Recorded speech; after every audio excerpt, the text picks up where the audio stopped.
Well, hello, good morning, and welcome to the Miami Pro Slalom, and indeed the final day of the professional water ski season for 2021. My name is Tony Lightfoot, and I'm standing here right next to this beautiful Land Rover, Range Rover, courtesy of South Dade, and I'm walking over to Wade over here next to the podium, and it's going to be an interesting next few hours when it comes to deciding who will take the championship, not only in this competition, the Miami Pro Slalom, but also with the Water Ski Pro Tour as well in the slalom event.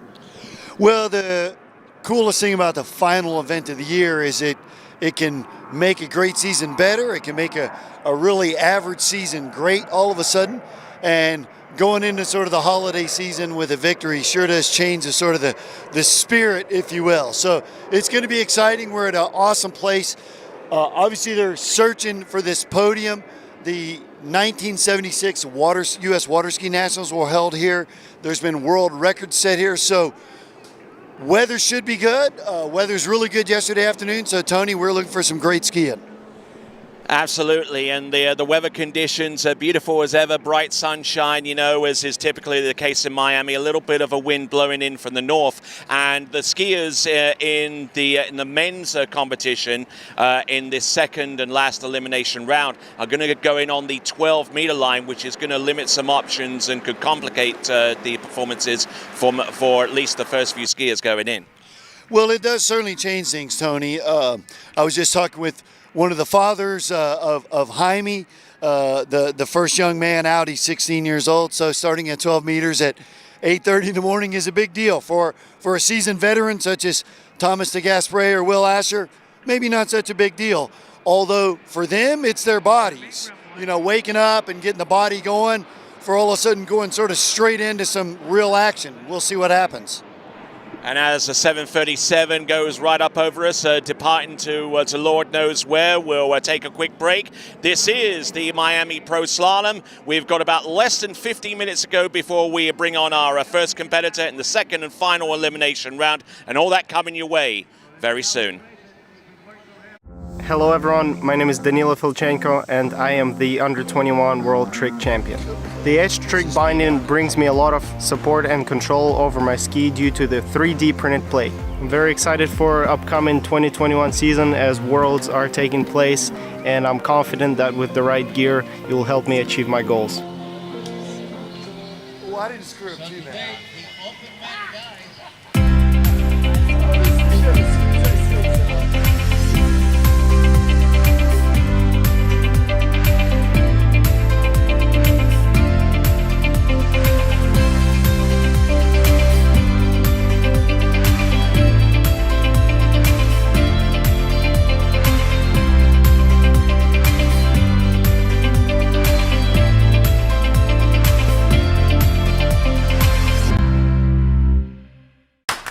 What if I told you there was a place where the sounds of nature are only broken by the roar of a boat, a place where that summer feeling lasts all year long, a place where the Florida sun is only outshined by the smiles of the skiers, a place where first-time skiers can ski alongside world champions and the world-class coaches work with all levels of skiers.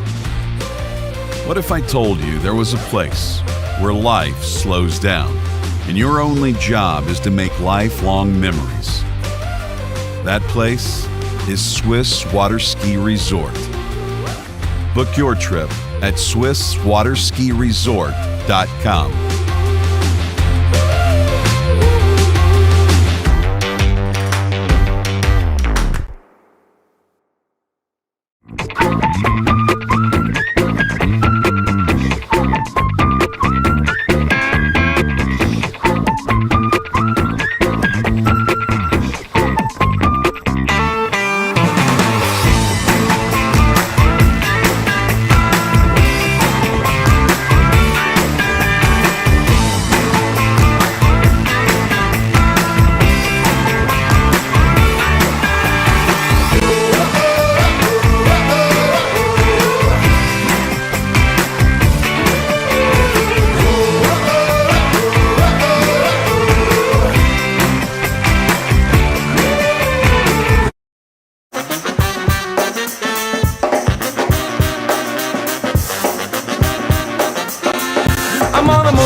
Play anywhere, at any time, with anyone.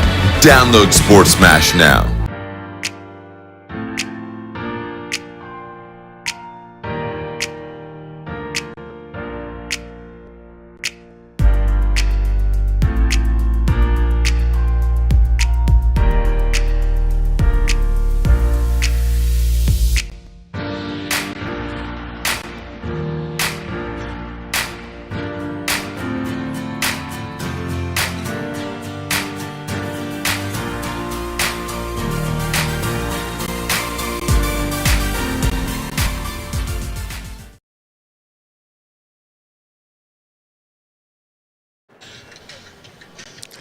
Hey, Tony, as usual, I'm in the coolest spot in the house right here in the starting dock. And what we're seeing is a lot more of the flags moving. You can really feel a breeze down here.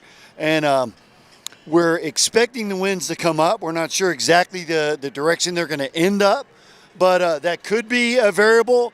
And certainly with these 35 off starts, it's going to get interesting very quick. Back to you. All right, then. Thanks a lot, Wade. And we'll be checking in with him continuously throughout the event in the men's slalom, which will take place with its round 2 in just a few minutes. And then we'll have the women's and men's final. There's our schedule, 8:30 start. And we expect to see Stephen Island about to hit the water in about less than 10 minutes' time to get things going in that direction. This is a 3-star event on the Water Ski Pro Tour, the final stop of the season, 13 stops in all, and some great skiing that we'll be anticipating for those of you that are tuned in using our YouTube channel. On the right-hand side, you'll find our comments, and a new poll has been released. Asking you where the cut line is going to be for men's slalom, 2 at 41. Is it going to be more or is it going to be less? Those 3 options there, take your pick. All right, we got Stephen Island first, then we got Jonathan Travers, Jaime Palomino, Tobias Georges, Austin Abel, Rafael de Osma, Joel Poland, Robert Pagozzi, Charlie Ross, Nick Parsons, Philippos Kyprios, Benjamin Stadelbauer. That's page 1. Now we go on to page 2, where that list is 2/3 full with the likes of Cole McCormick, Adam Caldwell, Freddie Winter, Dane Meckler, Brando Caruso, Will Asher, Thomas de Gasperi, and our final 2 skiers in round 2 are Brian Detrick and Nate Smith. So, in terms of interactivity, I'll put the poll up for you to comment on. Also, take the time to enter our Skier Audience Prize competition. If you can accurately predict the podiums for the women's and the men's slalom, you could win yourself a ski, courtesy of D3 or Conley. Just accurately predict the podiums and be closest in terms of the tiebreaker, and you could win yourself a ski courtesy of D3 or Conley. All right, and we've also got the skier vote as well.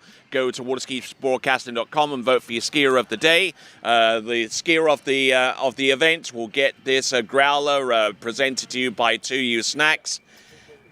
And let's check in on dockside with Wade's World.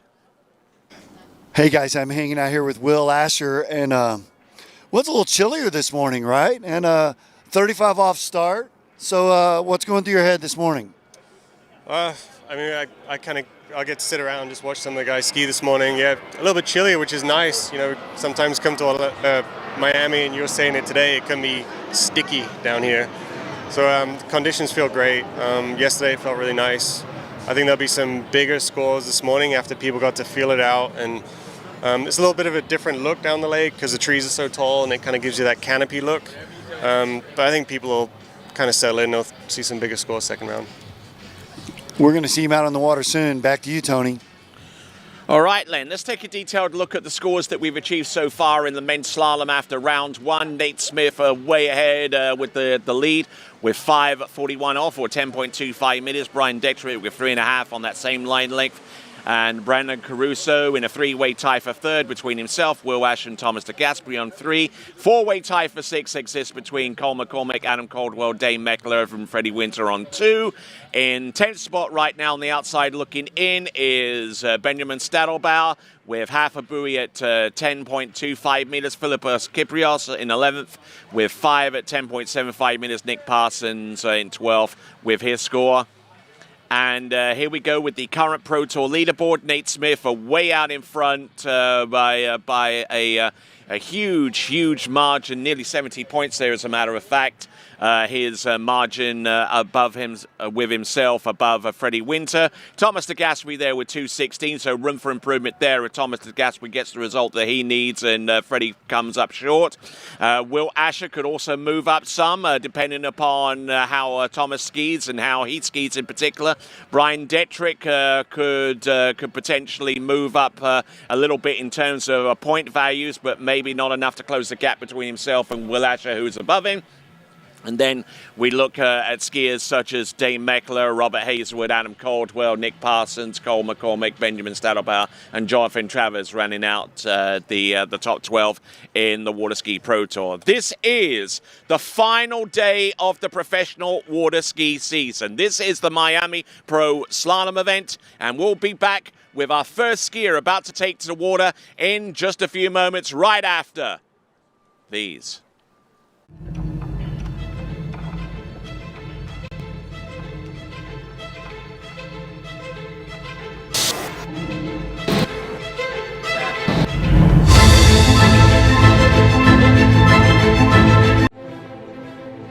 Denali. No hype, just science.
If I told you there was a place where the sounds of nature are only broken by the roar of a boat, a place where that summer feeling lasts all year long, a place where the Florida sun is only outshined by the smiles of the skiers, a place where first-time skiers can ski alongside world champions and the world-class coaches work with all levels of skiers.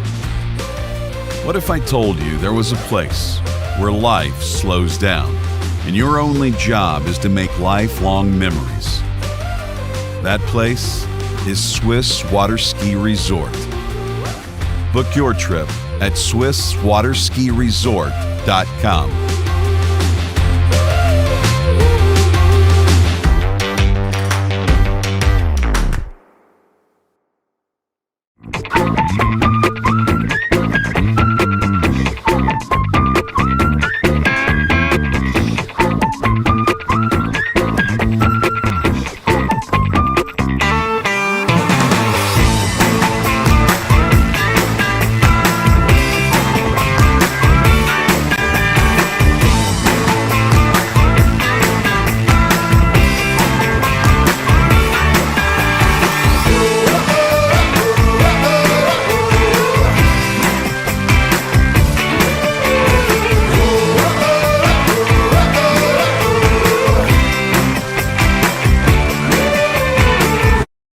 I've been a fan of Marcus Brown since I was like 13 years old. He's, been my childhood hero, and so for him to offer something like this, which is it's great not just for me, but it's great for water skis to have something like this where people can really get a bespoke water ski experience. It's going to improve their skiing, their body, and Jenny's she's amazing too. So just to have the access to both of those guys, I think it's huge, and it has been massive just to talk things through and to get a new understanding of stuff I haven't tried yet.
Play anywhere, at any time, with anyone. Download Sports Smash now.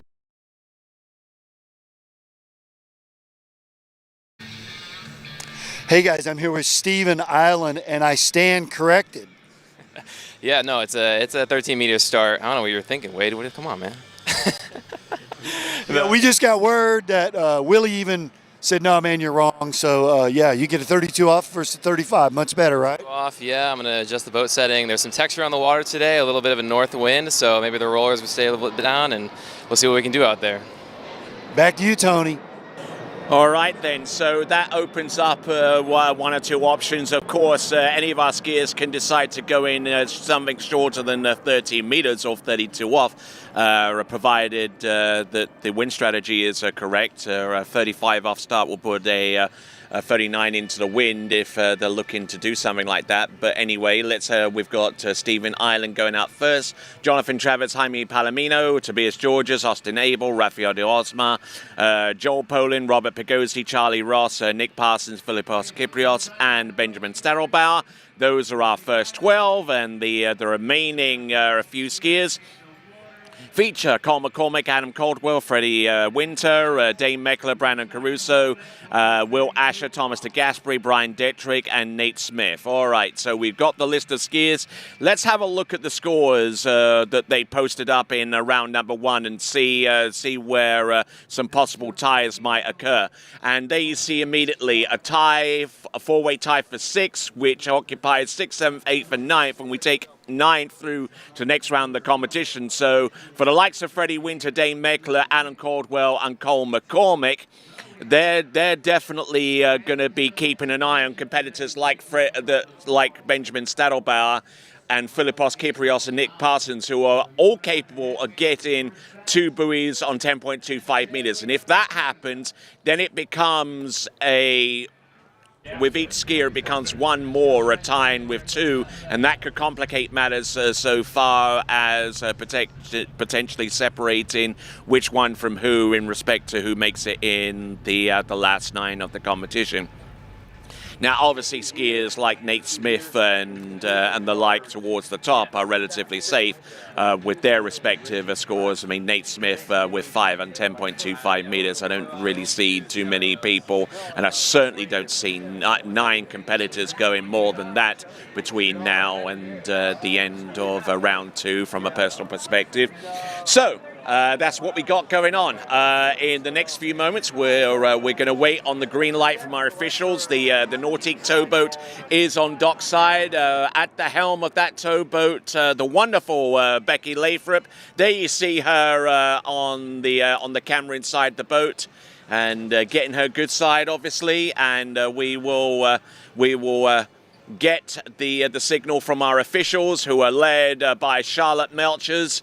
And she will tell the boat to leave the dock and make its simulation pass. As we see a couple of Brits there, we've got Joel Poland and Will Asher checking in. Joel Poland with 2 at 10.25 meters, his best score of the season. Performed that at the World Championships recently as part of his overall package, in which he is the pending World Overall Men's record holder with that performance, with a trick score of over 10,000 points, a 69.5 meter jump, and a 2 at 10.25 meter score in the overall competition at the World Championships, which he won by a fairly thin margin ahead of himself and Dorian Llewellyn. All right, then. So, audience prize. Let me keep reminding you of that, because your chance to win yourself a D3 or a Conley Slalom ski, the time is getting short on that, because we will close the entries very, very soon. So make sure you get your entry in right now, okay, to get yourself a slalom ski, a D3 or a Conley Slalom ski. Go to waterskibroadcasting.com/play for your chance to enter and more details. And also, whilst you're at waterskibroadcasting.com, check out the skier of the day. Who gets your vote for the performance and the skier of the day. Go to waterskibroadcasting.com/play for more details there. And the trophy for that provided by Toyu. And we thank all of our sponsors very, very much indeed. We got a whole list of them, headed by Miami Nautique, Coastal Construction, and the Land Rover of South Dade, our gold sponsors. Our silver sponsors consist of Barclays CPA, Campbell Capital Management, CAPL, Hobie Lake Ski Club, and USA Water Ski and the Wake Sports Foundation. We've got our bronze sponsors, American Builders LLC, Denali Skis, South Florida Marine, Radar Skis, and your local Morgan Stanley financial advisor in the form of Lowell Eckstein. So, we've got many more sponsors, those that have made the decision to write us a check and be put into the pot, so to speak. And we thank those folks as well, consisting of Christoph Mangan and family, Marcelo Guello and family, Amador Ramirez, Francisco Ortiz, Leo Yamchuk and family, Ernesto Antman and family, Dirion Jabalian and family, Emilio Braun and family, Gary Crouch and Mike Harris, Alistair Smith and family, Charles and Valentina Shah, Paola Shapur and family, Luciano Coveglia and family, Tony Huerta and family, and Faye Family Investment Foundation. And my apologies to any of those names which are completely butchered along the way, but their contribution to the success of this tournament is by no means insignificant. So, there we see the back of one of our Nautique towboats, the official towboats of the International Water Ski and Wakeboard Federation, doing a fine job in those championships and for a good push on the tournaments covered this season by the Water Ski Broadcasting Company. Great to have your viewership, and we're looking forward to this event and looking forward to many more events. Starting with the Swiss Pro Slalom, which will kick things off provisionally at the start of next season. We are about 100 and 67 days away from the start of a brand new season in 2022. But we've yet to round off this season, and we'll look forward to the slalom skiing to come. We just saw the best score from Nate Smith with 5 at 10.25 meters. Leading the way in the slalom event. There's Jaime Palomino, who probably got a little bit of a shock this morning when he learned that the starting line length was going to be 12 meters. But cooler heads prevailed, and sensible heads have determined that instead of 12 meters, we're going to have the minimum starting line length of 13 meters, and that gives skiers a few options to work with in terms of wind strategy. All right then, so Stevie Island on the dockside, a few pensive and nervous faces also around the dockside area. We're checking in, and we're also checking in with Wade's World in just a moment. Wade, who do you have? Hey guys, here with John Travers, and last event, last morning of the year, and maybe John's mindset, he was already asking me what I'm doing tonight.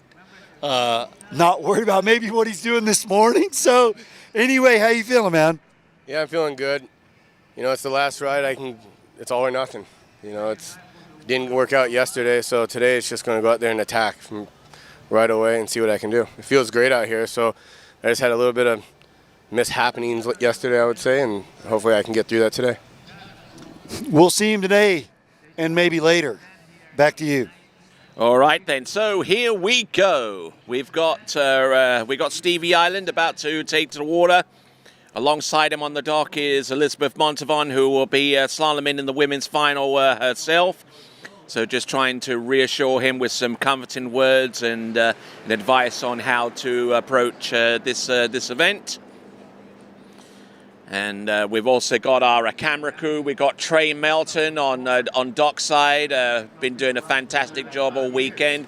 We got Jeremy Scholl, who will be alongside the shoreline with our tower camera. He'll be picking up every single pass as they occur. We've got Connor Parley, who is in the center passenger seat that will be taking the camera shots from inside the boat.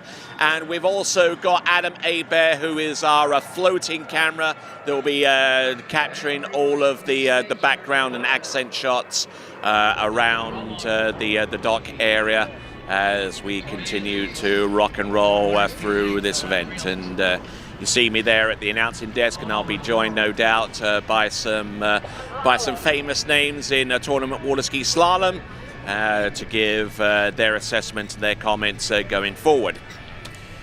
All right, looks like we've still got our poll continuing to rock. 25 votes later, and the three answers.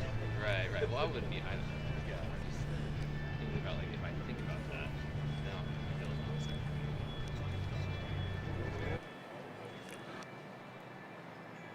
No. All right then. Okay, so we're going to revise the start time to allow the conditions to kind of settle down. It's going to be a 9 a.m. start, so a 30-minute delay. It's going to be a 9 a.m. start. So looks like the likes of Stephen Island is going to be stood down for about a few more minutes. Just for those of you, we've got a poll on the YouTube channel on the right-hand side. 27 votes in, and a majority of you, 48% compared to 44%, say that 2 at 10.25 meters is going to be about the cut line. And the poll is very, very fluid, so make sure you put your vote in.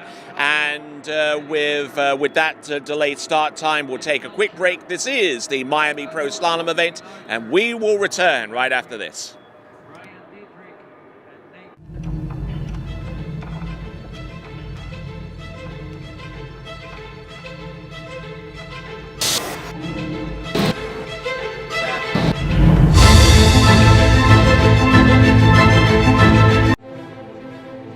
Denali. No hype, just science.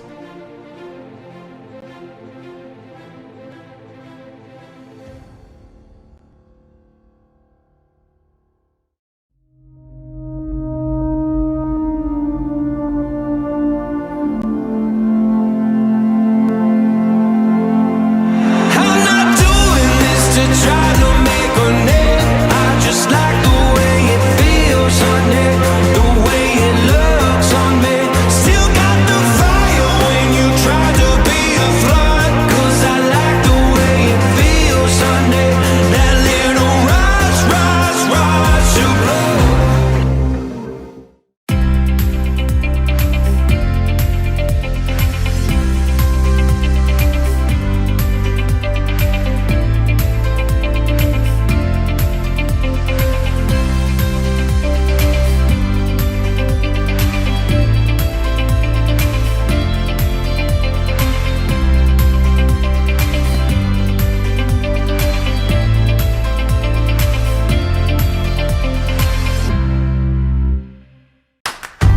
if I told you there was a place where the sounds of nature are only broken by the roar of a boat?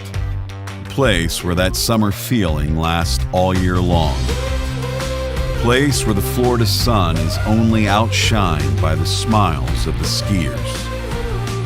A place where first-time skiers can ski alongside world champions and the world-class coaches work with all levels of skiers? What if I told you there was a place where life slows down and your only job is to make lifelong memories? That place is Swiss Water Ski Resort. Book your trip at SwissWaterSkiResort.com.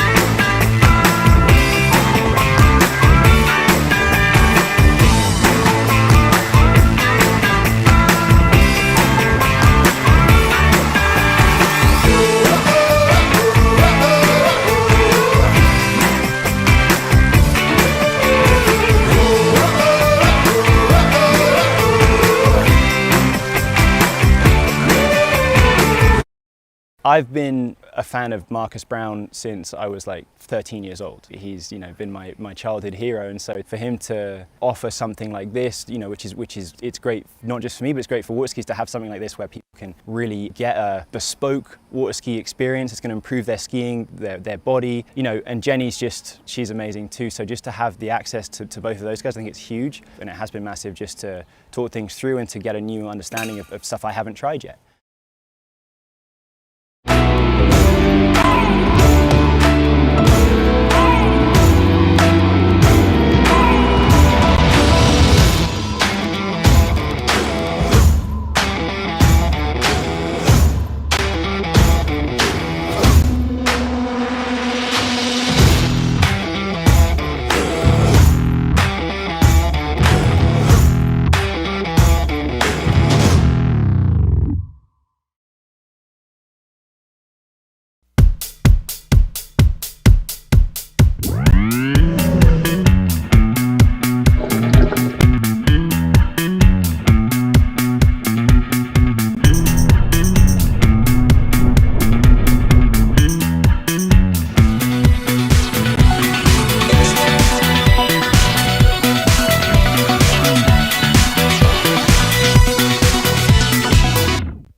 Play anywhere, at any time, with anyone. Download Sports Smash now. Good morning once again, and we're looking around the dockside. We see Freddie Winter there getting psychologically prepared for the event to come. Currently on 245 points in the Pro Tour leaderboard. Quite a few points between separate him and Nate Smith, who is currently in the lead in the Water Ski Pro Tour, but he can still get a significant amount of points to close in on the gap before the end of the season, which is at the end of this tournament. My name is Tony Lightfoot. Glad to have the pleasure of your company once again here at the Greater Miami Water Ski Club. We've got a few of our skiers getting prepared. We got Tobias Georges, whose best is 4 at 10.75 meters. Doesn't have much in the way of a Pro Tour ranking, but that will change with his performance in the next few minutes, one would surmise. He comes to us out of Rosario in Argentina, and we look forward to seeing him ski very, very soon. There is our first skier to take to water. That is Stephen Island there, surveying the conditions, just trying to stay limber, but also trying not to overdo things before he heads out onto the water, just trying to keep his body temperature up and not get chilled down so much. As we pick up on the views around dockside, we've got Jaime Palomino checking things out, checking out that beautiful Range Rover by Land Rover. He might want to tread a little bit carefully as he walks around that vehicle, because it is about $191,000, the retail value on that vehicle. Beautifully appointed with carbon fiber accents and an upgraded engine, and it's provided to us courtesy of South Dade Land Rover. We thank those guys very, very much indeed. In particular, we thank Tunç Basar, who is the manager of that fine dealership in South Dade. And obviously you can find out more by going to landrover.com and checking out all the latest specs on that particular vehicle. All right then, we're here at the Greater Miami Water Ski Club, and this is the final tournament of the season. We've got Becky Lathrop there, getting ready to go, parking up the boat just for a little bit on the north side clubhouse. It's a beautiful facility here. It's my first time being here, as a matter of fact. And the first passes right off the dock go towards the north, and that's where the wind is blowing from. So it's going to be a headwind on the opening pass. If they decide to go in on 13 meters, it's gonna mean that the 11.25 meters is going to be the headwind, and 10.25 meters is also going to be the headwind as well. So a lot of strategy should manifest itself between now and the end. So a lot of great skiing to come, and all of it within the next few moments. And let's check in with Wade's World. Hey guys, here with Tomas de Gaspare, and you're looking a little better than you did yesterday morning, and then your yesterday afternoon was like not bad, right? So how you feeling now? No, 100%, that's for sure. I got a chiropractor came here yesterday, and then I went to get a massage. Ice and heat all night, stretching, and it was painful yesterday. Usually I'm pretty tough of, not showing if I'm hurt, but yesterday it was painful. I tried to not think about it. I skied actually pretty good because I rewatched it. Maybe the pain and the back distracted me from what I had to do, but it's still here. But it's the last event. I couldn't not come and couldn't not ski. I've been having a great season. My back has been holding up pretty good for the last year and a half, so I didn't have problems lately. And it just came back. But I know if I go home after this, I'll just rest a little bit. I'll be good pretty soon. We're going to see him in the water really soon. We're all cheering for him. Back to you. Yes, and certainly one of the stories going into this second and last round of the preliminary section of this event, Thomas de Gasperi suffering some above average back problems, and you know, obviously just can't wait for this season to come to its conclusion at the end of this competition, and then he can work in the off season to try and repair whatever damage he's sustained and be ready for the next event of the new season, which is in 167 days, with the Swiss Pro Slalom taking place in the first weekend of May. Actually, it is specifically May the 1st of 2022. That's our first confirmed event of the new season, but we've still yet to get through the final event of this season, 2021, as we take a look at that wonderfully appointed Range Rover by Land Rover. Fantastic looking vehicle, I'm sure you'd agree, and available at South Dade Land Rover. And we thank the good folks in there for helping to support this event, and long may that support continue. Fantastic. Just look at the inside of that vehicle. There we go with the red and the black accents inside, along with the carbon fiber. Beautiful, beautiful vehicle, I'm sure you'd agree. All right, so latest news coming through is that it is a 13-meter start instead of 12. I'm sure that perturbed one or two folks arriving on site this morning, learning of that, but we're only kidding. We were definitely figuring on having them going on 13 meters all along. So that opens up a lot of strategy going forward. Nothing stopping them going in on 12 meters if they want to do that and try and secure 39.5 off into the wind on their way to maybe a chance and a luck with a tailwind going on 10.25 meters coming back. Of course, let's not forget that the opt-up is always available for our skiers as well.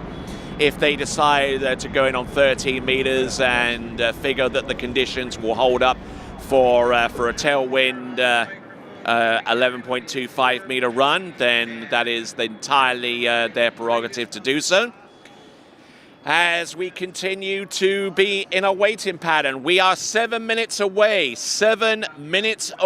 from starting the final countdown to our last elimination round of skiing for this season, 2021, here at the Miami Pro Slalom event. And we will come back to you with the action to start off the second. So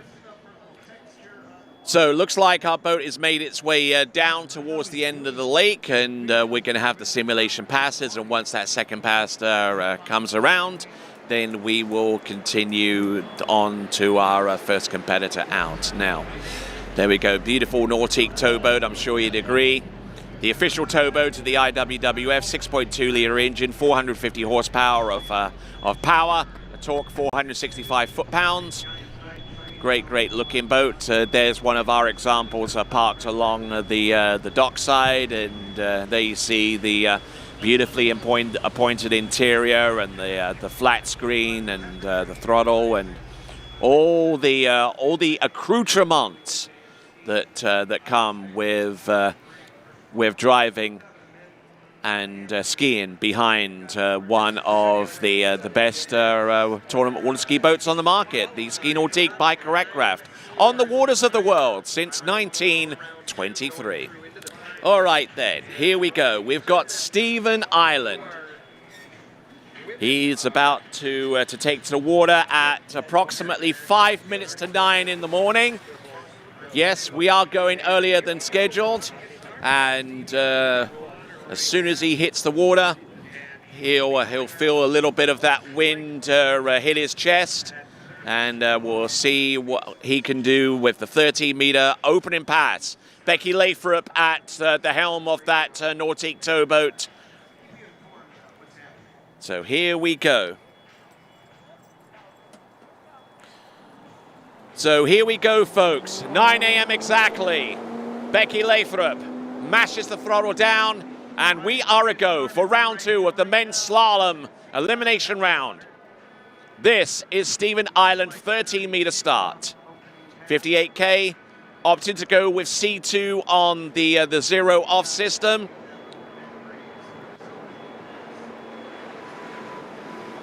Wind is still very much a force out there on the slalom course, but it has come down a little bit of intensity. We do have our weather station here at dockside, and we will be keeping a close eye on any significant changes in wind direction or speed.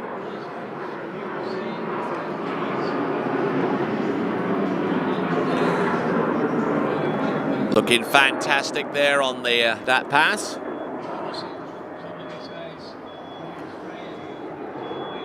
And on occasion, you'll hear some noise of some aircraft departing from Miami International Airport. Nothing we can do too much about that.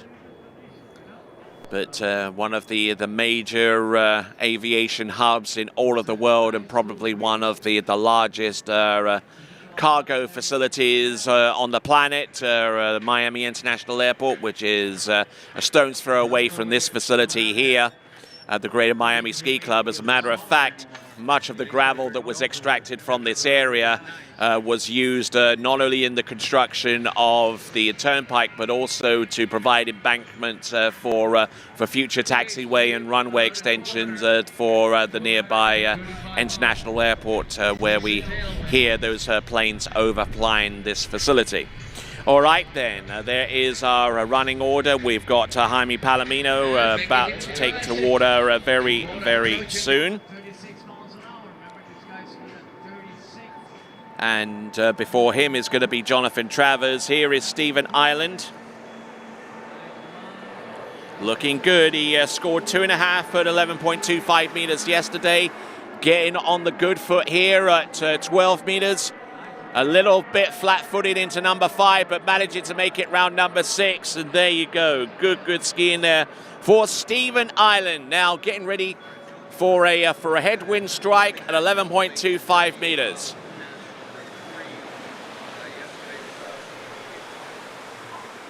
So sinking into the water and waiting about 50 or so seconds before we take him back into the slalom course. 11.25 meters imminent.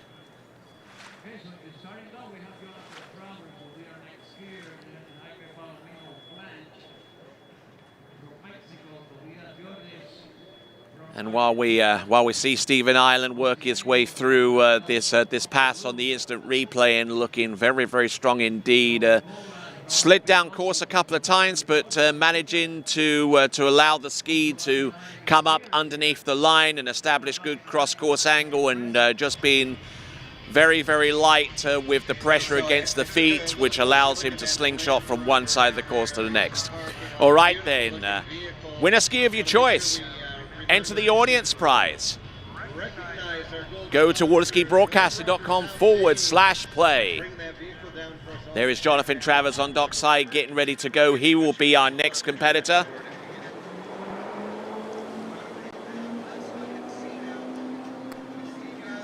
All right, here we go. Becky Lathrop at the helm. Connor Pauley there with the camera, giving you these shots of Stephen Ireland coming in on 11.25 meters.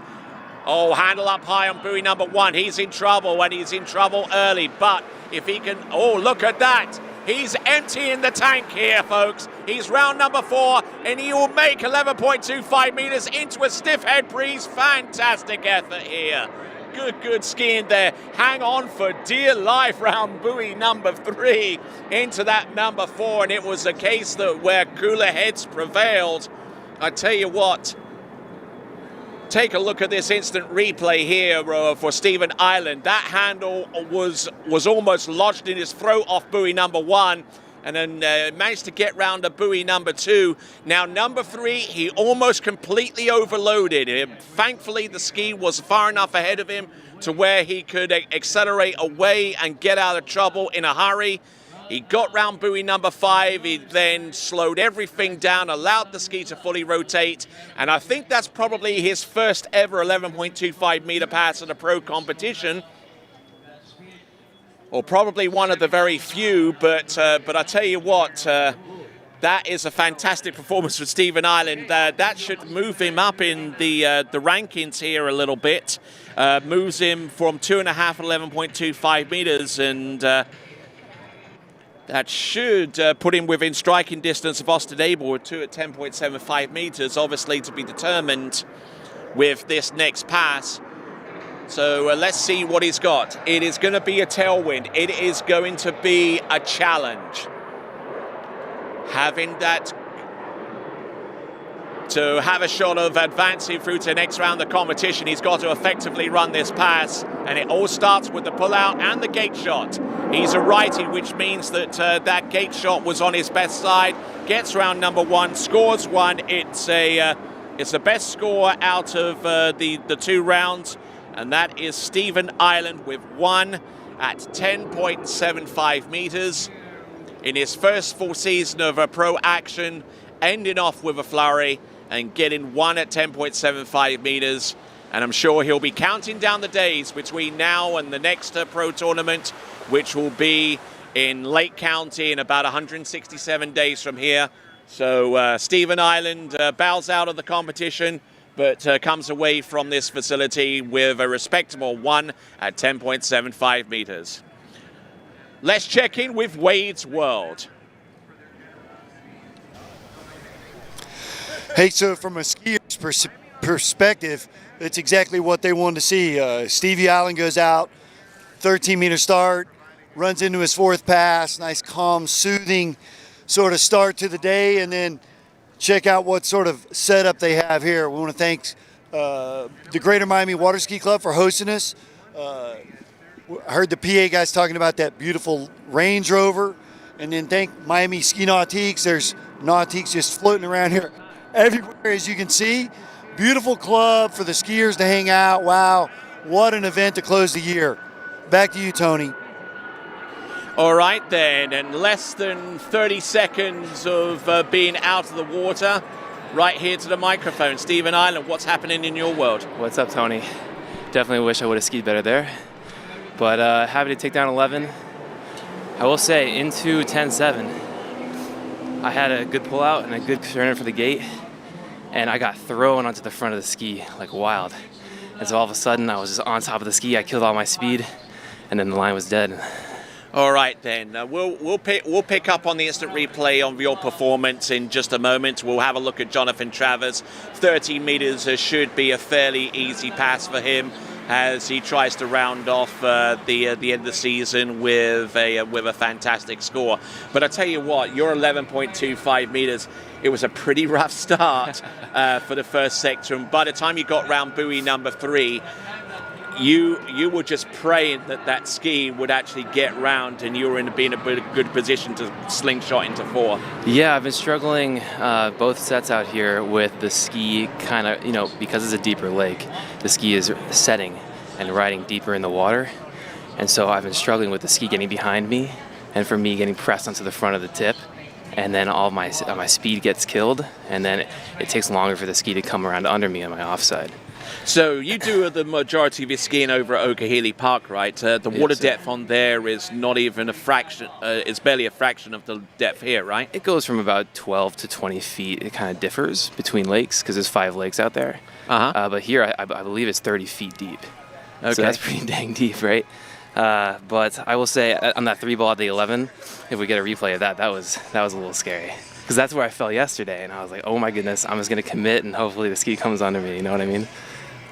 All right, so first full season of pro skiing, how would you rate yourself on the grading scale? A B plus or a B minus? I'm going to be rough on myself. That was like a D season for me. Oh, come on. Well, I wanted a bit more, you know what I mean? I wanted to take... My grading curve is generous. Okay, well, thank you. Give me the extra credit there. But, I definitely wanted a lot more out of the season, but I did improve on personal best by 6 buoys. Here comes JT at 35. All right, let's have a look at him at 35. I won't let you go quite yet, but here we go. That's 35 off round buoy number 3. Round number 4 is opening couple of passes. Should be well within his capabilities, and he gets the job done there. So, Yeah, first Pro Tour season, you know, so now 167 days away to the next pro competition in Lake County. But who's counting? Yeah, so, well, I mean, so far as the first pro stop anyway. So what are you going to be doing now between here and there? I mean, from my point of view, maybe you should take a few sets out here to kind of get used to the water depth a little bit to try and even out your ski setup, I would say. Yeah, potentially. I'd love to ski out here. I know Sam and Benny ski out here a bit with Gonzalo, so that would be awesome if I could get down here and get a few more sets. Because it does feel great out here. You know, it moves around a bit, but in the course, you don't feel it too much. Like I said, I mean, Becky felt great, the boat felt great. I was just struggling with the ski kind of getting stuck behind me, and I was losing my hip a lot.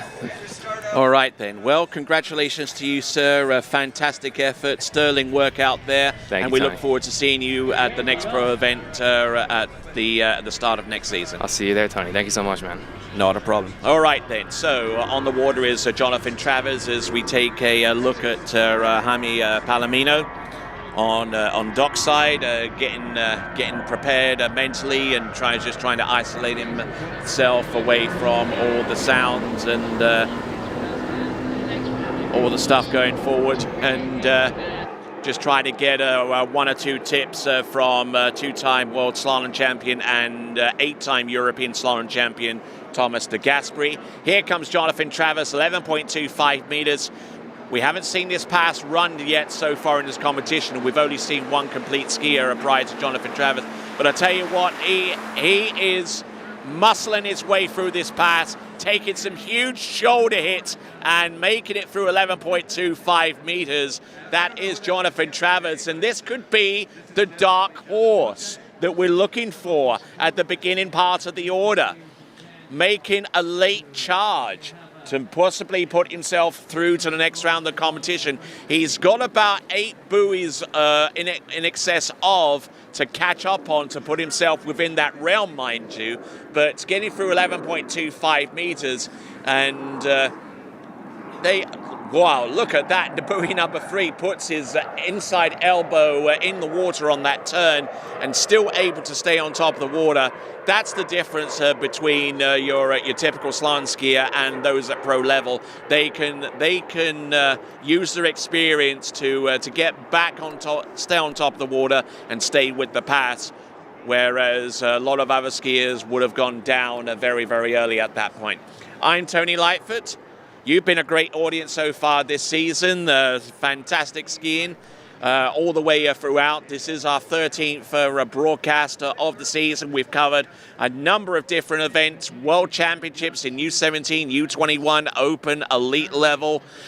We've done jumping tournaments. We've done primarily slalom tournaments for the balance of the season for the most part. And all of those tournaments have left themselves with an indelible mark upon the sport of tournament water skiing, all the way from the start right down to its conclusion, which is within the next few hours. Here we go. This is Jonathan Travers. This is at 10.75. It's a tailwind run. Look at him go. He's round number 4. Can he continue to roll here? He's good to go round number 5. And I tell you what, he gets round number 6. Come on, there you go. Ah! Yeah, Iron Man. Through the exit gate. Ooh, there you go. Takes a big old hit. Fantastic skiing there from Jonathan Travers. I've said it before, and I'll say it again. He certainly is emptying the tank here at the tail end of the season and looking to try and make a statement here with the second and last elimination round before we go into our 9-skier final. Fantastic skiing from start to finish. That was on 10.75 meters. Bear in mind that there is a pretty stiff head breeze. And just to kind of give you an indication, there is your wind speed. It's coming to you from the north at about 12 kilometers an hour. You know, it may not sound or look too much, but it's very much there, and any kind of wind behind you on the slalom course could provide a potential challenge. Now, We're at the point now where Jonathan Travers has gone way in excess of his score of 2.5 at 11.25 meters and riding that syndicate slalom ski. Doing a fantastic job there. Now he's gotten through 10.75 meters. Now let's see what he's going to need. He needs 2.25 to put himself firmly and squarely through to the next round of the competition without knowing what the scores are going to be after he skis. Here we go. This is buoy number 1. Oh, good start. There we go. This is, and he stalls up on 2. It's a multiple way tie for 6th place. Multiple way tie for 6th place.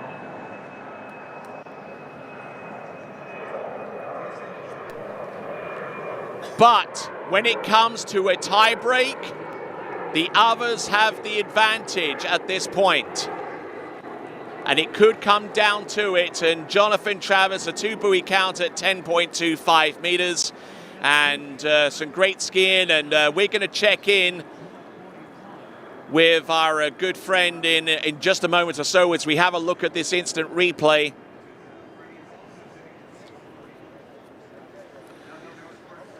Now, obviously, the implications of this performance are varied, and with that, let's check in with Wade's World. Hey, thanks, Tony, here with Manon Costard. And so we've seen you on the mic already. We've seen you on the water lots, and now taking photos for Water Ski Pro Tour. Busy weekend, huh? Yeah, it's fun. Trying to help out however I can. I'm gonna take some pictures, watch the boys do lots of twos, and yeah, it's fun. It's been fun. So I'll be on the Instagram and on the pictures duty today for the Pro Tour. So you can follow her, or you can watch her out here today as well. Back to you, Tony.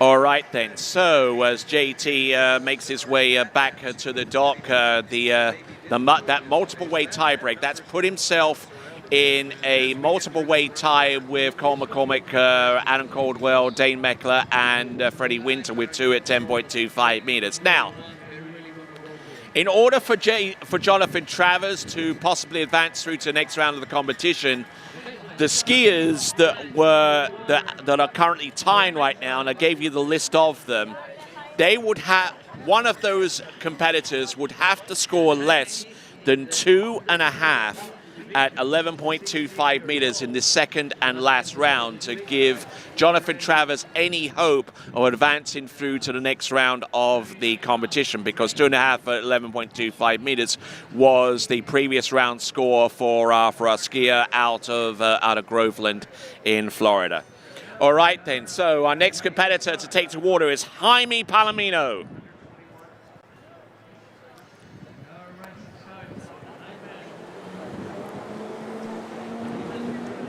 All right then, here we go. Becky Lathrop at the helm.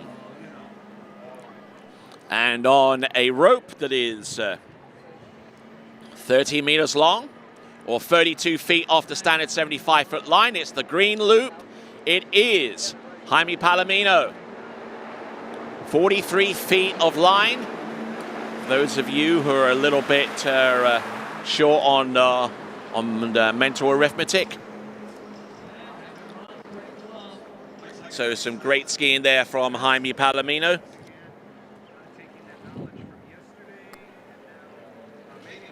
All right then, so Jaime Palomino getting through pass number 1, 30 meters, jumping all over the front of that ski to try and get it to fully rotate off the buoy.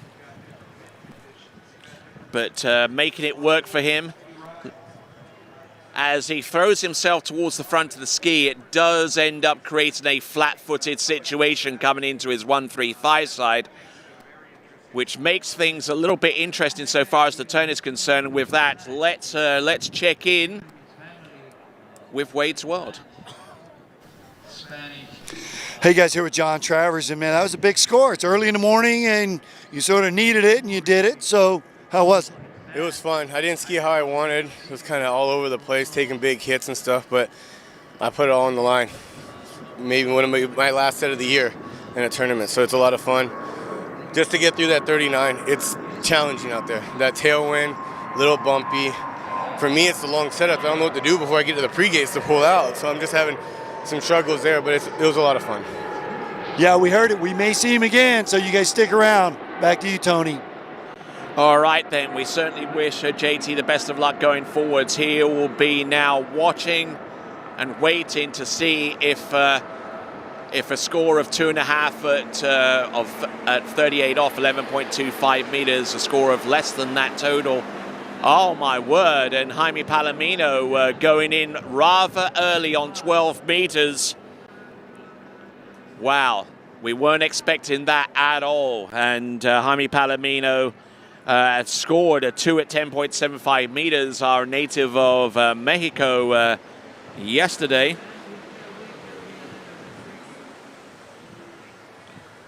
Gotten on the back of the ski a little bit off buoy number 1, managing to get round buoy number 2. Oh, and just the ski just bit down hard on him. He just couldn't hold on to that much angle moving forwards. So there we go. That is Jaime Palomino. It is going to be 1 1/2 at 12 meters, and that officially eliminates him from future contention. So, that is what we've got so far. 3 skiers in. Jonathan Travers waiting to see if he has made it through. The chances of him making it through are probably going to be very, very slim going forwards. But he still has a chance, a very slim chance, as I just mentioned. All right, next competitor to take to water. He hails out of Rosario in Argentina, and his name is Tobias Georges.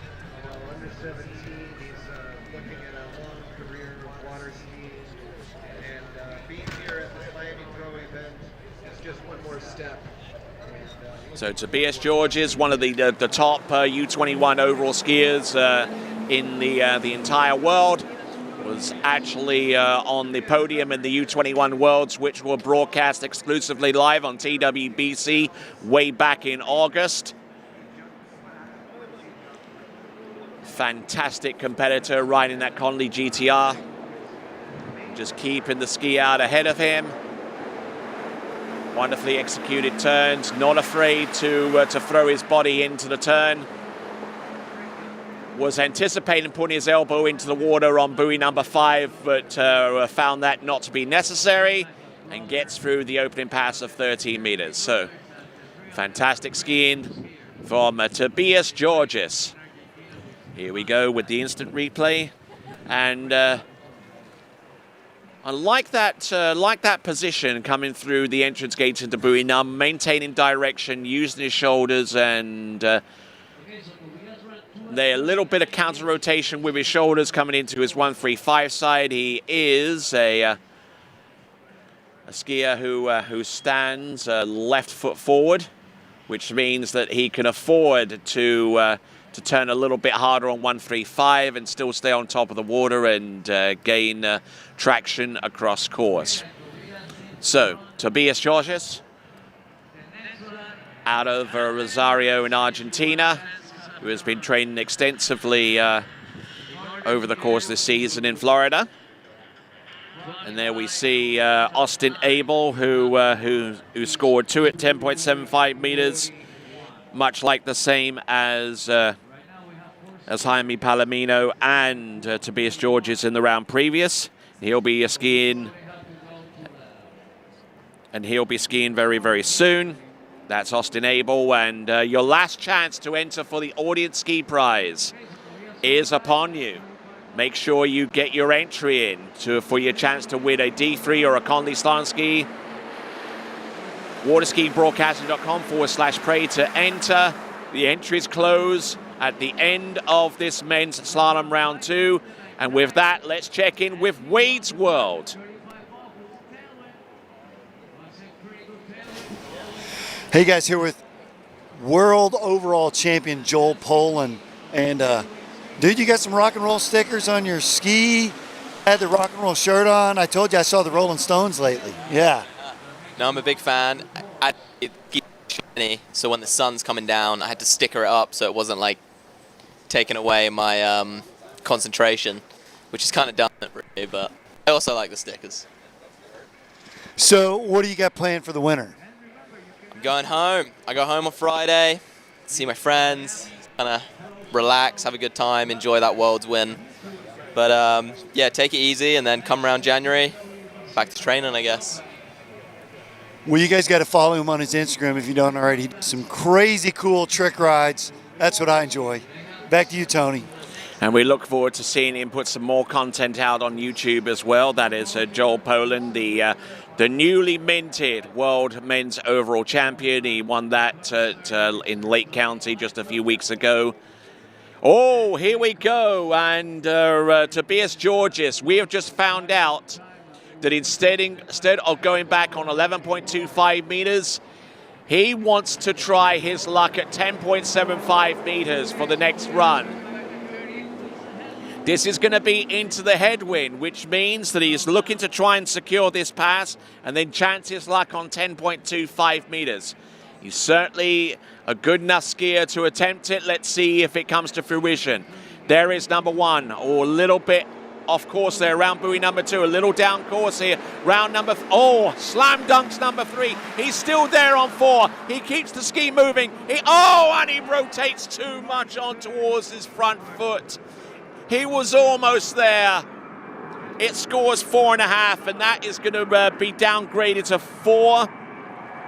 That's going to be 4.5 at 11.25 meters because that pass on 10.75 meters existed by way of the runoff.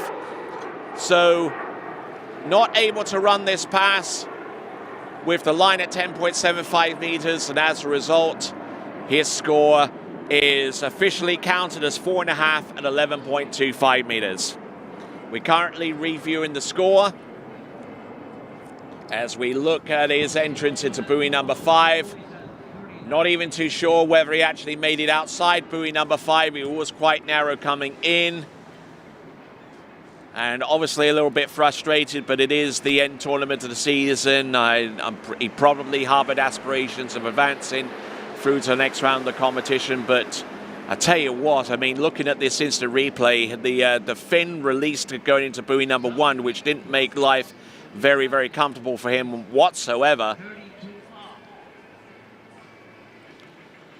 But certainly he isn't afraid to stay in the battle and stay rooted to the handle.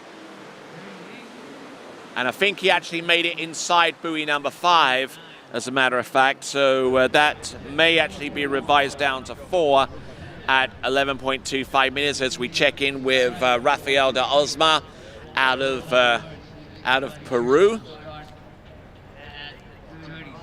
It is 4 buoys confirmed. The judges seem to share my sentiment on that effort.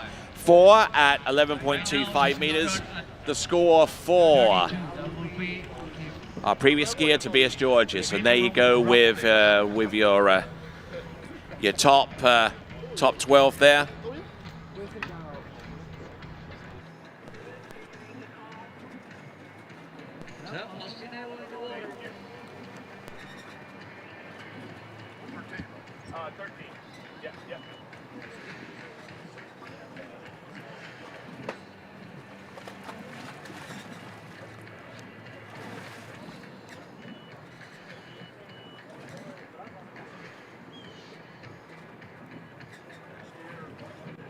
All right then, so our next skier to take to water, coming to us out of the Palmetto State of South Carolina. This is Austin Abel.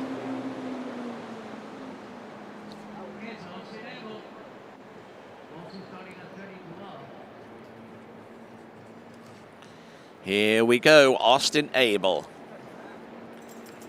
Looking impressive out there.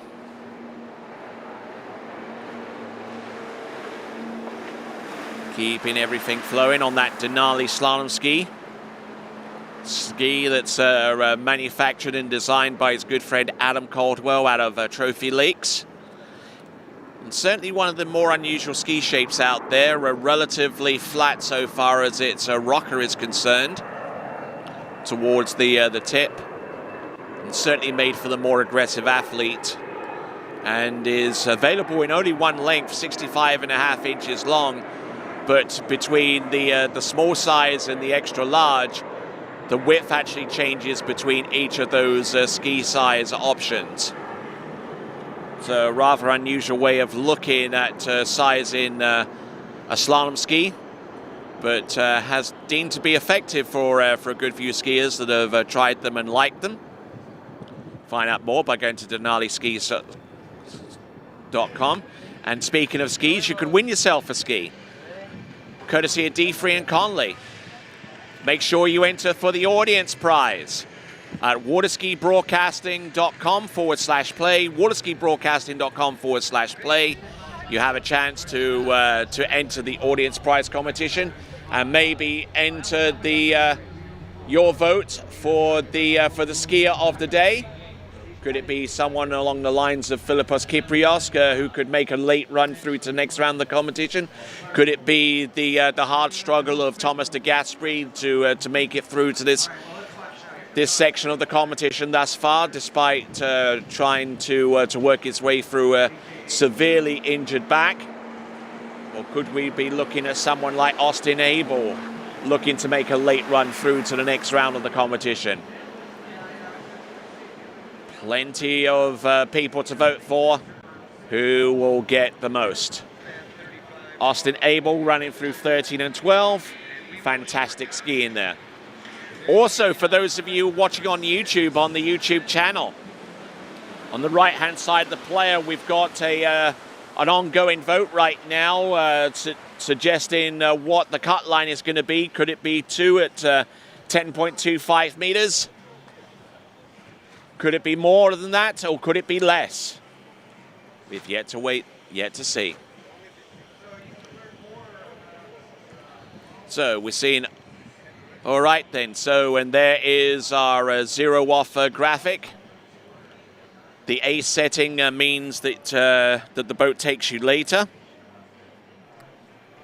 while the C setting means that the boat's power is concentrated at the early part of the pull, coming off the turns, and the number setting controls the intensity forthwith. So, Becky Lathrop, and check out our Instagram presence, Waterski Broadcasting. Check that out. Some fun stuff on there. We certainly had fun over the last day or so.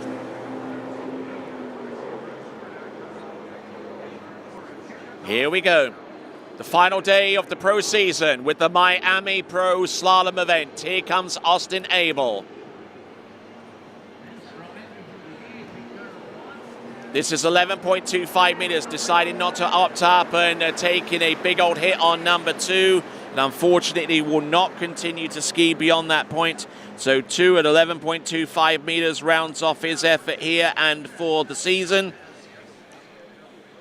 So he'll be waiting a good few days before for the next pro tournament, and he'll be pondering what could have been with this run at 2 at 10.75 meters. So there we go. That was Austin Abel. Next competitor to take to water from Peru, it is going to be Rafael de Osma. We're taking a look one more time at Austin Abel. Handle coming up high, not allowing the ski to fully rotate and hook up. Let's check in with Wade's World. Hey guys, here with Tobias from Argentina. So you're more of an overall skier than a slalom specialist. Tell us about your weekend and how it's been so far. Well, it's been a pretty good weekend. I like slaloming a lot, although I'm an overall skier. But it's the last tournament of the year, so I want to do a good score. It was close, but it was fun. So what do you have planned for the winter? Well, it's coming summer in Argentina right now, so I'll be training all summer. It's going to be fun. Hear that? Summer of dreams, right? Yeah, back to you guys.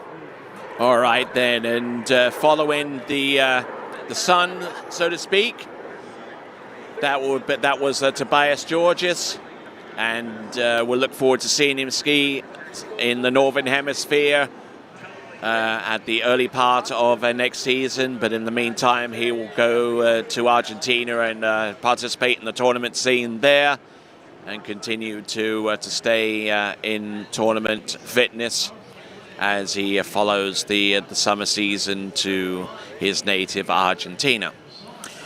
All right then, so we have got Rafael de Osma, another of our skiers from Latin America.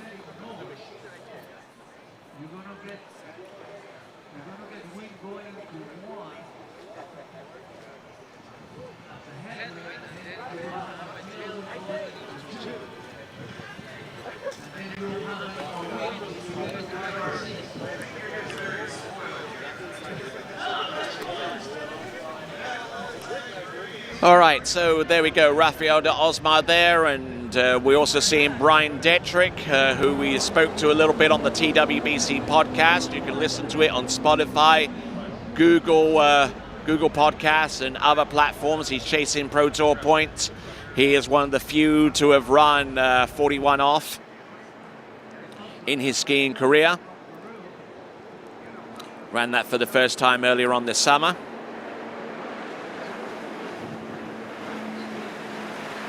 Fantastic skiing. Rafael de Osma, like what he's doing. And getting through that opening pass and looking fantastic. So, 13-meter start. Head breeze right off the dock, which means the next time he'll see a headwind would be 11.25 meters unless he decides to opt up,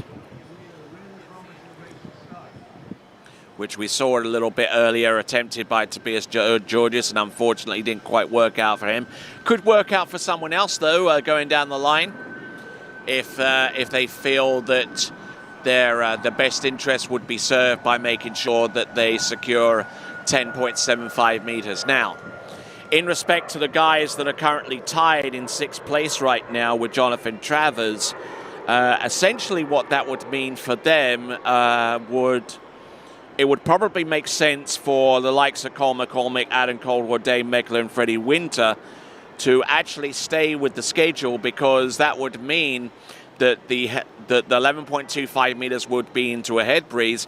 So provided they get halfway down course or better, then it would basically knock down JT's backup score further and further down the list, and put whoever does that in a better position to make it through to the next round of the competition. Hope I explained that fine. All right then, here we go. Rafael de Osma. Entrance gates, buoy number 1, taking in quite a bit of speed, which he had to bleed down. Very, very light with the edge changes on both sides of the course. Even though he's fairly light with the edge change, he's still able to carry some angle. Whoa, almost got broken over the waist into buoy number 6, and that would have been a hellacious fall there for Rafael de Osma, and playing with fire, I would say. But let's see if he can recover from that and continue to ski. 11.25 meters is next.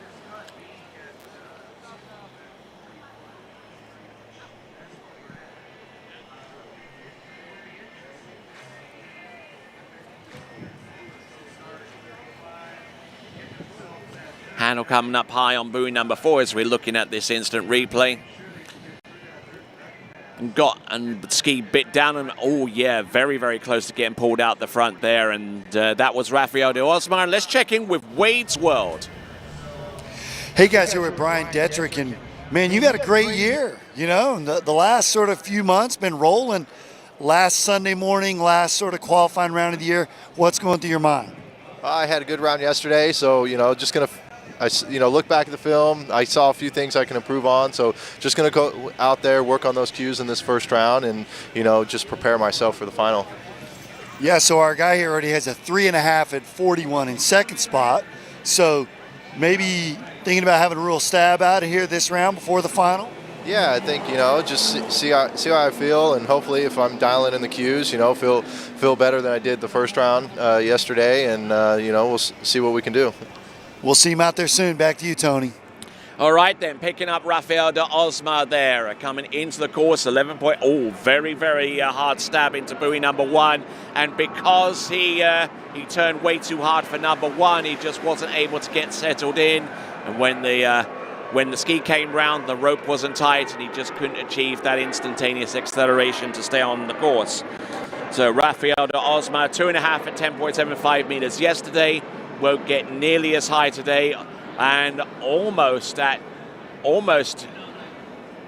tried to egg that ski on into an early turn and an early angle exit off buoy number 1, and you'll see that in greater detail here. But all of it a product of getting a little bit behind the ski and just not able to fully get settled in off number 1. So it is going to be half a buoy at 11.25 meters for Rafael de Osma. Next competitor to take to the water, and another one of those skiers that were tied with performances around the realm of halfway down 10.75 meters. It is going to be the world men's overall champion. It is going to be Joel Poland.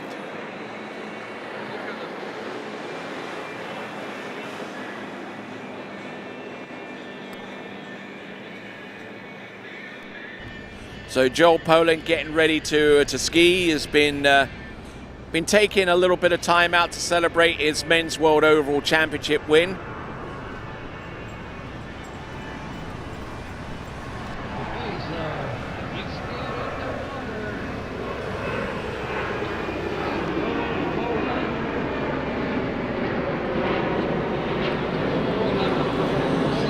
All right, so that is Joel Poland, and obviously has been taking a little bit of time out to fully celebrate one of the crowning achievements of his water ski career, the World Men's Overall Championship, which he achieved at the World Championships, alongside also getting a pending World Men's Overall record with a tricking score of in excess of 10,000 points, a jump distance of 69.5 meters, and a fantastic performance of a 2 at 10.25 meters, and matching that with a beautiful dismount. Tom Daly would be proud of that.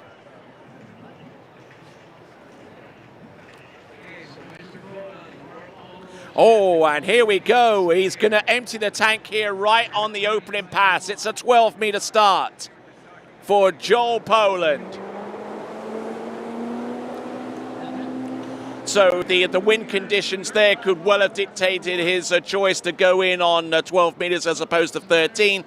Let's see if it pays off. Here he comes. His best performance of the season was that 2 at 10.25 meters that he produced over in the World Championships. Wasn't enough to see him through to the men's slalom final in that highly competitive... You know when a guy is having too much fun out there in the slalom course, when he dips his inside hand going around the 6 ball on 12 meters. Don't you just hate that? All right then, so 12 meters, beautifully executed number 1, allowing the ski to fully rotate underneath his body. Just working his way. Just trying to stay with some fairly default slalom technique, not moving too much on the slalom ski.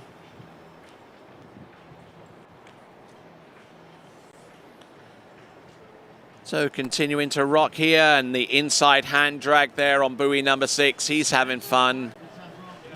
He's already achieved what he wanted to this season. And just going out there just for the fun of it. However, if he can get more than 2 at 10.25 meters, then that opens up a whole new can of worms for him so far as what he could potentially achieve out of this competition. There is Robert Pagozzi out of the Dominican Republic getting ready to take to the slalom course, but eyeing up that venue as we continue to rock and roll here at the Greater Miami Water Ski Club, a facility that has no less than 5 slalom courses going in the same direction. Another slalom course that goes east-west along with a jumping lake as well. One of the finest facilities of its kind in the world. Look at him go. This is Joel Poland. This is 11.25 meters with the tailwind. Oh, look at that. Oh, come on. Are you kidding me? He's done that for the second pass on the trot. The inside hand drag on buoy number 6. That's when you know you've just got way too much talent to work with. Oh, come on.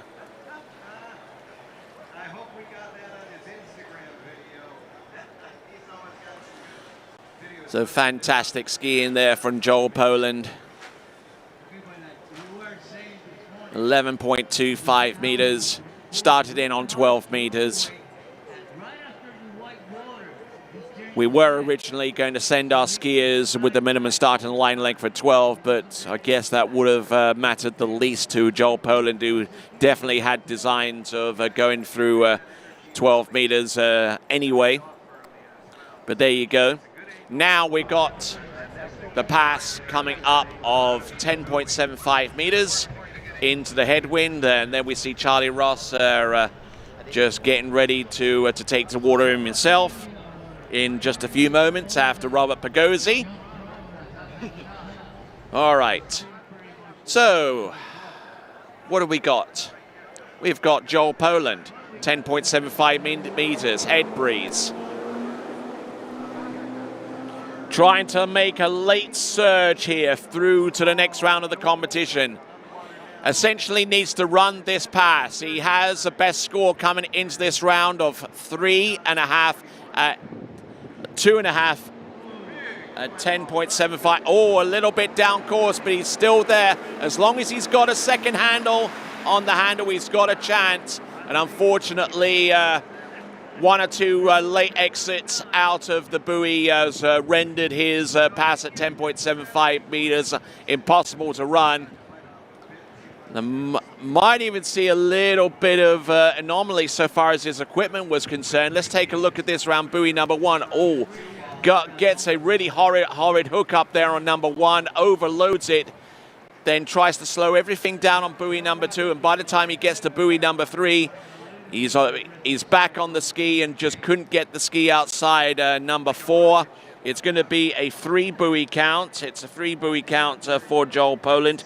Half a buoy more than he did yesterday, I give him that, but not enough to see him through to the next round of the competition.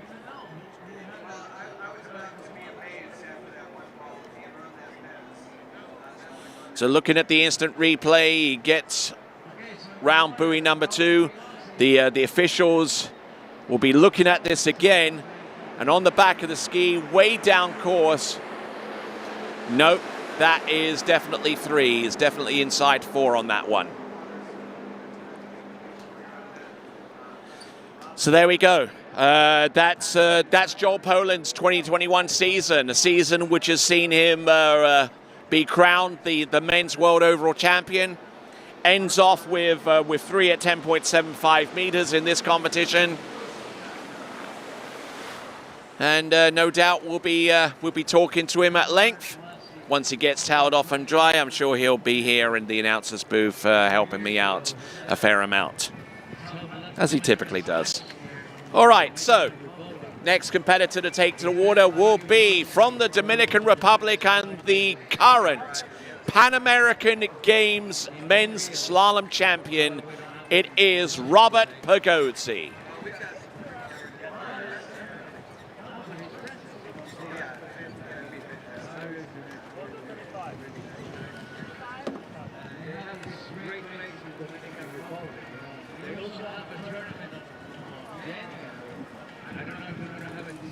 All right, let's check in with Wade's World. Hey guys, here with Mr. Freddie Winter. So, last Sunday morning of the year, how you feeling?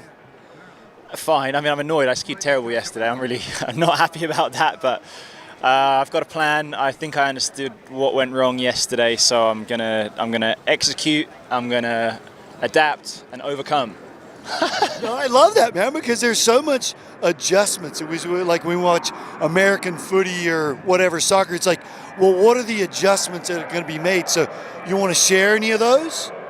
I'm going to change my letter because it's funny, I've been skiing really good in practice. I felt really, really confident coming into it, and then I felt weird yesterday, so I'm going to mess with the letter. I think just felt a little strange, so hopefully that'll help, and I've got a couple of other things I'm going to make sure I'm actually attacking the wake instead of I think I was on my heels yesterday, so I don't know. It's one of those things you go out for a ski ride and you try and adapt as you go, but then afterwards I'm like, wait a second, I kind of know I just didn't go for it enough. So I'll do better today. I promise you I'll go for it. How about that? He promises. Back to you, Tony. All right then, and the skier who is all about attack on the slalom course is skiing right now, Robert Pagozzi. Opening with 13 meters.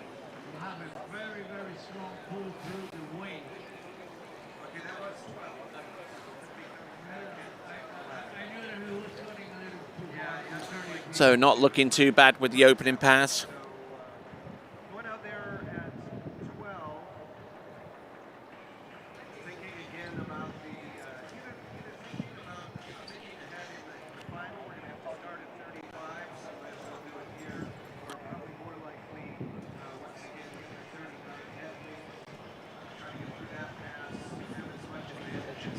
All right then, joined here in the announcing position. I think he enjoyed his time on the mic just a little bit too much, and now he's come back for more. This is Stephen Island. How are you doing?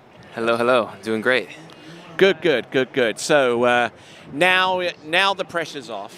You won't be advancing through to the next round of the competition. Let's be blunt about that. Unfortunately. But I wanted to come see some great skiing and comment on it. Yeah, indeed. So you get to see a little bit more skiing at the tail end of the season. Stephen Island here, who trains in West Palm Beach and is also part of the Ski or Die podcast. Tell us a little bit about that. Yeah, I have a podcast distributed everywhere, Spotify, iTunes, and it's co-hosted by Elizabeth Montavon. And we talk all things skiing, about the Pro Tour, our experiences, as well as the nitty-gritty mental and physical attributes of water skiing as a sport. So go check it out. All right, then. Check this out from Robert Pagozzi. He definitely knows how to get the ski rounded. He definitely knows how to load at the end of the turn and stay with it. Yeah, if you see his lean behind the boat, I mean, it is nuts, especially out of his onside turn. He's lefty. So out of his 135 here, I mean, you're going to see him counter. He counter rotates on his onside more than anyone else. Look at him. His right shoulder thrown all the way back.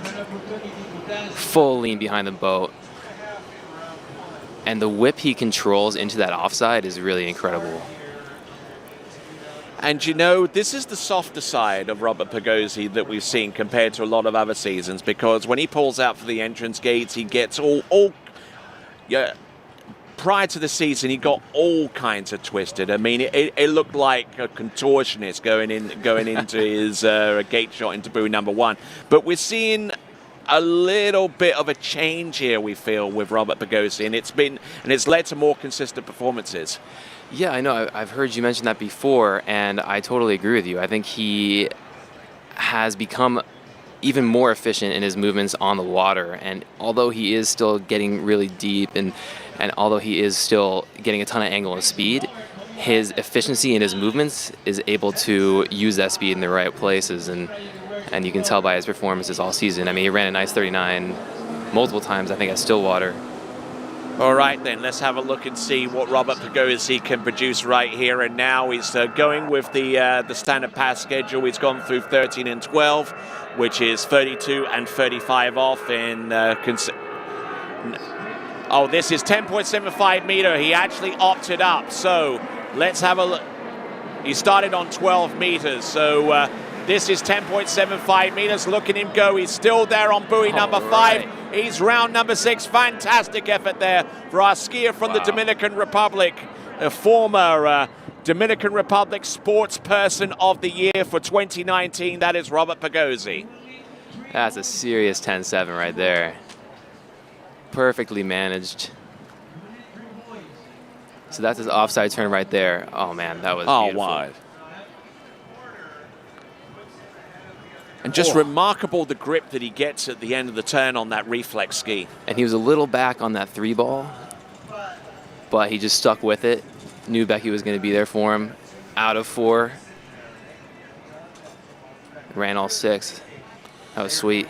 All right then, so Robert Pagozzi got 2.5 at 10.75 meters in the round previous to that. So he's already improving upon that score. Now he has a genuine shot of making it through to the next round of the competition. If he can get more than 2, that would put him in outright 6th place right now. Okay. Anything beyond 2, and he starts to play with house money. And was he the first athlete to go out at 12? No, that was Joel Poland. Okay, Joel went out at 12. I was a little late to the party here. Yeah. Okay.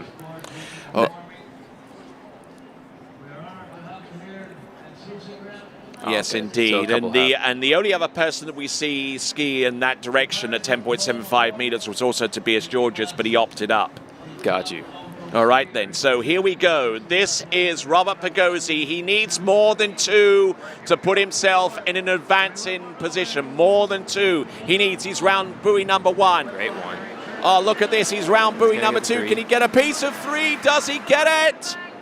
Oh my. Oh. Does he? He might have. Did he take out the camera person? I hope not. Is Connor okay? Oh, I don't know. We're going to have to see if there's a great big gash in his head or something like that, or even worse, the camera might malfunction. Well, at least it wasn't the driver, right? We saw a massive craft. Will Bush took a handle to the head. Well, not too sure. Looks like the crew is slowly making its way back to the dock. But Robert Pagozzi, look at the instant replay here, Stephen, as he gets round buoy number 1. Now, this is the critical moment. He gets round number 2, a tail slide here. Now, does the ski go outside buoy number 3? Well, yes, it does. He gets enough of that number 3 to put himself in 6th place and higher, which means that provisionally he's through to the next round of the competition. However, I wonder where his handle is right now. I think it's in the boat. I think Connor took a clock. He seems okay, though. Do we need medical personnel in that boat? I don't think so. I think we're okay. Okay. Becky gave a thumbs up. We're good. Well, good. But let's take a look at this instant replay and just watch where that handle ends up. He almost round number 2 tries to slow down, takes the ping. Oh, there you go. Yeah. Ouch. All right, then, let's take a look on dockside with Wade's World. Hey, guys, here with Rob Poland, our world overall champion. And slalom didn't go as well as you wanted this weekend, though, huh? No, I haven't been slaloming great, actually, just in general. I kind of just been going too easy, I think. Stopped warming up and stretching as much. But that's how it goes. Last tournament of the season. It's probably going to drive me a little bit for this winter. Yeah, that you were taking the 10-7 from the top end. How was the tailwind coming back? No, I took the 38 tail, which I think I turned 3-ball on 11, and I was thinking, good choice, because this wind was like really pushing you down the lake. And then yeah, coming back on 39, maybe pulled out a little hard for the headwind and was like slightly overshooting my gate, but I was good. And as I came into 1, something in me said, turn as hard as you can, and I listened to it. It was like the worst decision, and yeah, it was all kind of done after 1 ball, but I think I managed to scrap my way to 3 somehow. So it wasn't terrible, but it wasn't great. Yeah, well, from Joel himself, back to you guys. All right, then. Looks like we have a little bit of an incident going on here with Charlie Ross approaching the course, and not too sure what happened there, but we're pleased to say that that Connor Pauley, for those of you that are concerned, is unscathed. The camera saved him. We got a thumbs up from Becky. Vince let us know Connor is okay, so his mom can rest easy. Well, there you go. That's the risk you take. But with, we saw Charlie Ross. He endeavors. was about to take the water, and then all of a sudden the throttle got thrown back into his first pass there. Okay, so we got a confirmed score for Robert Pagozzi. After review, it is 2.5.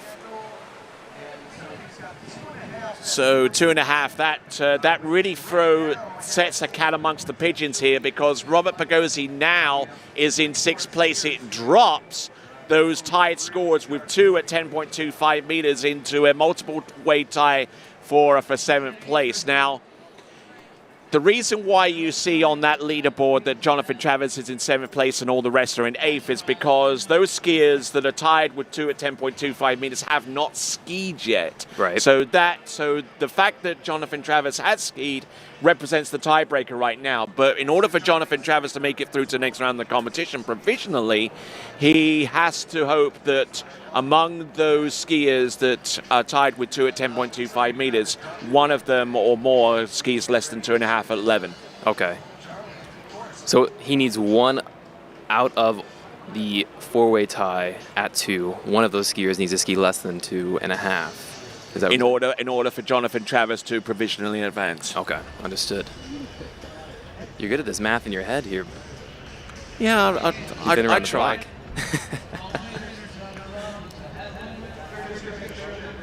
All right, so let's have a look at our current dynamic votes. We have about 118 votes, and 42% of you believe that 2 at 10.25 meters is indeed going to be the cut line, with 40% of you with some of you believing that more than 2 would be the cut line. Here we go, Charlie Ross deciding to go in on 12 meters. Maybe recent events have forced his hand here with the wind conditions. He's got to do it now or never, though.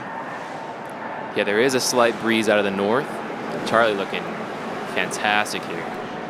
And Very you know tight what? line. This is the best looking opening pass I've seen him run in quite a while.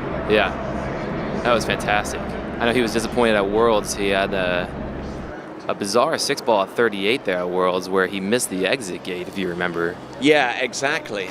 That was really, really bizarre. And, skiing at this level, it's an experience. You try and take in the good with the bad, and try and learn from it going along down the lines. I mean, you're at that point right now, Stephen, where you've just completed your first professional season, and I'm sure you've got a lot to learn based upon this season. And before I get you answer to that, let's check in with Wade's World.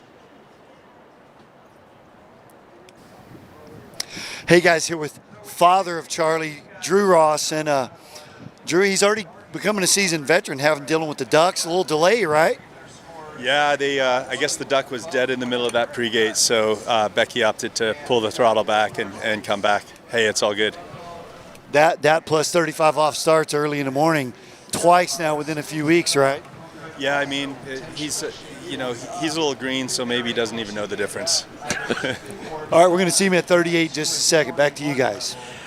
Actually, I don't notice much of a difference either. I mean, a start between 30 meters and 35 off. Yeah, it actually happened one year in the English Professional Water Ski Tour at a facility called Home Pierpoint just outside Nottingham, and got into a runoff situation where I had to go in on 12 meters, and surprisingly, I actually ran it. Nice, Tony. You got skills, man. Here we go. There's Charlie. Oh, look at this, 11.25 meters. He's in trouble here, but managing to dig himself out. Nice skiing there. Yeah, a little slack line at 2-ball there, and he just stuck with the pass. Had all the confidence in the world that he was still going to be able to run it, even with a little loose line out of 2, a little slow. Fantastic skiing there from Charlie Ross. Good skiing. To answer your question from earlier, though, Tony, regarding getting experience on the tour, different sites, different drivers, different boats, I totally agree with you. I mean, I've only had a little bit of experience here this year, and I've learned just an immense amount just in the short amount of time that I've been doing this. And Charlie, at the ripe age, is he still 15 or is he? He's still under 17, put it that way. Under 17. I mean, yeah, 15, 16. I mean, it's incredible what he's able to do out there. All right then, and we've got Charlie Ross skiing on that D3 slalom ski, and you could actually win a D3 slalom ski by entering the audience prize, but make sure you enter fairly soon at waterskibroadcasting.com/play, because the deadline for entry is the end of this second round of the men's slalom competition. Have you entered? Of course. Yeah, you can enter if you want. I didn't know the athletes couldn't enter. Oh yeah, you can enter. Okay. All right. Next Grab break. your phone. Next break. All right then, so here we go. Coming into the course, Charlie Ross. This is 10.75 meters into the head breeze. Needs to essentially run this pass and then look for a score in excess of 2 on the pass to come after that. Here he comes. Entrance gates buoy number 1. Great start. Round buoy number 2. Oh, look at this. Continuing to, and trying to get that ski to turn on buoy number 4. But I tell you what, this season has been an experience to savor there for Charlie Ross. Started off the season by becoming the youngest ever skier under 17 to run 10.75 meters, or 39.5 off. And you know, some of these turns, especially this round number 2, shades of Patrice Martin there. Yeah, I think he just took it a little down course at 2 and had kind of a similar 2-ball turn that he had at 11. But now it being 10.7, it's tougher to fight back into the pass. All right, so that was Charlie Ross. It's going to be 3.5 on 10.75 meters. Won't make an impact upon our top 12 right now, which features a bunch of skiers that are currently tied for 8th spot. Jonathan Travers in 7th, Robert Pagozzi in 6th, and the top 5 above them. And let's check in on dockside with Wade's World. Hey guys, here with Brando Caruso. So, a couple skiers left. Well, we know whether you're in or not, whether you have to ski, but how you feeling today? I'm feeling pretty good. You know, we're gonna check it out, what's gonna happen with the skiers. Really good skiers, so you never know. But yeah, for sure I'm gonna ski because I want to give like a better chance with my gates, see the timing, because I think that's the hardest thing out here, you know. So we heard he's gonna ski irrelevant of whether he's in or not, so he can check it out. Back to you, Tony. There we go. And there we go, Brando Caruso, the president of the Jean Renault Appreciation Society. He has been skiing great. Mastercraft Pro, I saw him skiing all that wind, and he seemed unfazed. It was really impressive. All right. All right, let's take a look at the format of the event. Top 9 skiers, best score out of 2 rounds, advance through in both the women's and men's competition. 9 skiers advance. We're in the midst of determining who those 9 are. And look down on dockside, and we're going to see our next competitor. He is the Yeti, and it is Nick Parsons. And skiing on a ski that he designs and manufactures, it is the Pineapple from the Parsons Project, not the Alan Parsons Project. I still haven't ridden on that ski, and I want to get a set on it. It's got some style. I mean, the Pineapple. Oh yeah, absolutely. I'm sure he can hook you up. You think so? I don't know. Yeah, I think so. He's a nice enough guy. He'll give you some pastries as well. Oh, is he a baker? Oh yeah. Oh, that's incredible. He probably uses the same oven to bake his skis. I was going to say, yeah, does he?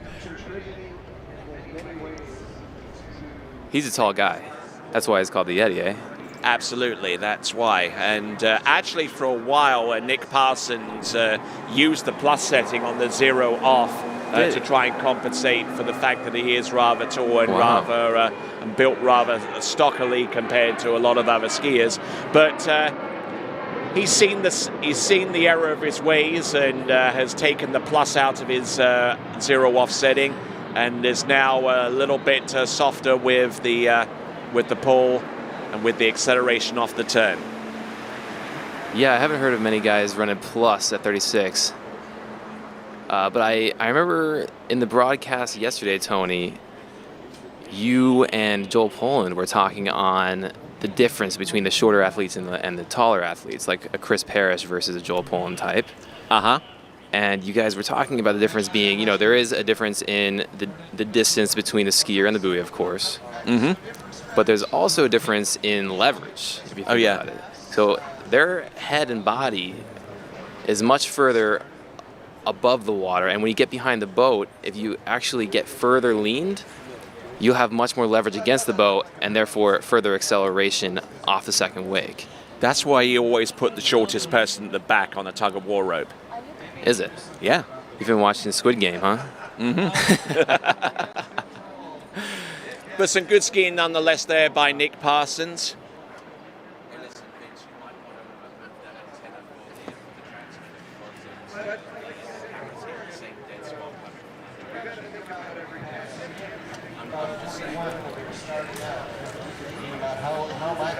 All right then, so dockside we have a skier that we don't see an awful lot of, that's Philippos Kyprios, who's medaled a number of times in pro events across Europe, and the first real excursion that we've seen from him into the Americas, and actually participated in the World Championship slalom final, which is a first for a male Greek skier.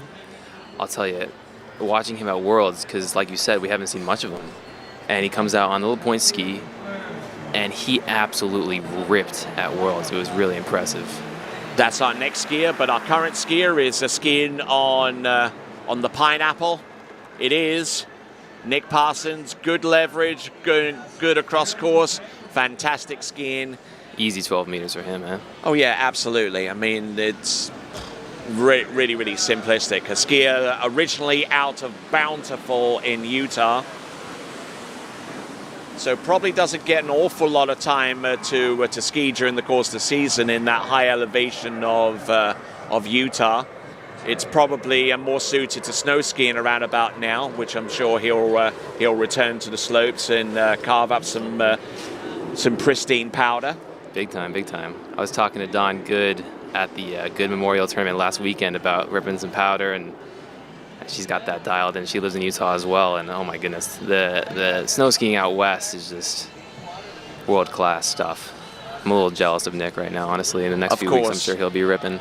Of course, Good we know of as producing some high-end slalom skis, but they actually started life by making carbon fiber ski poles and making those available to some of the best snow skiers in the world, in particular Mark Girardelli, who was a multiple-time world champion on the FIS Pro Snow Ski Tour for many years, and that's how they perfected their carbon technology. And when it became time for them to manufacture items for water skiing, they already had the carbon manufacturing process dialed down. Right, yeah, seamless transition for him. Here comes Nick. Oh, here we go. We just got word. Nick, he's Porter Tobias. 10.7. Opting up to 10.75 meters. He ain't playing around. Let's see what he's got. A really nice progressive gait there. Round buoy number one. It's all or nothing. Oh, and unfortunately, it's the latter for Nick Parsons. Yeah, that was a really good gate one, and it seemed that he just got a little spread out, and his shoulder dipped at the transition out of two there. Slow-mo will help us out here. I mean, look at that hookup at one. I mean, that's fantastic for a righty. Ooh, a little bit of an aerial edge change going into number two, which might have destabilized him coming into that turn, despite the fact that ski really sat in well. But you know that aerial edge change that we talk about a little bit, and you actually see some videos of that courtesy of the TWBC YouTube channel. Now, where you see this aerial edge change coming into there, that made the ski sit down a little bit deeper in the water and just was unable to dig himself out of that hole. And with that, let's check in on Wade's World. Hey, guys, here at the dock with Ben Stadelbar. Just another day at the office, right? Yeah, pretty nice. We're down here in Miami. It's a nice little headwind off the dock. So it's going to play a factor for the next few guys trying to make it to the finals. I know for myself, I'm probably going to start at 35 and just get 39 in headwind and then do my best from there, basically. Yeah, we're going to see him at work real soon. Nice playground, huh? Back to you guys. All right, then, that was Benjamin Stadelbauer, but on dockside right now, Philippos Kyprios trying to get into the slalom final himself, having run 5 at 10.75 meters. It's 1 at 11.25 meters. Actually didn't make it round buoy number 2, as a matter of fact. And the reason why it's 11.25 meters is because of an unsuccessful opt-up. Correct. He was going for it all. I mean, he knew he had to run it in order to get into the final, so. It's that French expression, tout ou rien, all or nothing. And you just have so much knowledge about pretty much everything, don't you, Tony? I'll try and keep myself knowledgeable on, so on that various much things. is clear. But you're not behind the booth. You're in the encyclopedia studying up, huh? Well, I try. I try to keep people informed, like I said. Anyway, that information extends to our dynamic poll right now, asking people what the men's cut line is going to be. 43% of you say that 2 at 10.25 meters is going to be it. A few of you, at 39%, say more. And about 18% of you say the cut line is going to be less, and so, but realistically, it is going to take 2 or more to make it through to the next round of the competition. So I'll end the poll right there for the sake of that. We'll get the final vote percentage in just a moment. Here we go, Philippos Kyprios. Let's have a look and see what he does on the opening pass.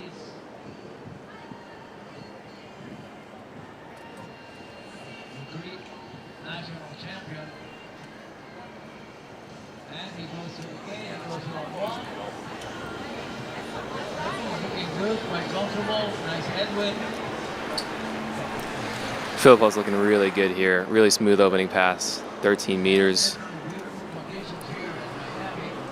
Had a tough Mastercraft Pro event. However, I don't think anyone's questioning his abilities on the water. He's on that La Pointe ski. Him and Cole look fantastic on that thing.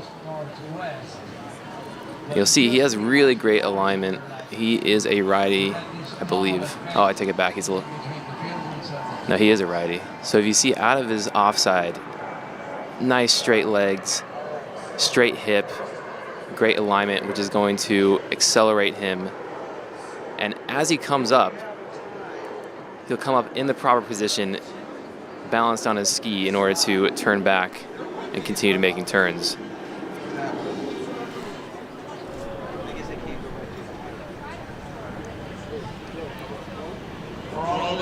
Dockside Benny Stadelbauer had a ripping 39 yesterday. Ridiculous. We'll see him next.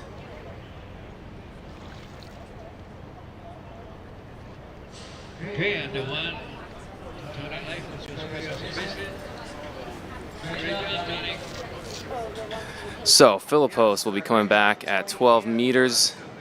This is going to be another warm-up pass for him. He's just feeling out the boat.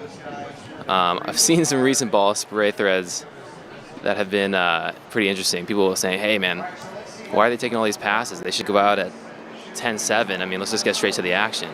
And these opening passes are more important than you'd think because you do have to feel out the sight. I mean, not everyone skis here all the time. You do have to feel out the driver, the boat. And these opening passes, they do look easy. They do look like warm-ups.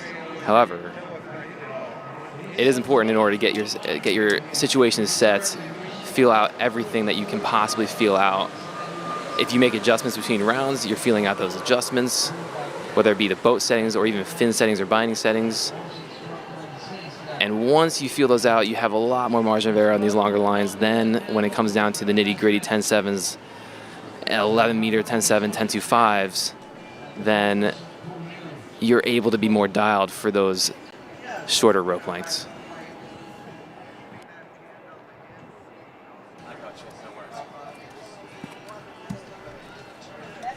All right then, so continuing on, we see Philippos Kyprios getting through pass number 2.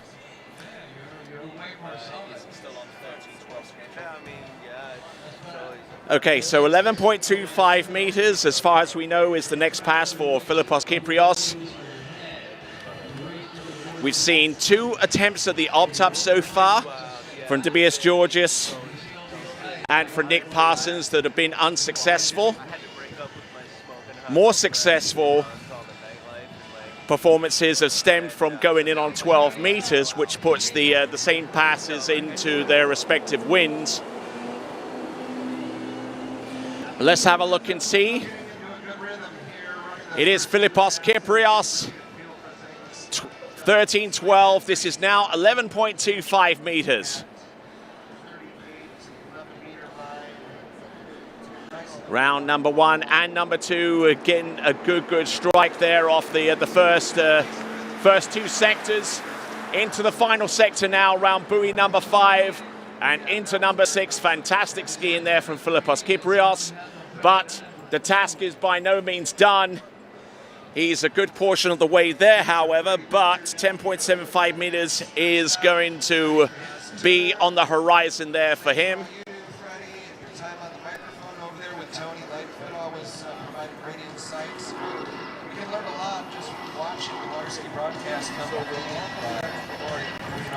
So, Philippos Kyprios doing a fantastic job out there on the water.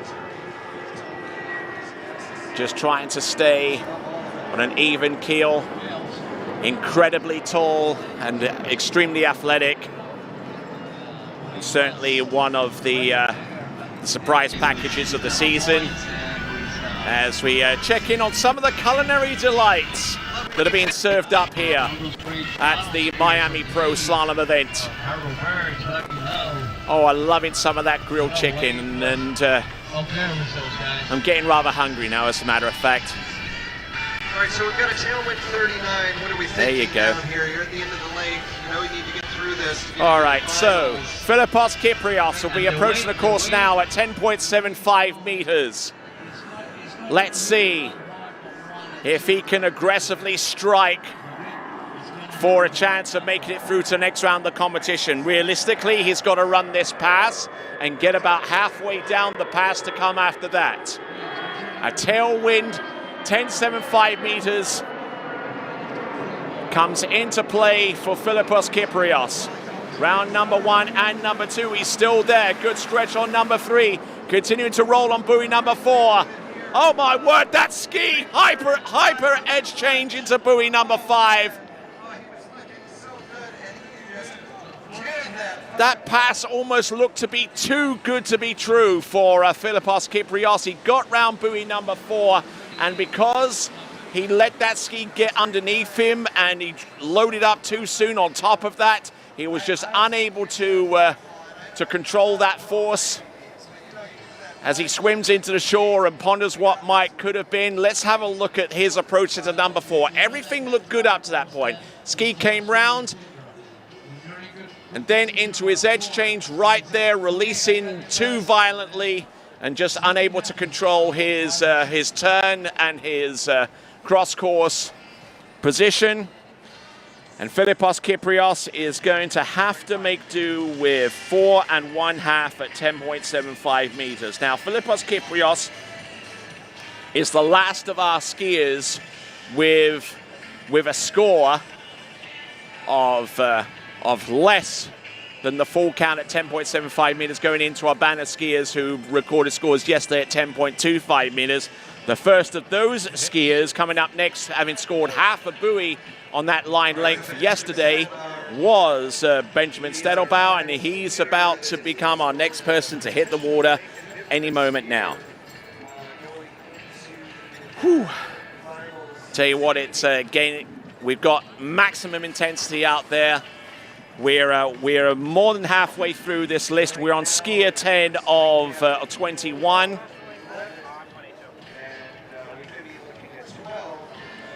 And only 9 advance through to the next round of the competition. Now, it's going to come down to a backup score, one would feel, to determine who of those 5 tied skiers will make it through to the next round of the competition. Cole McCormick, Adam Caldwell, Dane Meckler, and Freddie Winter all tie with 2. and add to that Jonathan Travers.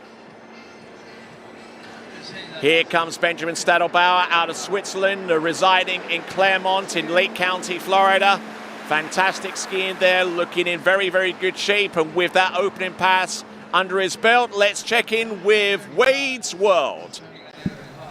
Hey guys, here with Charlie Ross. So Charlie, you chose to go 35. It worked out good. Your 35 went well, your 38 went well. Tell us what happened in the 39 start. Yeah, I mean, I thought one ball was okay.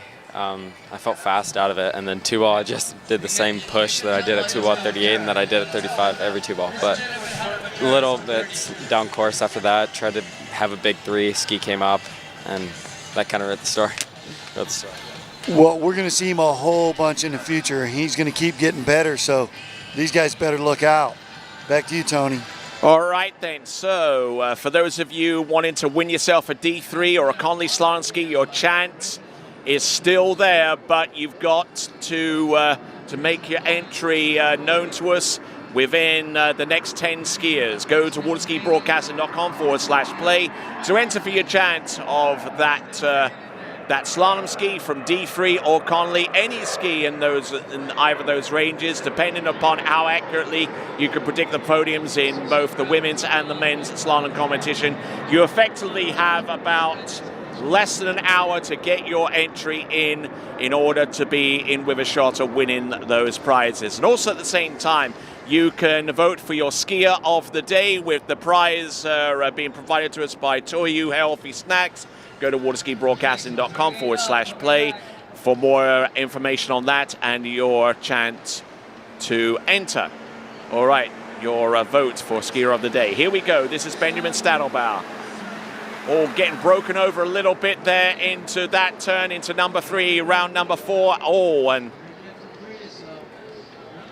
we'll double check on the line length there, but that does not look like 12 meters, and more than one person among our crew certainly agrees with that sentiment.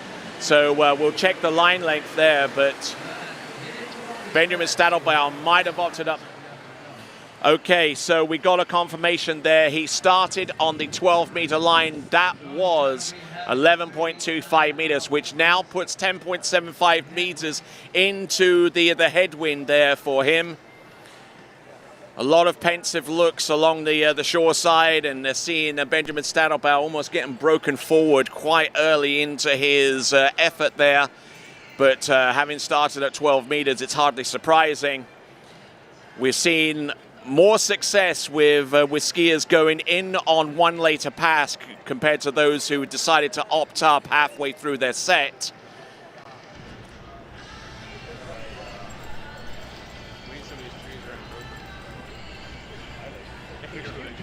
So there we see Nate Smith there, who is in the Pro Tour leaderboard at number 1, the only skier to score over 300 Pro Tour points. And his best score of the season, 2.5 at 9.75 meters, and certainly the skier to chase down in this competition, having scored 5 at 10.75 meters, just marginally short of running the pass. All right then, here we go. This is Benjamin Stadelbauer pulling out for the entrance gates, 10.75 meters. Needs to run this and get a good ways down, 10.25 meters to stand any chance of advancing. He's round buoy number 2, keeping the ski out ahead of him. Good strike off buoy number 3, keeping the speed up. Outside hand on the handle, looking and go around. Oh, broken offer. Oh my word, and it couldn't happen that quickly. And that is 5 at 10.75 meters, 5 at 10.75 meters. He looked confident going into number 5, almost too confident. And the result, unfortunately, there for Benjamin Stadelbauer, unable to make it through to the next round of the competition, having scored 5 at 10.75 meters in this round. And with a score yesterday at half at 10.725 meters, unfortunately, neither of those scores helping his scores in respect to making it through to the next round of the competition. So now we're into the realm of those skiers that are currently tied with 2 at 10.25 meters. Benjamin's, we're going to see Freddie Winter shortly. Dane Meckler, Adam Caldwell, and Cole McCormick. We're going to see which one of those skiers will take to the water next.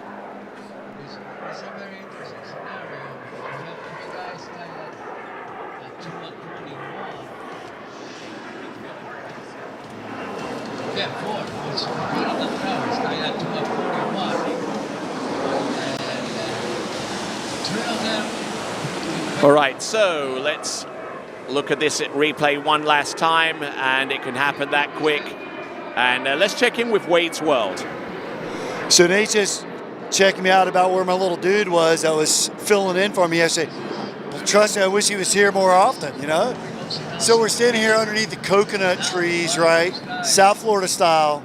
So how's your day been so far? It's been pretty good. Just got to the site a little bit ago, watching a little bit of skiing. The conditions are perfect. There's a nice little head tail, and this is the warmest part of the whole country today, I think. I got a picture of snow back in Indiana this morning, and just watching these guys ski. Going to go out here at the second round and try and improve my score a little bit, and then see how the finals go this afternoon. We'll see him up soon. Back to you, Tony. All right, thanks a lot, Wade. And here at this Freestar Water Ski Pro Tour event, this is the Miami Pro Slalom, the final professional event of what has been a fantastic season, the inaugural season of the Water Ski Pro Tour. You can find out more about that by going to waterskiprotour.com. That is waterskiprotour.com. All right, next competitor up, it is going to be Cole McCormick. Now, in order for him to make it through to the next round of the competition, provisionally, he essentially has to score more than 2.5 on 11.25 meters. The reason why that bar is set relatively low is because he's already done much of the work yesterday with 2 at 10.25 meters, and the score greater than 2 at 2.5 at 11.25 meters will be enough to supersede Jonathan Travis's second lowest backup score, despite Jonathan Travers actually getting 2 at 10.25 meters in round number 2. So here we go. Cole McCormick, opening run, 13 meters, no worries there for him. We'll double check on the line length because there have been a couple of instances where we have been caught out with the opening line length. It is 13 meters, so no worries there for him.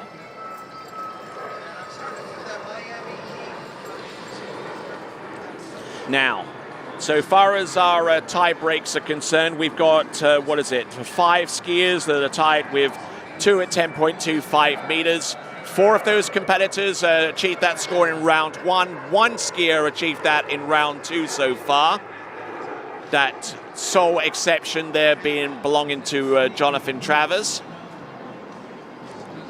So, trying to marry all of that up together to bring you a scenario which means that Cole McCormick essentially needs to score about halfway down 11.25 meters to affect a positive change and make it through to the next round of the competition. And there you see the current rankings right now. Robert Pagozzi in 6th place right now with 2.5 at 10.25 meters. The major outlier from this round of competition so far, vaulted himself into 6th place, and then you see a multiple-way tie for 7th place. We could be in a situation where we could see a runoff, but the only way that could potentially happen is if 1 or 2 or more skiers actually create perfect ties between themselves with scores produced in round number 2 to complement their already tied scores in round number 1. Here is Cole McCormick, looking good, nicely done, round all 6 buoys.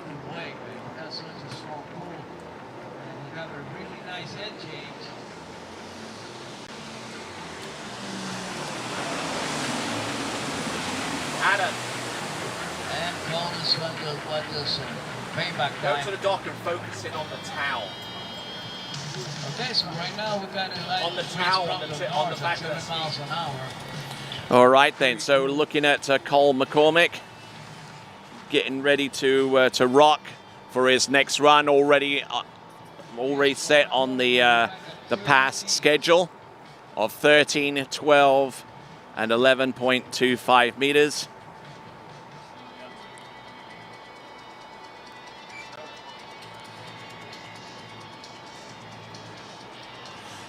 All right then, so now it is going to be an opt-up for...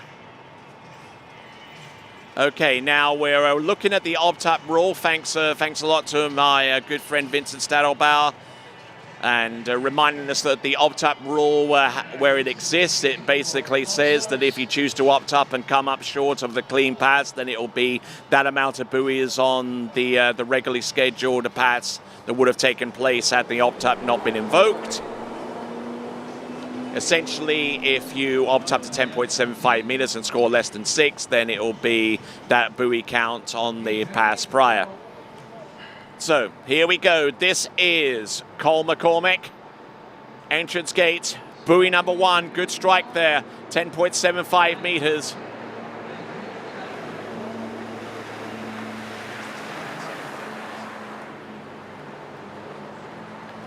Okay, so that is 11.25 meters. He makes it round all 6 buoys.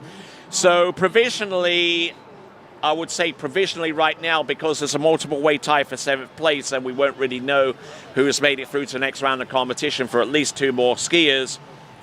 But because he's gotten more than 2.5 at 11.25 meters, that puts him higher than Jonathan Travers in regards to the multiple way tiebreak, as we're rejoined here by Stephen Island. How are you doing this afternoon?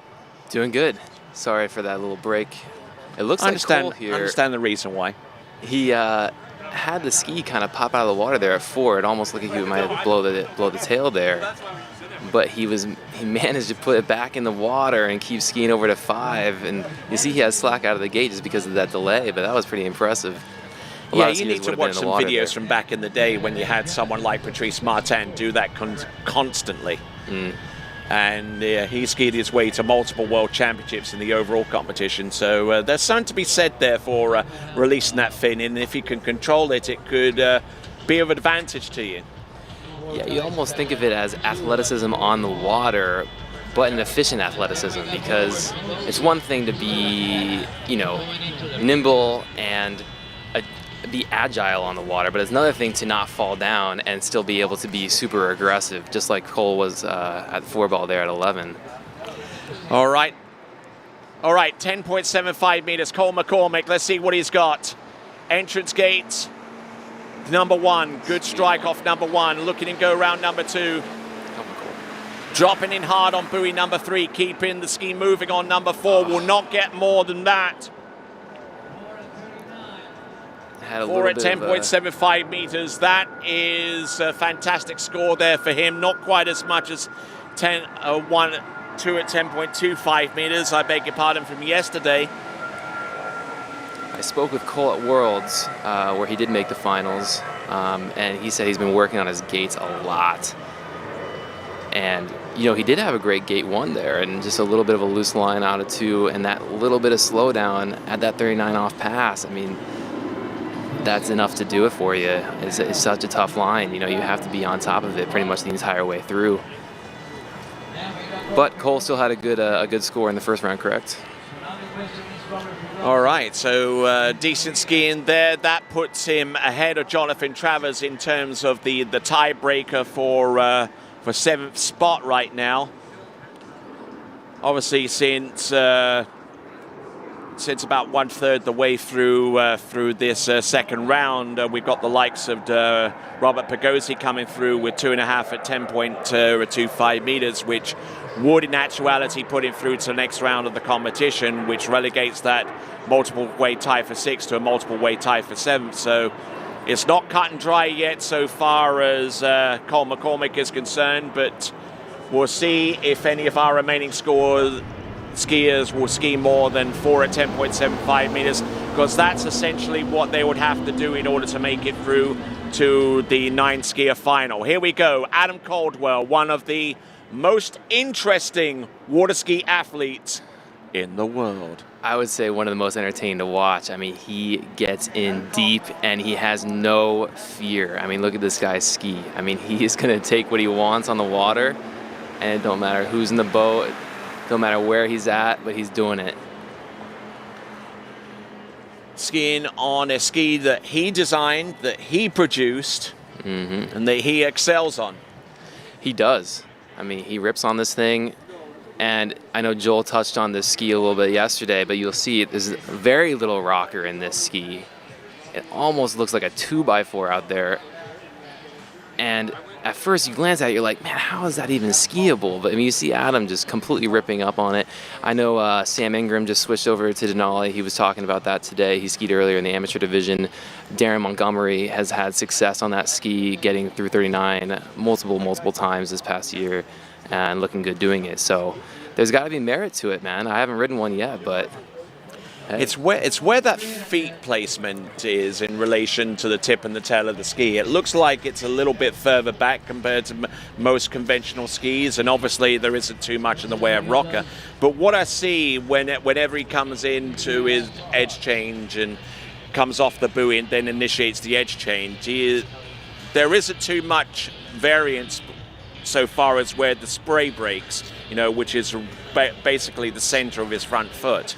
Yeah, and you'll see the tip stays very steady. I think when he talks to the people who, his consumers of his products, the customers, he really wants them to be able to keep the ski in front of them into their offside turn, so that way they can put the tip kind of where they want it, because that tip, it has no rocker, so the tip of the ski doesn't have much movement.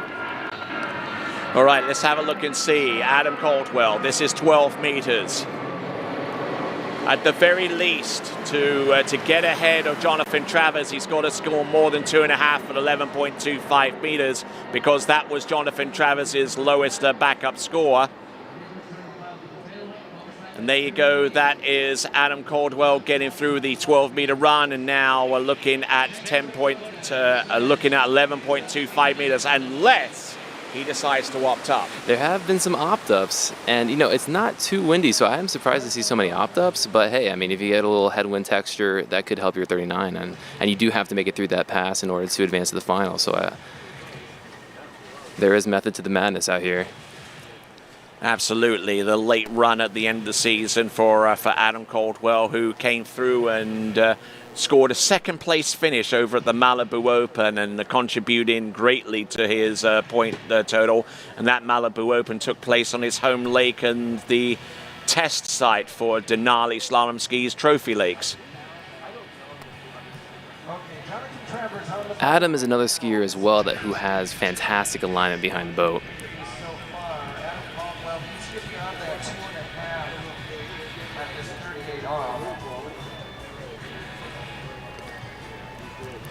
Looking at Dane here, who scored 2.25 yesterday at 41 or 10.25, and he laid out for that quarter buoy, which was a good call because there's a lot of guys stacked up at 2 right now. And you saw that he has Velcro bindings, and his bindings released. It was a little bit of a yard sale, but he got the quarter buoy. Here comes Adam in 11. All right, here we go. This is Adam Caldwell. Now that we know that score has been revised, that means it's a multiple-way tie for 8th spot rather than 7th now. So you've got about 4 skiers battling for 2 spots here, and Adam Caldwell being among those skiers as he runs through 11.25 meters. Fantastic effort there. So just a quarter of a buoy is enough to really make a serious dent in the slalom competition, given the information that I just received regarding Dane Meckler. Correct. And for those who don't know at home, the difference between a half and a quarter is if you get outside the buoy line, looking vertically down the course with your binding, then that would count as a quarter. So say he fell right there and he kind of let go of the handle, but his binding had gone past the buoy line outside of it, and he did not make it back around the buoy line back towards the boat, which would be a half if he fell, going towards the boat after the buoy. All right then, so that is Adam Caldwell, 10.75 meters coming up. It'll be an attempt on the tailwind. Now, essentially, we know that Cole McCormick got 4 at 10.75 meters, so anything you can do above that is going to really enhance his chances of possibly making it through, because we have, as far as I can see, 4 skiers battling for essentially 2 spots, 8th or 9th. We know that we've seen Robert Pagosi with 2.5 at 10.25 meters. We've seen so far Robert Pagosi, that score at 2.5 at 10.25 meters. We know the score for what was it? Dane Meckler has broken that tie as well with 2.25. It's revised to from round 1. So here we go, 10.75 meters. Pretty soft pull out there. Let's see what he's got. Round buoy number 1. Oh, look at that. Oh no, and he collapses on buoy number 2. Just got a little ahead of his ski there. It almost looked like he might have hit the buoy. Yeah, well, it would appear so, which means that at 10.75 meters, that puts him behind Cole McCormick and would have to wait for about another skier or so, but to officially call it. But yeah, it's going to be close. I would say I believe Cole McCormick may have done enough to see himself through to the next round of the competition. I think he hit the buoy. Yeah, I think so as well. He definitely clouted it big time, and it sent him over the front of the ski. So that was Adam Caldwell with 1.5 at 10.75 meters. It looks as if he might have drifted back a little bit on the gate, and you'll see he gave a little bit of a lean behind the boat because I think he knew he drifted back, so he wanted a bit more water speed. And that affected him on that 2-ball because, if you get a drifted back gate and your water speed isn't up, that will affect your 2-ball most of all. Of course, and also the reduced distance that it would take for the ski to fully resolve its turn and get behind the wake to get as much angle as you can. Right.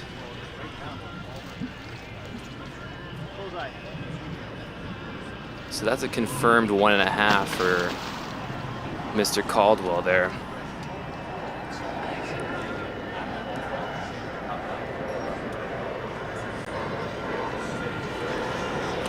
All right then, so it's a case of dueling backups.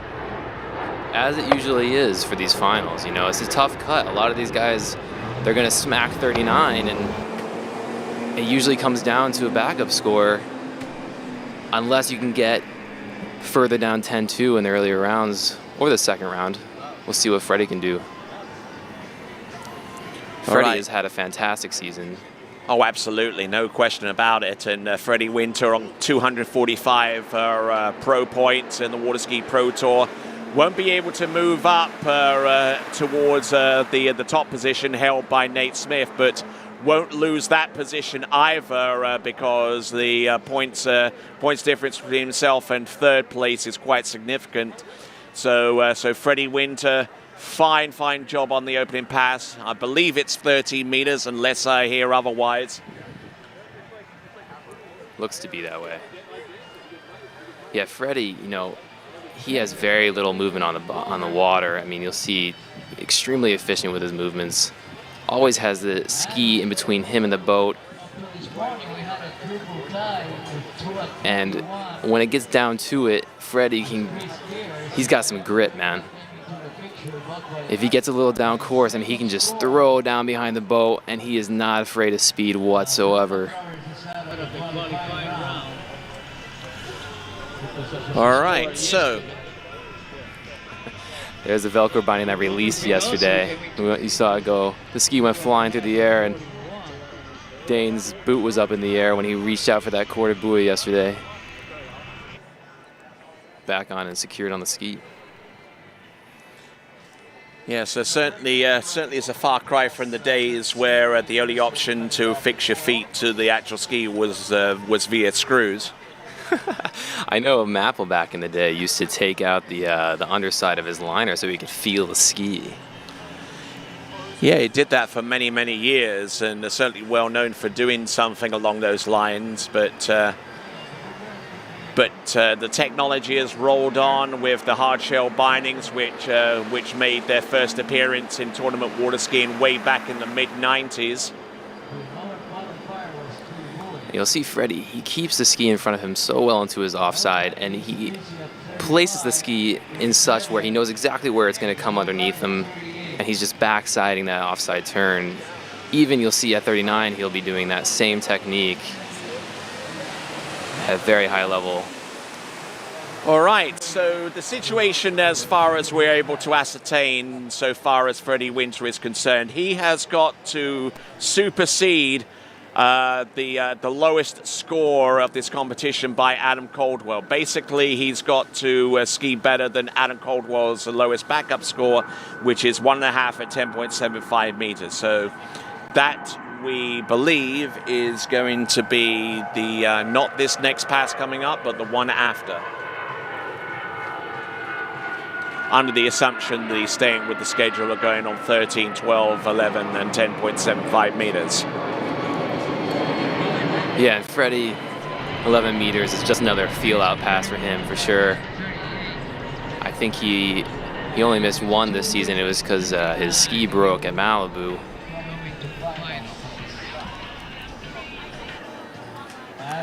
All right, just saw a shot there of Freddie Winter's training partner from Central Florida there. That was Manon Costar.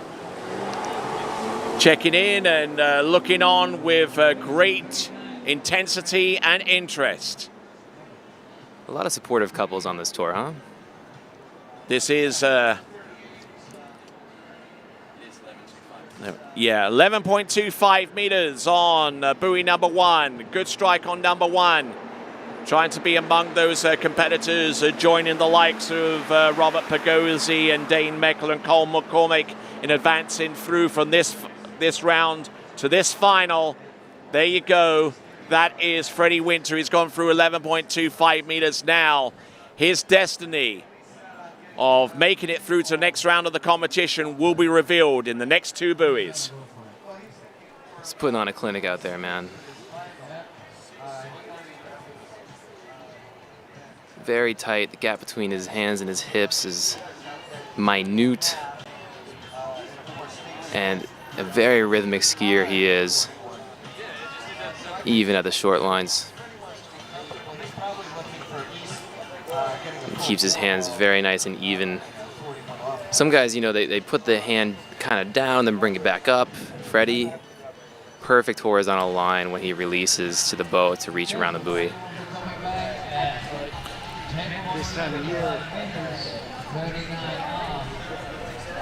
All right, so we check in with Dane Meckler, who will be our next skier to go.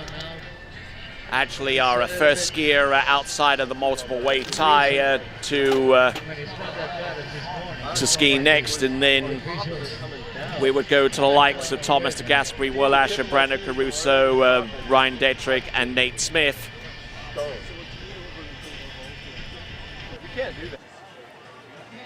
So this is a tailwind 39. So as you saw some athletes prior, they opted to go off the dock at 12 to get a headwind 39 or opt up. He's got to play this cagely here now. Round buoy number 1.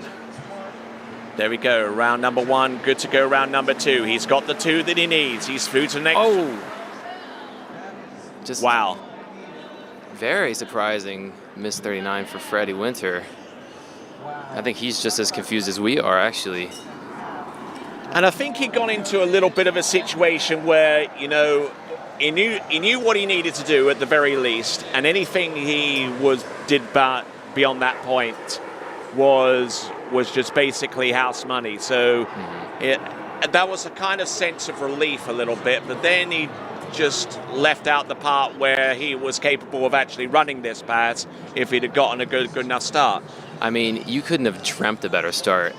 At 10.75 tailwind there, fantastic start. I almost want to see the boat view again, because it seemed that he had a good approach into 3 too. I mean, he was crazy early for 39. And I am not entirely sure what happened, what led to him having no line on the back of that 3 ball here. I mean, look at this start, it's ridiculous. All right. Kind of lost his hip just for a second. That's all she wrote. Exactly. And with that, let's check in with Wade's World. Hey guys, back at the dock again. I don't think we were really prepared to see Freddie go down early like that. It certainly was 6 skiers left. There's some sort of floating cut line, if you will. So it's sort of a mad scramble going on. What did that guy run? What do I need to make it through? So anyway, a little bit of excitement there. We certainly weren't expecting to see Freddie go down. Back to you guys. All right then. So our skier on the water right now is coming in on 12 meters. This is Dane Meckler, who became the latest skier to earn his membership into the 43 off club, or 9.75 meters. And there you see his best score of the season with that one at 9.75 meters. Won't really be officially recorded as such because he actually achieved that pass during a runoff situation at the recent World Championships. But certainly one of the most exciting skiers that we've seen over the years, and recovering from an injury that he sustained earlier on in the season and coming back with a vengeance. Dane is just an amazing skier. I had the pleasure of skiing with him recently this past Monday and Tuesday at a good test day at Hope Lake, and you know, his finesse with the handle is incredible. I mean, you see how he controls the handle and the line all the way out to the buoy, and he's constantly keeping a perfectly tight line. And something that's really interesting with Dane Meckler's skiing is into his offside. I've tried to mimic this and I can't successfully do it, but he pulls his arms in, puts his handle pretty far out in front of him instead of to the side like most skiers, and then he almost as if follows his reach back through the transition of the ball. And this is on his offside, which would be 2-4 for a lefty. And it is incredible to watch. I mean, the guy's got skills, and he's a really stylish skier out there on the water. And because of the situation that came about with those performances from Cole McCormick, Dane Meckler's on the water right now. So Freddie Winter and Robert Pagozzi, because of those previous performances and how it shaped up with our multiple weight tie, that means that those skiers that I mentioned, Cole McCormick, Freddie Winter and Robert Pagozzi, all through to the next round. And also added to those is Dane Meckler. So anyone that has scored 2.25 on 10.25 meters or above in either this round or the previous one has successfully made their way through to the next round of the competition, no matter what. Here we go. This is Dane Meckler. This is 11.25 meters and smooth as you like. Stroking it out there. Absolutely stroking that tailwind 38. And it'll set him up for a nice little headwind 39. And Dane, he's someone who can just kind of hop on any ski and crush it. I mean, I saw him hop on a 99.70. We're trying to get some settings data for good, and just ripping 39s up and down the lake. I know he skis with Jeff Kepcha and Darren Montgomery when he's down in South Florida sometimes, and Jeff came up to me after they had skied the past weekend, and he was just like, man, this kid is for real. I mean, he was saying how he wasn't skiing good, but he was ripping 39s up and down the lake, and Darren and I are looking at each other like, what the heck? He's got a ridiculous amount of skill. Yeah, he's definitely got some mad skills, and he's been producing these performances for many, many seasons, and won the World University Championship many, many years ago. He took that title in Kita in Japan, so a well-traveled skier, and has been to one or two international events in other countries as well, including San Gervasio, although this year he traveled to San Gervasio, but he couldn't ski in that event because of an injury he sustained a few days before with the handle. Yeah, his finger got caught in the handle, and it really affected him. I mean, he's still swollen right now. It looks almost like a broken finger. It's pretty nasty, but he's still skiing really great. Let's see him on this 10.7 pass.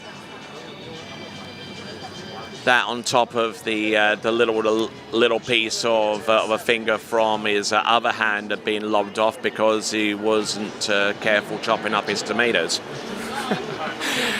Classic double whammy. Ooh, a little hitch at 4. Still smoked it though. Wow, that was great skiing. Fantastic skiing, as a matter of fact, and that is Dane Meckler getting through the opening few passes. He started on 12, so that was 12, 11, and 10.75 meters. Just like you say, just ripping those 39 and a half ripping off. it up and down the lake, man. That's Dane.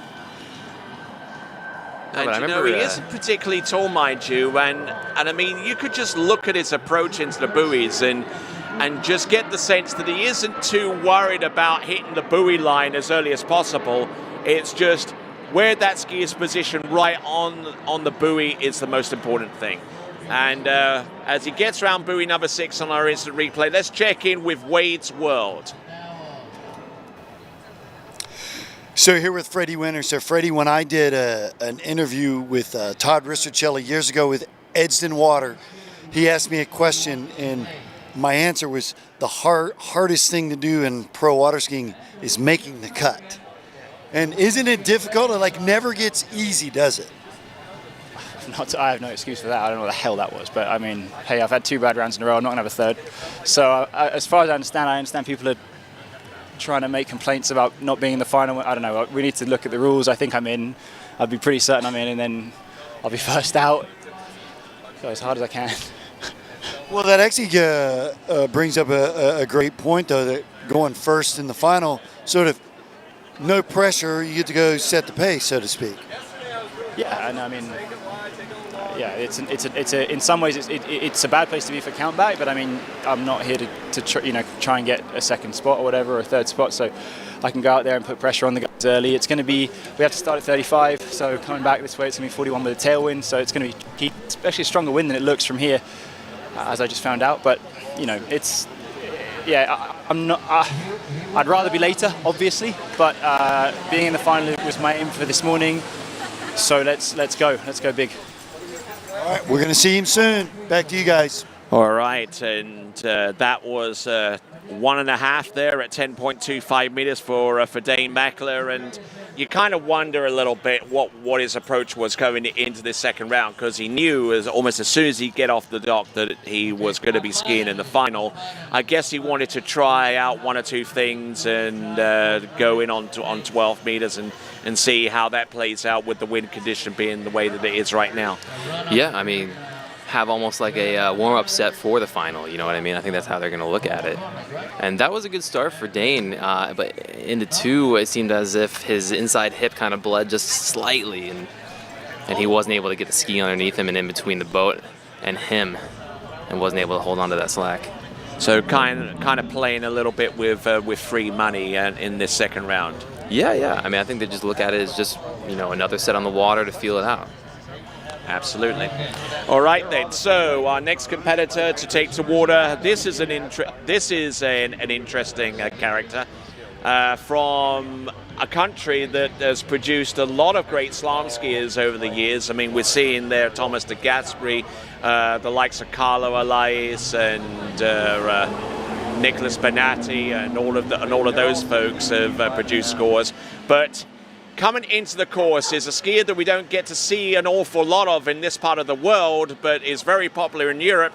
This is Brando Caruso, and he's starting in very boldly on 12 meters.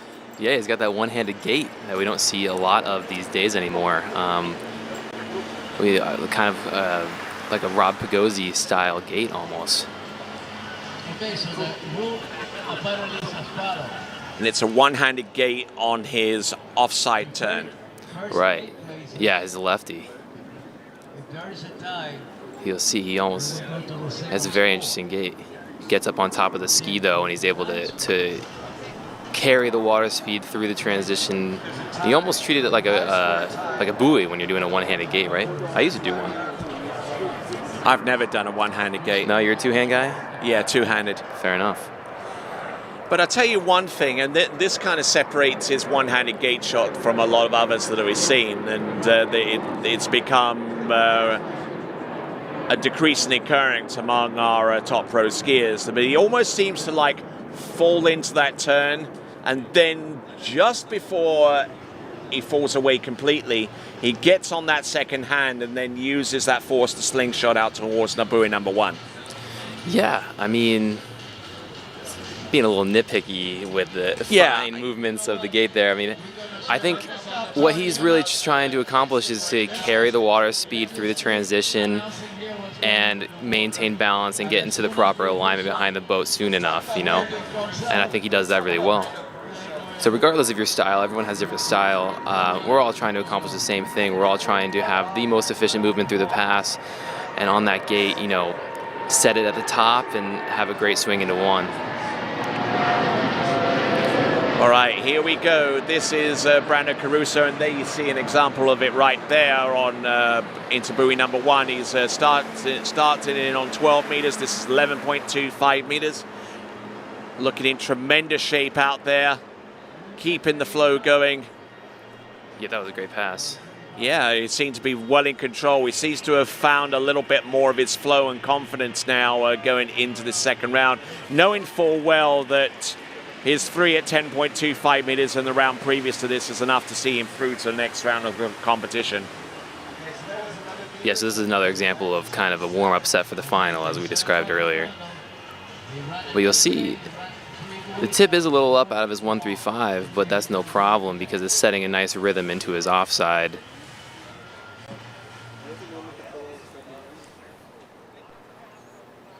But looking very, very steady out there, and nothing too much out of the ordinary, just typical run-of-the-mill slalom technique.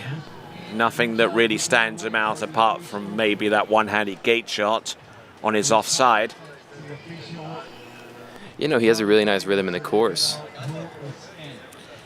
All right, then, that's Brando Caruso. My name is Tony Lightfoot. He is Stevie Island from the Ski or Die podcast, which you can find on all the major podcast platforms, whether it be Spotify, Google, Amazon, iTunes, iHeart. All of them, man.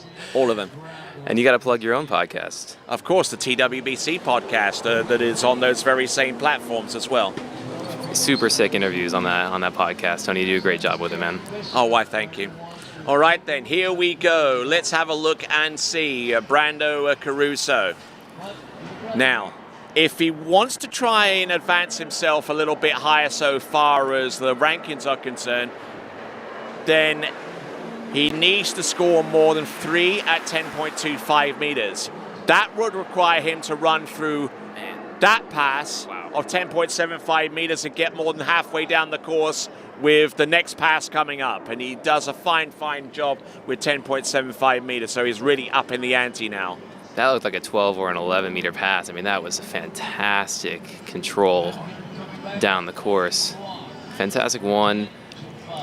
And you'll see that's really cool because into his offside turn, you'll see a lot of people are worried about arm bleed into the offside, and he does almost bleed that opposite shoulder, but he is too efficient, man. With the line coming into the buoy, he puts the handle right where he wants it, and the outside hip comes right underneath, exactly underneath the handle. That's fantastic skiing right there. All right, then. So fighting for third place in the Pro Tour standings. You know, we've got Will Asher currently in 4th place right now, who can ascend a little bit higher at the expense of maybe Thomas de Gasperi, who is currently in 3rd place right now with 216 points. So the battle for third place in the Water Ski Pro Tour will continue to resolve itself a little bit there with Will Asher and Thomas de Gasperi. Now, one of the old techniques back in the day, and I'll make reference to Brando Caruso because he might still be implementing it here, is the whole concept of sitting on the buoy. As you make your edge change and go into the turn, you're going to try and basically position yourself so that by the time the ski comes around, you're actually sitting on top of the buoy. Yeah, I mean, it's controlled falling, as they say. 2 of 41 there by Brando. Man, he's been skiing great. He's been fun to watch. A great effort there from Brando Caruso out of Italy, and good strike into buoy number 1. A little bit of a shoulder charge there. Yeah, he got deep on that gate, and that's why he got pulled up out of 1. I think he had a little too much speed. And then he S-turned and probably cursed himself more than anything else. But it's a good solid backup. 2 at 10.25 meters to complement his 3 on the same line length. And And we've actually got a three-way tie right now after round one between Brandon Caruso, Will Asher, and Thomas de Gasperi, all of them on 3 at 10.25 meters. So for the moment, Brando Caruso is currently in outright third based upon his backup score, for the sheer fact that he's already skied. Now, when it comes down to our other competitors that are tied with 3 at 10.25 meters, they have yet to ski, but that's going to change because our next competitor to go is one of those tied skiers, and that is Great Britain's Will Asher, former 2-time world slalom champion, multiple-time world championship medalist. Actually got the bronze medal this time around in Lake County, and also a multiple-time professional slalom champion at the Masters, at Moomba, and also in many other events as well, including the European Championships. And he's got a really cute dog. Yeah. Little tiny Yorkie. Yep, the dog really tops it. He's his little buddy. All right, here he comes in at 12 meters. All right, so 12 meters. I think everyone is fancying their chances with a 12-meter start. It's the end of the season. Why not? Well, yeah, and if you're already in the final, you know you're going to have a 12-meter start in that second round. And, you know, these guys are the best in the world. And they're used to the 12-meter start. You know, I mean, how many finals has Will skied in where it's been a 12-meter requirement? So it's no problem for him. He just wants to feel out the same rhythm that he'll get in the final. And with that, let's check in with Wade's World. So here with Brando Caruso from Italy, and you knew you were already in, and you chose to go out and start at 12 this round. Was that sort of prep for the final? Yeah, for sure it was a prep for the final, and also wanted to check my gait again. And yeah, I think I did check well, and I'm mad because I just made a mistake at 41. Could do better. I started so late, I didn't see the wind, you know. But it was windy, you know, especially coming back, it was windy. Yeah, I will see in the final. So yeah, we're going to see him soon. Back to you, Tony. Fantastic skiing there from Brando Caruso, and actually getting some congratulations from Matteo Luzzeri, who is our good friend from San Gervasio. Via Brando Lutz was the message that he put forward. And I'm sure that his support will also extend out towards Thomas de Gasperi, who is on the starting dock as well. So Italy having cause for celebration with 2 of their best slalom skiers in through to the next round for absolute certain. So now on the water we've got Will Asher.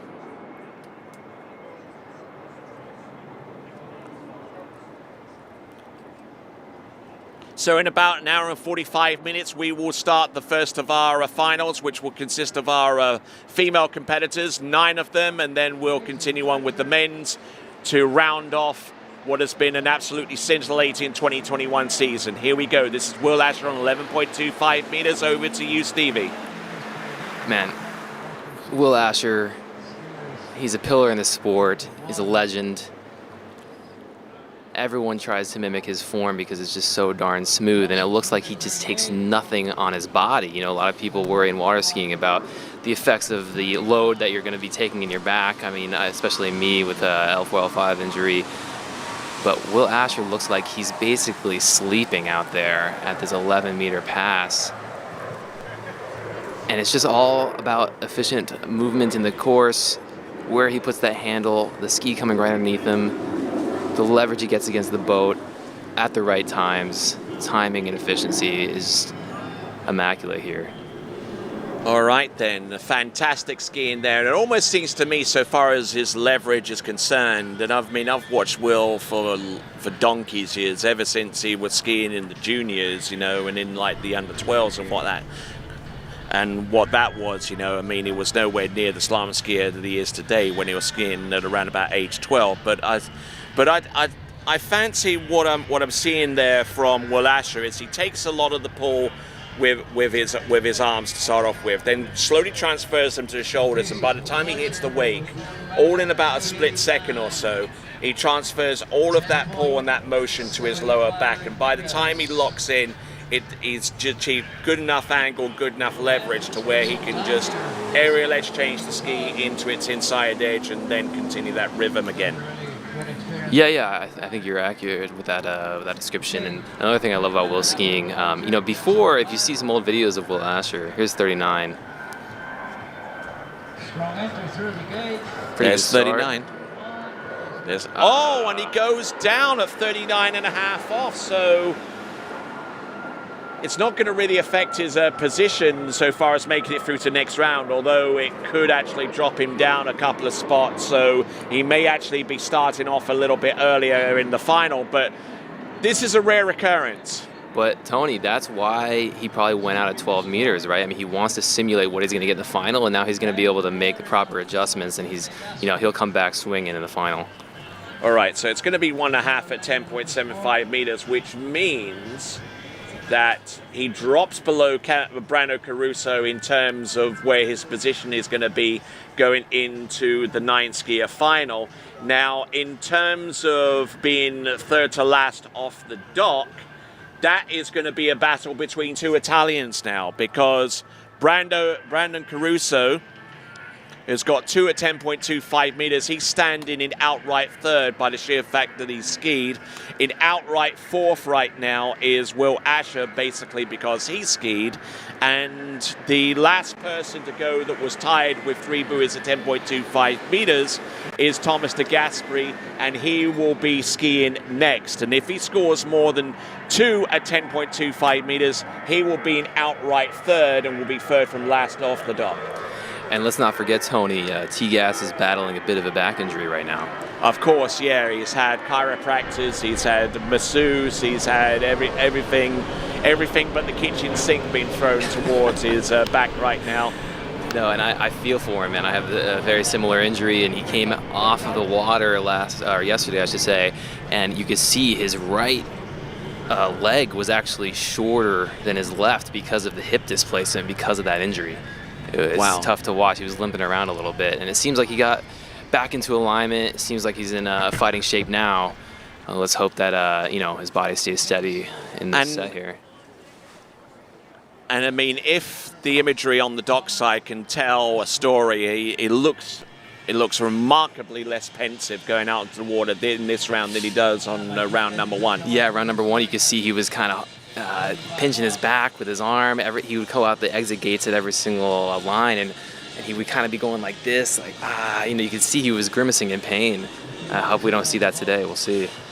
All right, we'll check that out. We've got Thomas de Gasperi, 2-time World Slalom champion, 8-time European men's slalom title holder, and already winning and trying to maintain a third place on the Pro Tour leaderboard. It's going to be up against the challenge from Will Asher in the next round of the competition, which is going to be the final, and the winner of the San Sebastian Pro-Am Slalom competition in that epic battle between himself and Nicholas Benatti on the first weekend in July, which almost seems like an eternity ago. I know, it seems like it was years ago that event took place. And T-Gas has such a cool technique on the water. You'll see he has a rhythmic hitch into his offside that's really neat. And I think it's for him to maintain line control and to maintain water speed and have a consistency into that offside turn. You'll see he kind of almost hitches a little bit. And a lot of pro men skiers do have that similar kind of hitch, and it's really cool to watch. Excellent stuff there for Thomas de Gasperi, and we look forward to seeing him come into the course on the next line length. I believe it's going to be 11.25 meters, unless I've heard something different.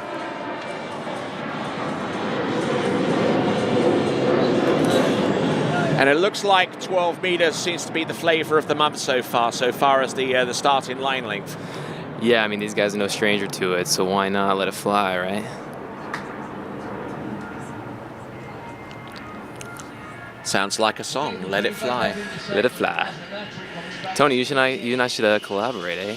And you see on the replay there, T-Gas was kind of holding his back a bit going out of the exit gates there. Man, the poor guy is in pain. But he's still just ripping it up. Hats off to him. So the way it goes with the roadless, the American system,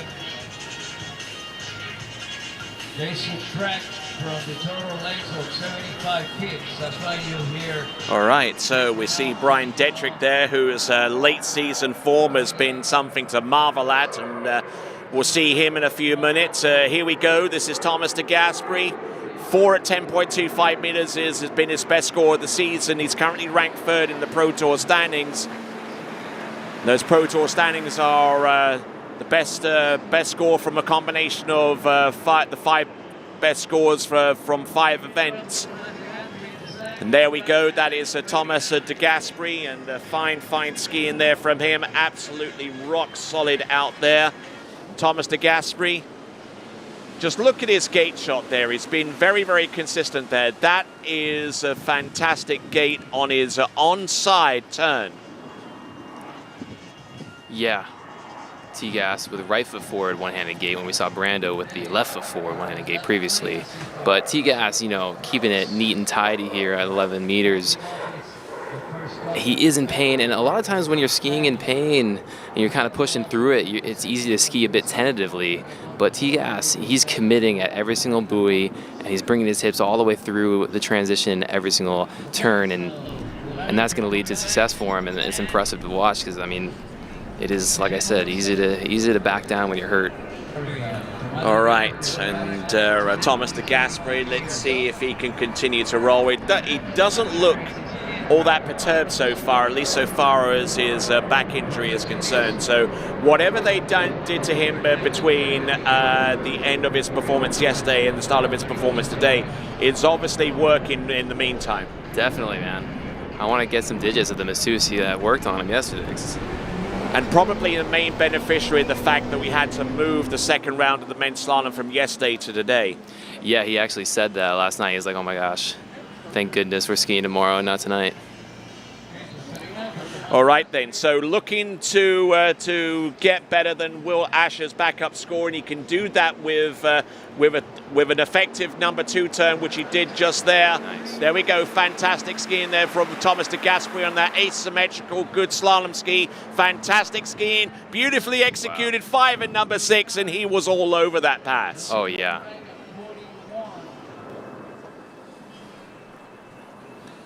So just look at this gate shot. Look at how complete this turn was and the amount of angle and width that he gets with that ski. The most impressive thing about this pass to me was out of 4 ball, he was a little slow, and that's his onside turn. So when you're a little slow out of your onside, you know you have an offside turn coming up.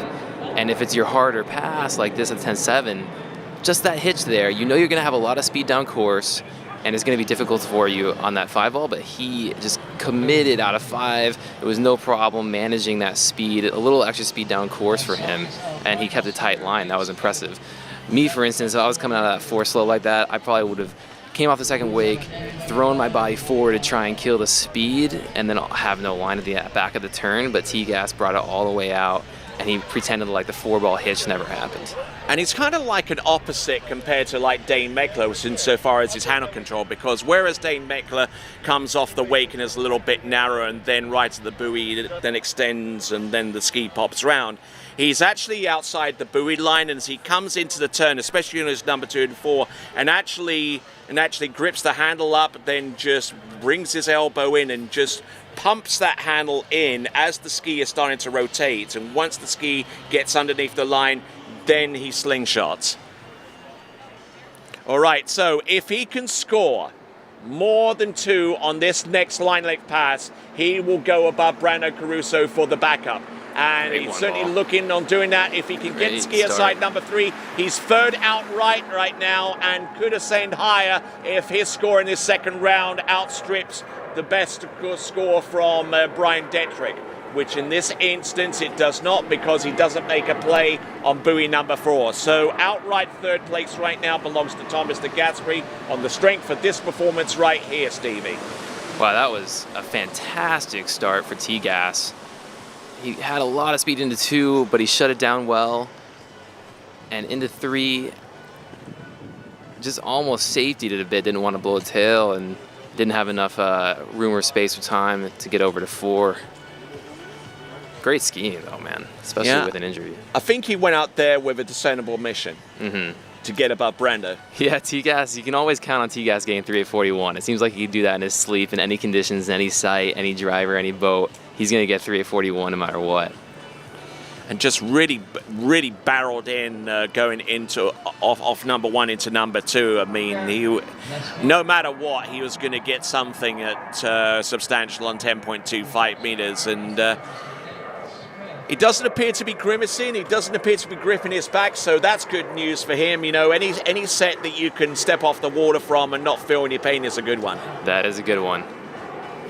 Let's check in on dockside with Wade's World. Hey, we're grabbing Thomas like literally fresh out of the water. So back's feeling better. You want to check out the conditions, right? Yeah, I mean, I wanted to ski because they go to backup and backup. So testing the back, it's hurting, but it's not locking, as I said yesterday. So that's my main concern. I can deal with pain. I don't care as long as it doesn't lock. Ski pretty good. I had a pretty good one ball at 41 and dropped my head, dropped my shoulder too much, charged too much, number 2. Kind of got there a little too fast and pretty happy though. We'll see what happens this afternoon. We're going to see him soon in the final. Back to you, Tony. I'll be curious to find out what percentage he is in pain, because it's obviously a little less than yesterday. I'm unfortunately very familiar with that kind of injury, and I bet you it's pretty high, Tony. All right, then, here we go. Brian Detrick, opening pass. He's currently in second and will only ascend higher into the lead position if he can get more than 5 buoys at 10.25 meters, which would be slightly short of his personal best, which is 1 at 9.75 meters, and he actually performed scores running through 10.25 meters twice this season over in California, and has really been ripping it towards the latter part of the season. Yeah, Brian's had a fantastic season, and he's been fun to watch. I mean, he's just so consistent on the water.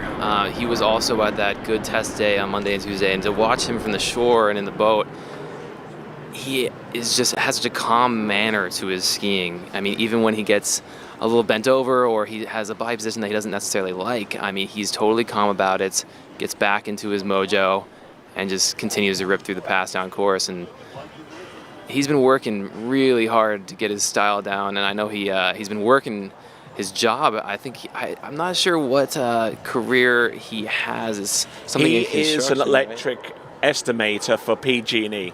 Okay, interesting. And I know that takes a lot of his time away from the water, so it's really impressive to have him have this full-time, serious job and this, real career path, but still be able to perform at such a high level on the water, week after week at these pro events. It is something to be said for that, Tony. Yes, indeed. And so a lot of his career has taken time off the water, as Stevie mentioned, and I spoke with Brian Detrick as part of the TWBC podcast, one of the latest episodes you can find on Spotify, on Google, on Stitcher, iTunes. And iTunes, Amazon, and a whole bunch of others as well. Yes, sir. You're good with the plug, man. All right, here we go. This is Brian Detrick coming in on 12 meters. Good extension on buoy number 1. Now you look at his head direction off this turn here, round number 1 and round number 3. Tries to get a good advance here and allows the ski to fully rotate under the line so he can get good traction behind the boat and run through that pass. So still opting to stay with 13 and 12, not wanting to go on 12 meters to start off, but then again, if he wants to change things up again, all he has to say to the boat now is opt up. Yeah, we'll see if he does it. I'm watching Roger, the boat judge's hands here. And it looks like he is going to go straight to 11 and not opt up. All right, then. So staying with the schedule. Interesting to see the strategies between each of us skiers and how it matches up with how they're feeling out there on the water, in terms of how physically fit they are and whether they can endure one more pass or whether they can, whether they're more up for being at a more intense pass a little bit sooner. Yeah, two things that stand out about Brian's skiing to me is Into 2-4, he's fantastic at keeping outbound energy going, and he'll naturally come up. The boat will naturally pull him up into the proper position, into that onside turn. And then again, going into the offside turn and through the transition of the ball, he's very good at making his hips and ski move before his upper body. So he's not leading with the upper body, and he pivots those feet to be right underneath him out of 135. And that is what leads to all of his consistency in the course. All right, then, here we go. This is Brian Detrick, 11.25 meters. Positioned himself just short of the podium at the recent World Water Ski Championships in Lake County, and has been on a tear in recent times and doing a fine job out there with that particular run, and that was 11.25 meters. Now he's going to attempt 10.75 meters with the wind at his back and see how far he can get through 10.25 meters, because that's how he's played this in terms of wind strategy. And that was just a textbook gate there for Brian. I mean, it was so good. He was high up on the boat, he was connected to Becky, and he was able to get under the line early, and it just positioned him so well at one ball. I mean, it was just a walk in the park from there on out. That Huskies uniform, is that for a high school football team? That Huskies vest, is that for a high school football team? So the men's final, the women's final is going to start at 1 p.m. Eastern time, regardless of when we finish here. Nice. Because I lost mine in Italy.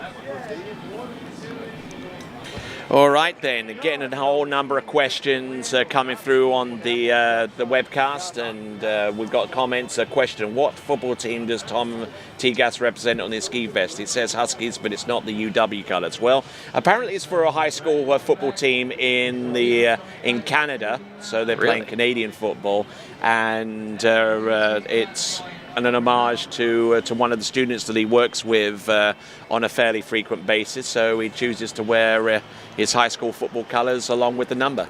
That's so cool. All right, then, here we go. 10.75 meters for Brian Detrick. Here we go. Round buoy number 2, getting a good advance on number 3. Fantastic into number 4, and now he's putting himself in a position where he could potentially run this pass and get as far down 10.25 meters because of his wind strategy. He will attempt 10.25 into the wind. Yeah, that's going to set him up really nicely for 41, and you'll see that 39 was all smooth sailing, and these guys at this elite level, this top 10, top 20 guys in the world, they're able to almost fine-tune themselves through the wake. So you'll see if he gets a little on the back of the ski here at 4 ball, and just a little bit of a hitch, a little bit of a slowdown, and he just does a little bit of a fine tune through the wakes into 5 to get himself right back on track in the pass. And that's something, a skill that is, look at that, just a little bit of an extra shoulder lean into 5 there. And that's something that's very difficult to do, and they make it seem seamless, but it's essential for creating consistency at these short lines.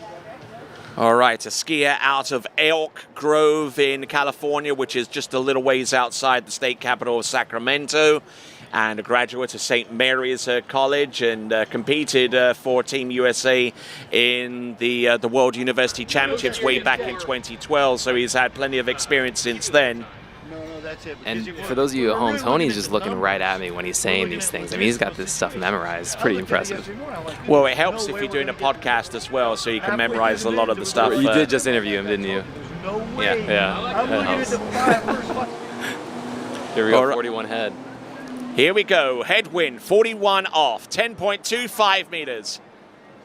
So, if he wants to have any ambitions to take the lead, he's got to get more than 5 on this pass. He's round buoy number 1. Oh, wow, look at how deep he was off number 1. Look at him round number 2. A little bit of a delay. He's round buoy number... Oh, and he collapses on buoy number 3, but he had the start, didn't he? Wow, that gate 1 was incredible. And being a righty, that's the dream, is to get a good gate 1 and into 2 ball there. He lost the line on the back of the buoy for just a split second, and at 41, he just had no margin of error. So, unfortunately, wasn't able to take the pass down. But no, I mean, a little back on the ski, but I think he was happy with that. And then here, a little back on the ski again. And unfortunately, just a little bit too much speed down course.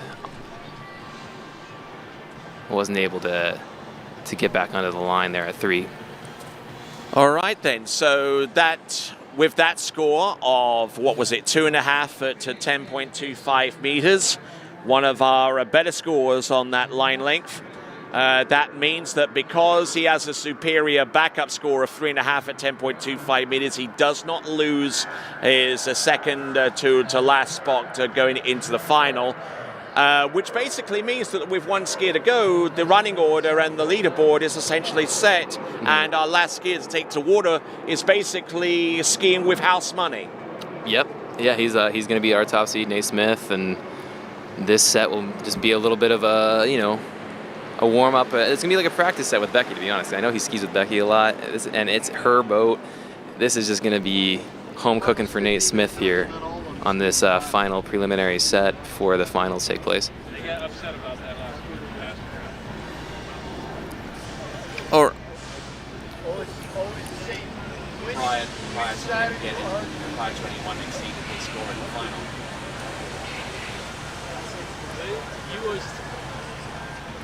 You going up, not you. Yeah, we haven't done the whole event. I know, I don't know all of that. I know. Is it additional 1 or 2 points? Why do you choose to go to 1 point? So here you see Nate Smith on the dock getting ready to ski this last prelim round. Nate Smith, a master on a slalom ski. I mean, you see him ski, and it looks so easy. I mean, if someone doesn't know water skiing and you bring them a video of Nate Smith running 39, they're like, I could do that, because it looks so simple. All right then, so we have got Nate Smith, the current world men's slalom record holder, the current world men's slalom champion. Total of 3 world titles under his belt as a world men's slalom champion. His personal best is 2.5 at 9.75 meters. And looking to consolidate upon his 5 buoy count at 10.25 meters in the initial round, the first round of skiing. So let's have a look and see, shall we? This is Nate Smith. It's a 12-meter start, so wanting to put 10.75 meters into the wind and put 10.25 meters with the tailwind and leaving in with 9.75 meters into a little bit of a head breeze. Here we go. Something that's apparent when you're watching Nate Smith is because, I know I keep using this word, but it's an important one, efficiency in the course. He just seems so much earlier than everyone else. I mean, even the best in the world, he looks like he's just running an earlier line than them. Absolutely, no worries about that for Nate Smith. And this is 12 meters. I mean, a lot of people out there that ski recreationally or even ski competitively at national championship level, their performances end at 12 meters. Yeah, if that. I mean, these guys make these shorter lines look like slight work, and especially the top guys. I mean, I think Nate Smith in practice goes out at 12 meters pretty much every time. And he only does 13 when it's kind of everyone else is doing it in the tournament. He even goes out on 12 meters in a dry suit. In a dry suit, yeah. You saw that 41 in the dry suit video that came out a couple of years ago. That was pretty impressive. Mm-hmm. I'm Tony Lightfoot, he's Stevie Island. Stevie Island repping the Ski or Die podcast, which you can find on Spotify, on Stitcher, on Apple Podcasts, and a whole bunch of others. I didn't know Stitcher. What's Stitcher? Stitcher is a podcast platform. Is it? Podbean's one. As well, yeah. Yeah, I've learned about a whole bunch of them. There's more than I thought. I use Spotify personally for mine. As long as you've got the XML file, you're good. Exactly. That makes it seamless to distribute, doesn't it? All right, then, before we go completely all nerd-tastic on you, we've got Nate Smith coming into the course at 11.25 meters. Entrance gate, number 1. Good load off number 1. He kind of has that double pump, doesn't he? He comes into the turn, pump, second time, it's off to the races, and boom, just like that, it is a pass of, what was it? 11.25. That was 11, yeah. And 38 off. He does, into his offside, have that little pump, just like T-Gas has, just like Andy Mapple had back in the day. You know, a lot of guys have that, as I described earlier, and it's just kind of a rhythm setter, you know what I mean? It's a rhythm setter, it tightens the line, it slows you down a little bit, and it gives you an easier chance of putting the ski where you want it in the transition. Some might even call it the split radius edge change. Some might call it that. But it is important when you're doing that little bit of a hitch into your offside that you continue to have outbound speed and not come up early and keep your ski on edge.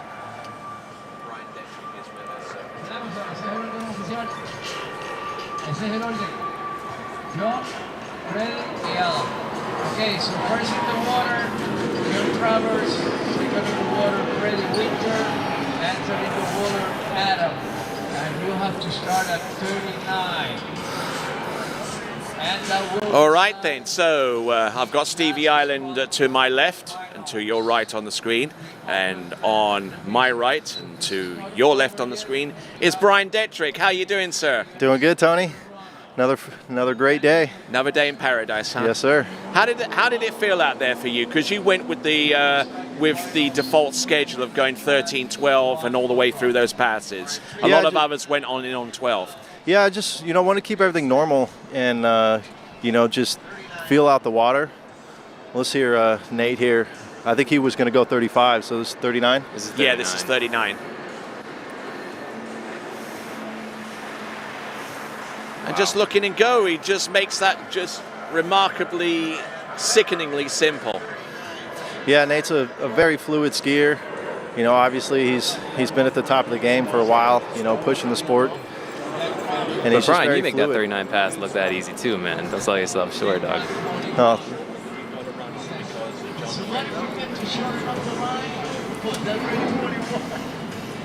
It's amazing the talent that Nate Smith have, and he have been able to keep it for years at the top of the game. So Brian, getting to 4-ball there yesterday, that was an incredible performance, man. Well done. Thank you. And you secured an easy into the final, obviously, and you'll be second off the dock, so you'll know pretty much about what you want to do out there, coming up in the final. All right, then, continuing right along, we've got, that was Nate Smith, and we've just had our previous skier here on the announcing point. We're actually going to watch a little bit of your performance right after we see Nate, so you're going to have to wait a few minutes, I guess. But, I interviewed you for the podcast, the TWBC podcast, and explained your origins and stuff like that. And you had a really, really good run towards the end of the season, So, what do you attribute that a lot to? I think it's a combination. I continue to perform, improve my technique, the ski. Let's watch Nate coming in 41 now. Looks like he's got a good gait. Oh, yeah, look at this. 41 off. Number 2 just seems to have that uncanny knack of being able to place himself at will at different spots of the slalom course, and still look at that. He gets round buoy number 6, takes the snap of the line, and for the first time this weekend, we're going to see 975 meters or 43 off there. Go right ahead, Steve. Well, I'll tell you, he almost was a little slow out of 1. Like, it's an uncanny 1 for Nate. Usually he's backsiding this, even at 41. But he just sticks with it. He puts his head almost a little bit back to gain a little more leverage on the boat because he knows he was a little slow out of that 1 ball. And then out of 2, he was right back in it, right back into his sweet spot. He trains with Becky a lot, so this is familiar territory for him. And for 41 off, it is such a hard line, but Nate is able to stay so calm in the course, even at such a short line length, and does this little whip-de-doo-dah with the line there. I don't know if that actually works. Brian, in your experience, whipping the line like that out of 6, does that help with taking, a little bit of pressure off your shoulders coming out of the 6-ball? So I've never done it before, but I know Nate's talked about it. He, I think Kale was one of the first with that, and my understanding is it's easier. It's a less of a hit when the rope's coming down rather than coming from the bottom up. Interesting. So it's about where the rope is in the slack. Interesting. And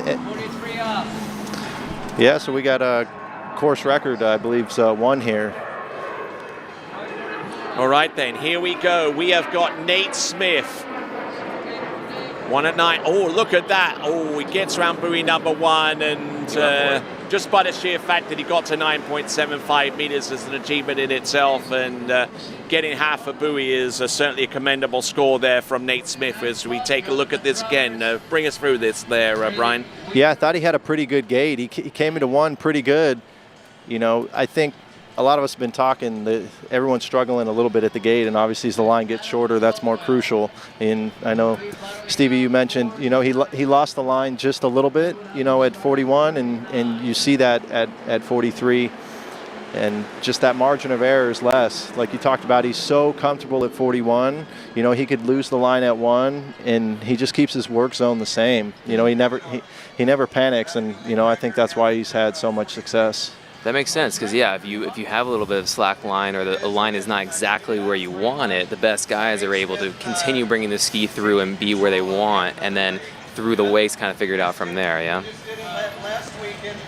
All right, then. So continuing to roll right along, and that is the end of round 2. So far as putting the skiers through to the next round, we know that Nate Smith was through. I mean, he made it through from the previous round.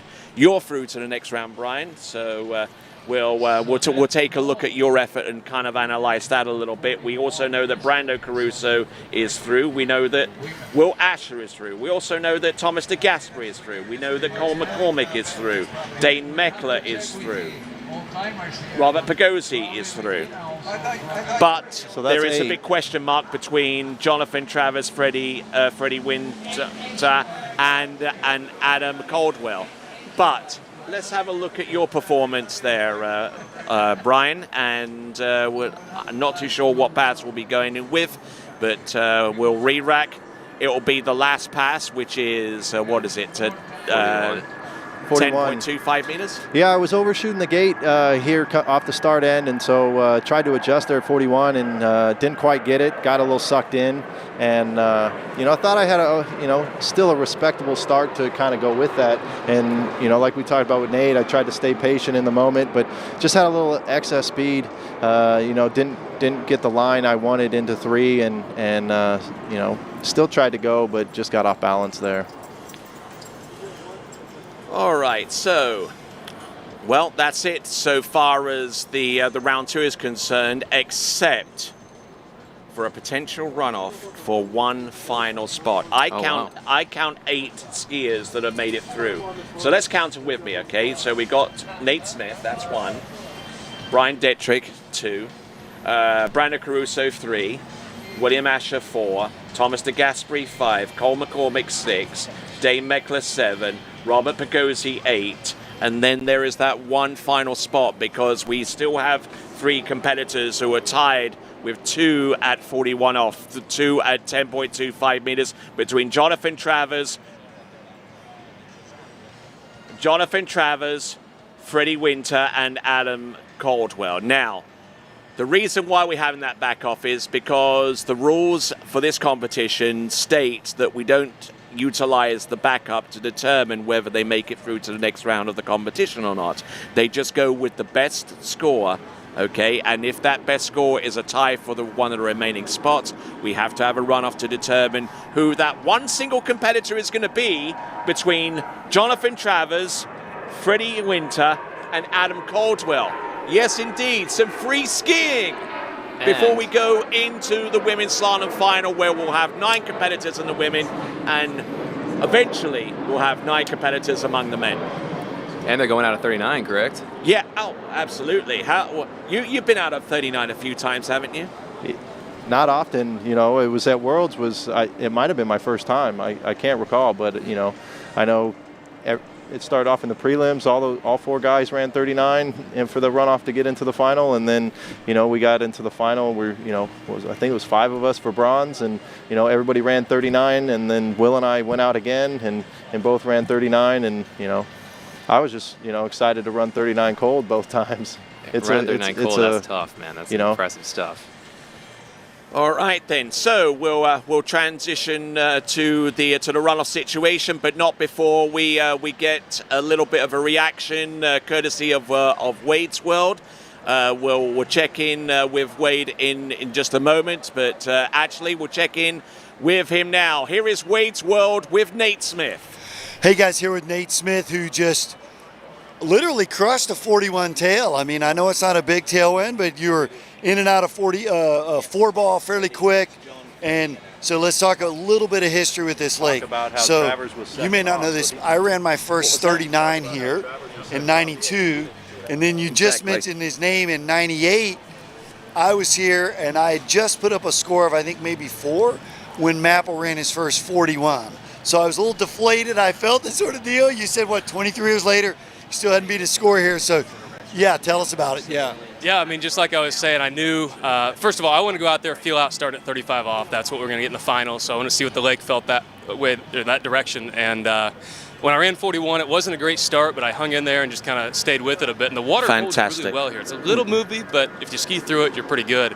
And then, like I was just telling you, 1998, Andy ran his first 41, tied the world record, won at 43, and set the course record here. So 23 years later, still not beating Andy Mapple, but I was trying to turn it and go, and just came with a little slack line and lost the handle. But just looking forward to the finals here in a little bit. No, we're going to see him out there soon. So back to you, Tony. Why, thank you very much. And alongside Stephen Ireland, I'm Tony Lightfoot. And Stephen, you've obviously been getting some rave reviews so far as you're incisive in your technical commentary. So kudos to you for that. And we've got a few minutes to go before we go into the runoff situation. And with that, we'll cut to a break. The Miami Pro Slalom. We'll be back right after this.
Denali.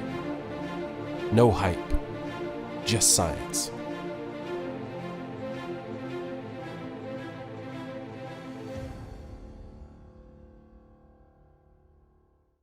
Hello everyone, my name is Danilo Filchenko and I am the Under-21 World Trick Champion.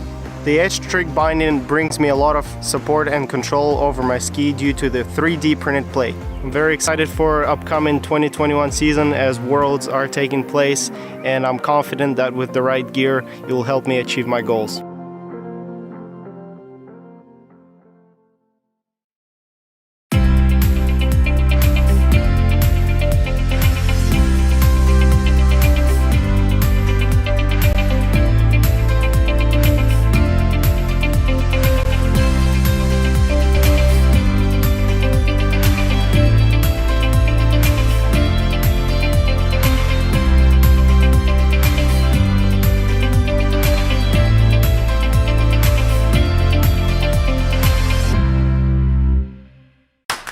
What if I told you there was a place where the sounds of nature are only broken by the roar of a boat, a place where that summer feeling lasts all year long, a place where the Florida sun is only outshined by the smiles of the skiers, a place where first-time skiers can ski alongside world champions and the world-class coaches work with all levels of skiers.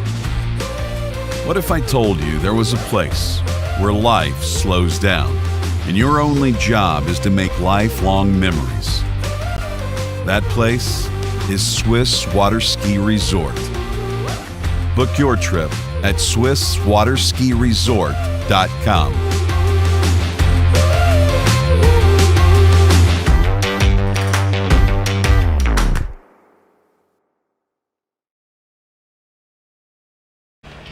All right then, so we're gonna get ready for the triple runoff. 3 competitors, 1 spot. Who gets that spot?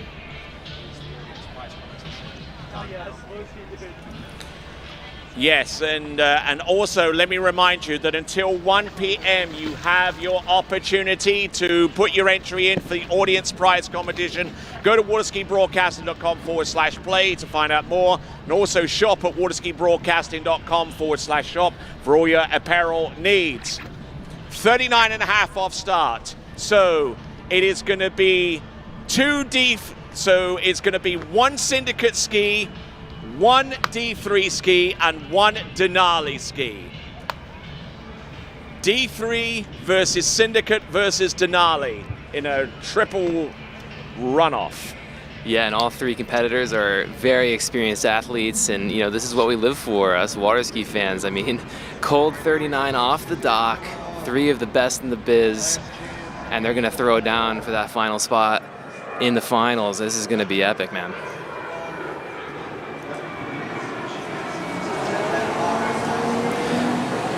We got JT coming in, and he hasn't skied in a hot minute because he was second off the dock this morning. Oh yeah, absolutely.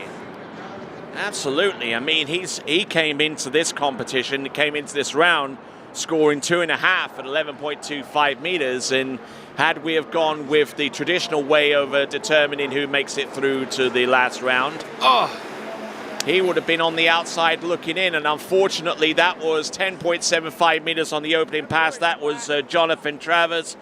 So that is, what is it, going to be 2.5, 2 1/2 at the opener for 10.75 meters. And just didn't look at all settled. I mean, that time off the water, the amount of time that he spent off the water could have been the determining factor here.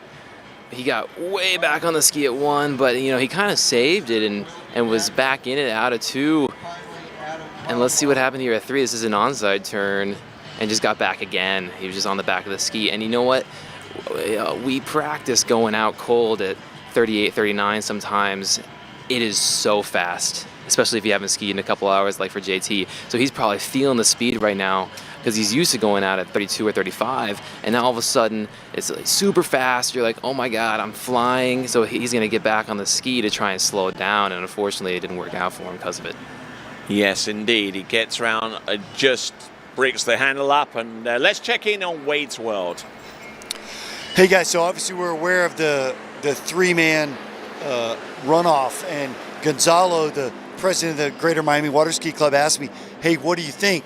And I said, I think runoffs are always cool, because for the average guy, for you viewer at home, you're thinking a 39 start at 36 miles an hour.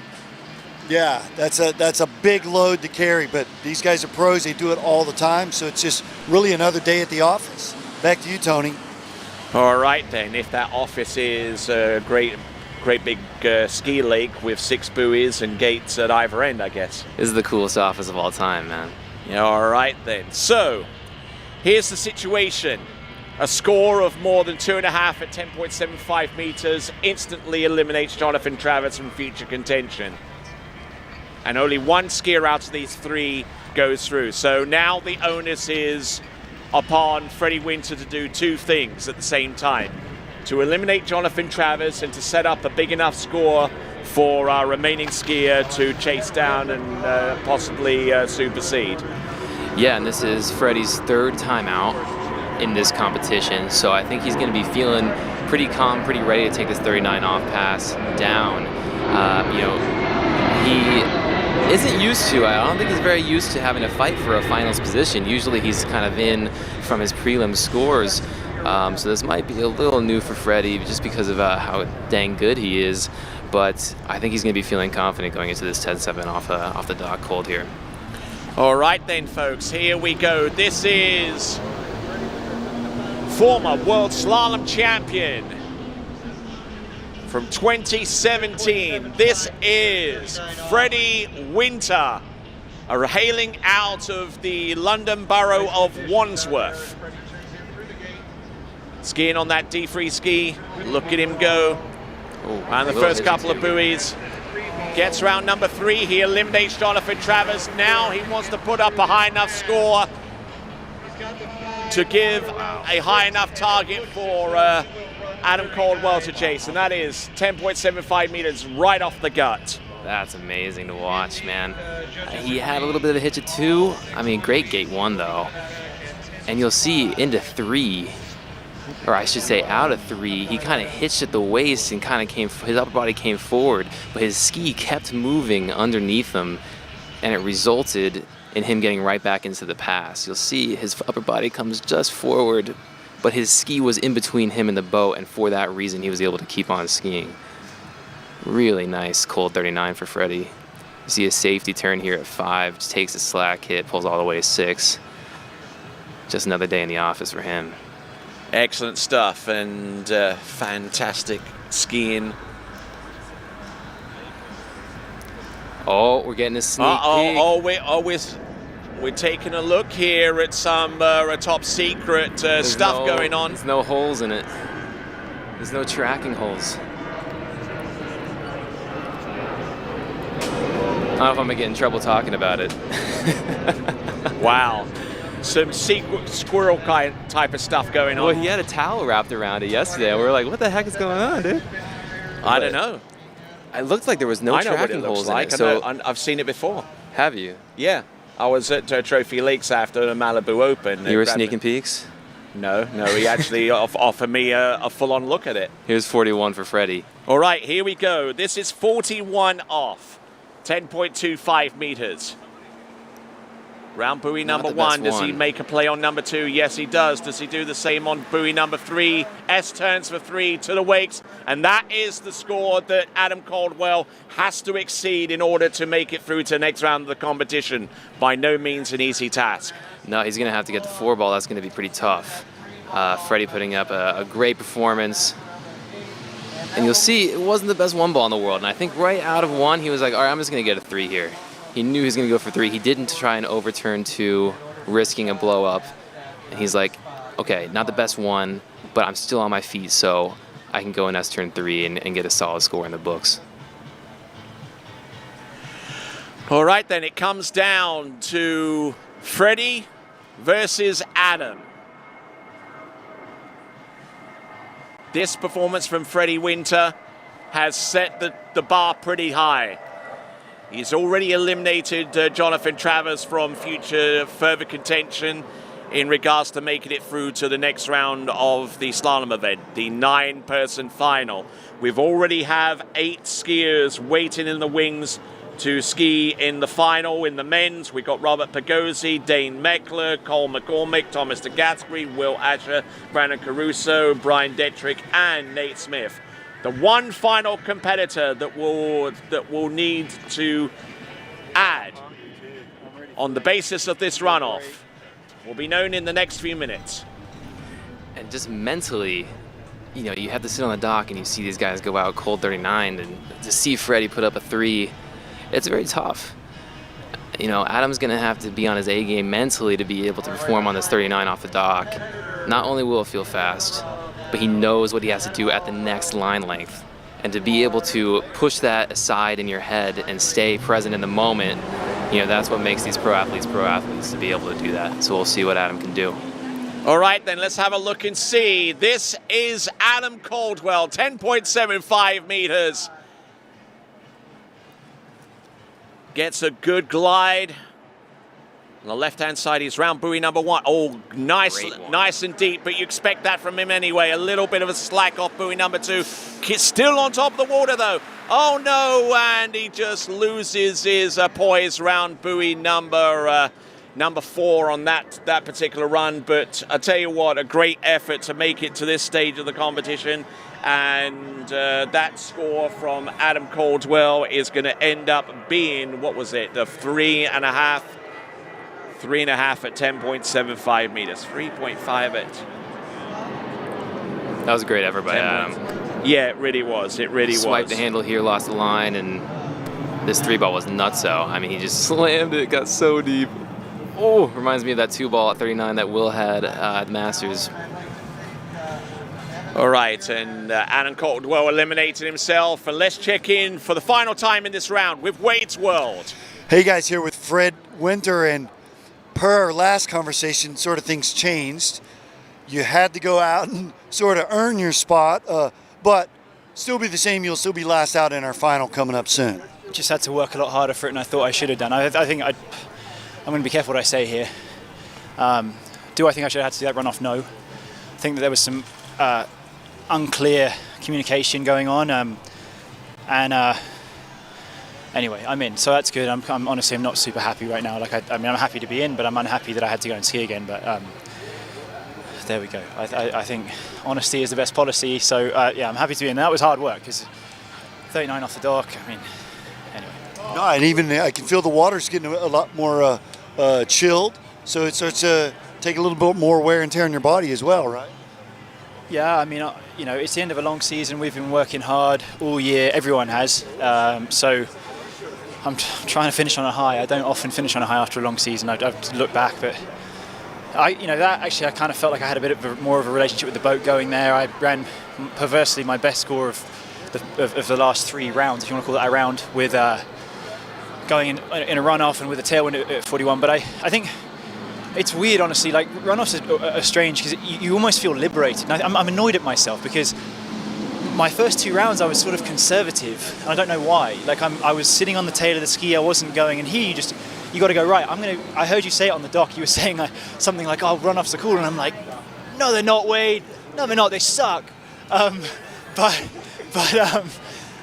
it's funny you said that because I felt the same way in my career.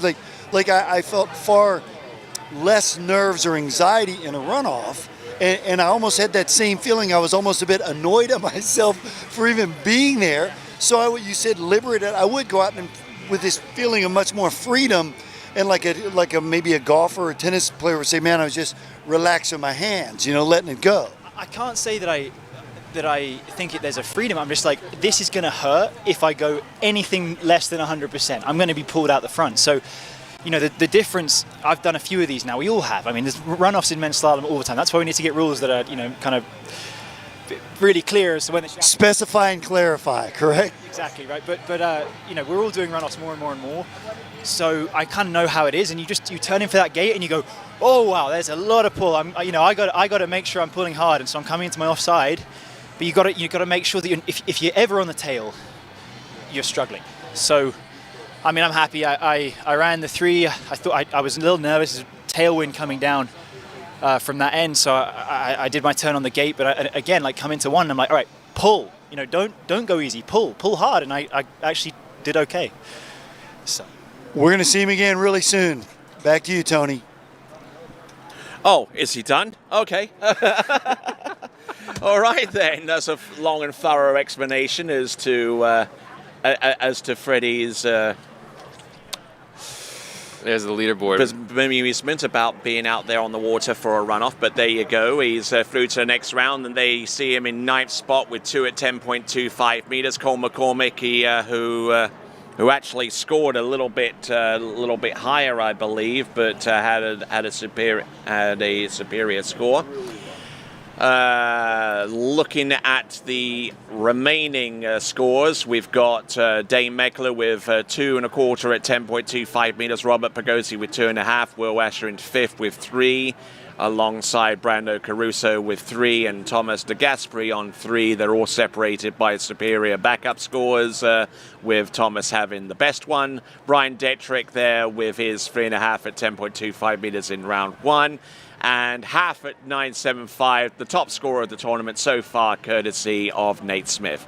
All right then, here is what our schedule looks like going forward. Our schedule is going to have the women's slalom final going first at 1 o'clock, followed by the men's slalom final. We've got 9 skiers in each, so 18 more skiers, and then that will be the 2021 season done. And it's all courtesy of the Miami Pro Slalom event, the continuing continuation of which will begin at 1 o'clock with the Women's Pro Slalom final. And we're going to take a step aside and let you enjoy these fine products.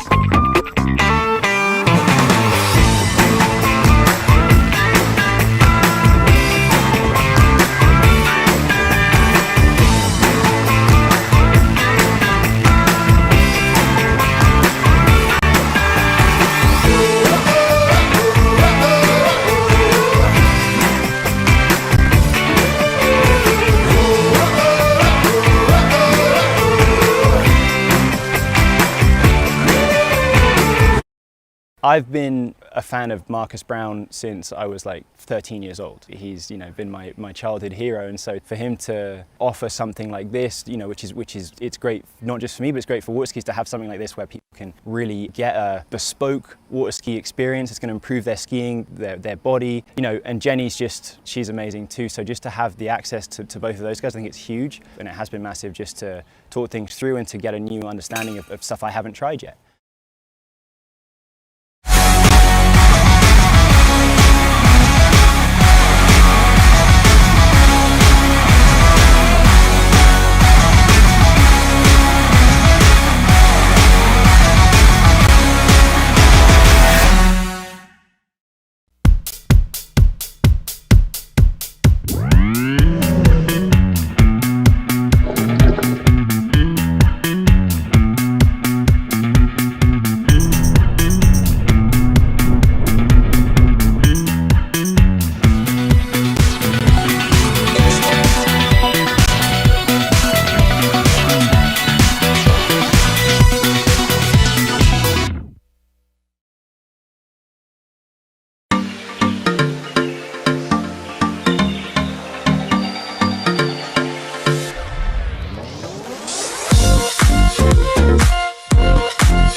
Play anywhere, at any time, with anyone. Download Sports Smash now.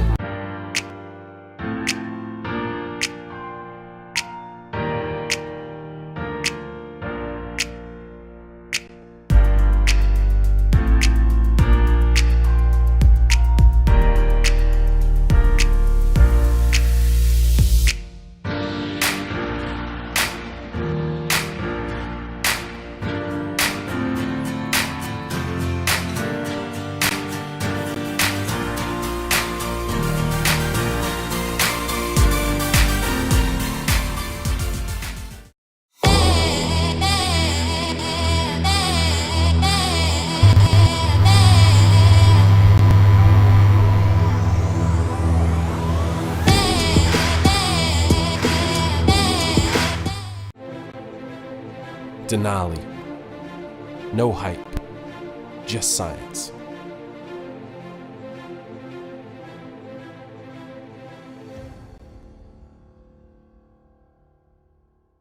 Hello, Natalia Bernikava here, multiple world champion, world record holder, introducing the new Edge trick binding. 3D printed plate creates for more control and support on the water. Plus this binding is very unique because we have two options. Option 1, with toe clamp and heel clamp dedicated specifically for hands. Option 2 with the releasable plate could be used for hands and toes, and the binding suits for all levels. For the upcoming season, it's time to get on edge.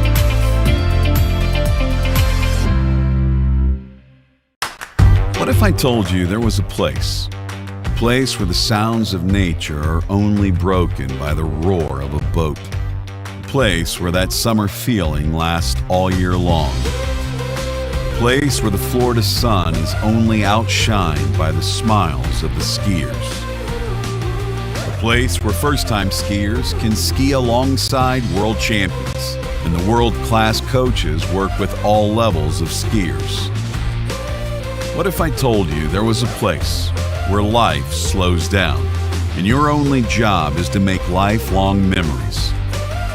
That place is Swiss Water Ski Resort. Book your trip at SwissWaterSkiResort.com.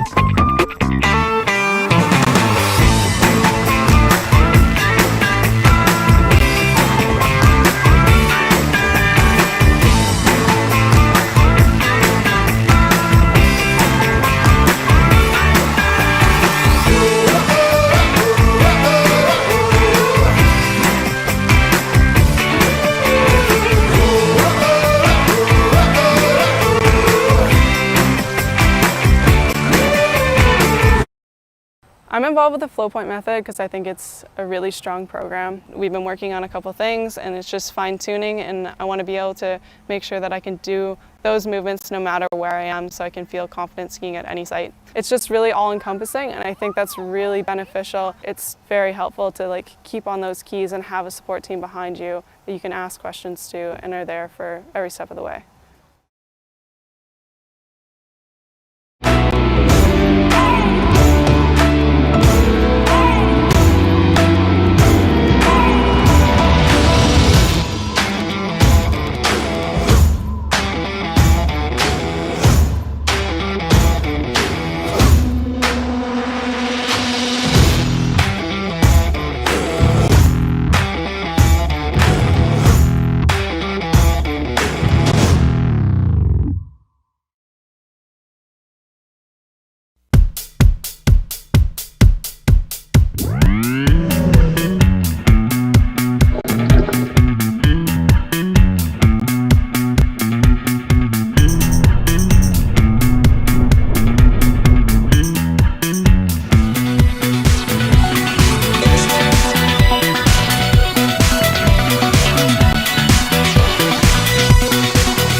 Play anywhere, at any time, with anyone.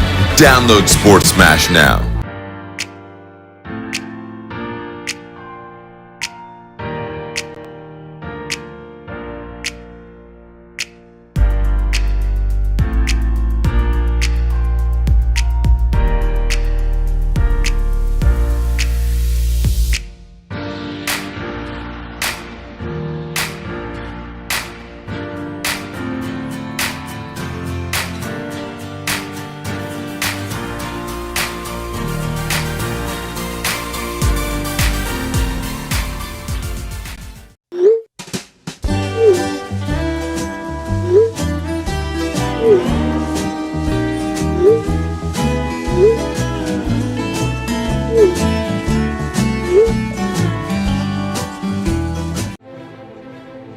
Denali. No hype, just science.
What if I told you there was a place where the sounds of nature are only broken by the roar of a boat, a place where that summer feeling lasts all year long, a place where the Florida sun is only outshined by the smiles of the skiers, a place where first-time skiers can ski alongside world champions and the world-class coaches work with all levels of skiers.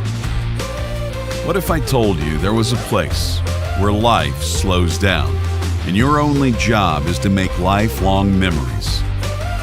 That place is Swiss Water Ski Resort. Book your trip at SwissWaterSkiResort.com.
Play anywhere, at any time, with anyone. Download Sports Smash now.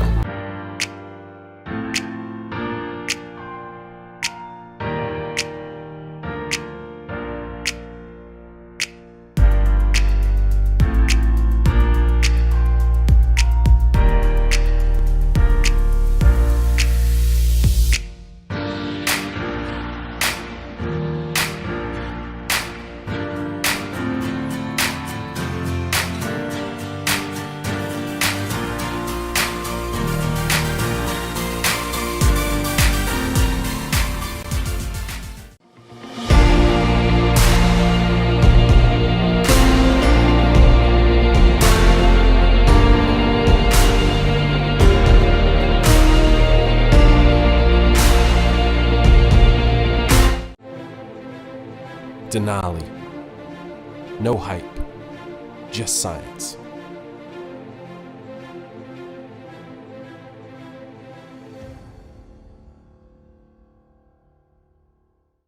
Hello everyone, my name is Danilo Filchenko and I am the Under-21 World Trick Champion. The edge trick binding brings me a lot of support and control over my ski due to the 3D printed plate. I'm very excited for upcoming 2021 season as Worlds are taking place, and I'm confident that with the right gear, it will help me achieve my goals.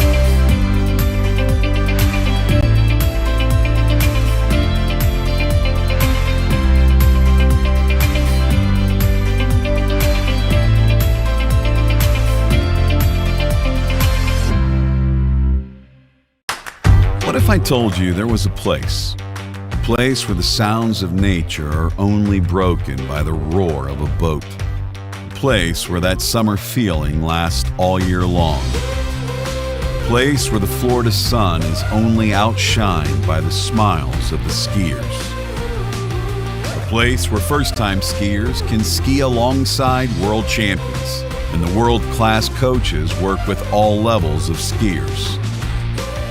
What if I told you there was a place where life slows down and your only job is to make lifelong memories?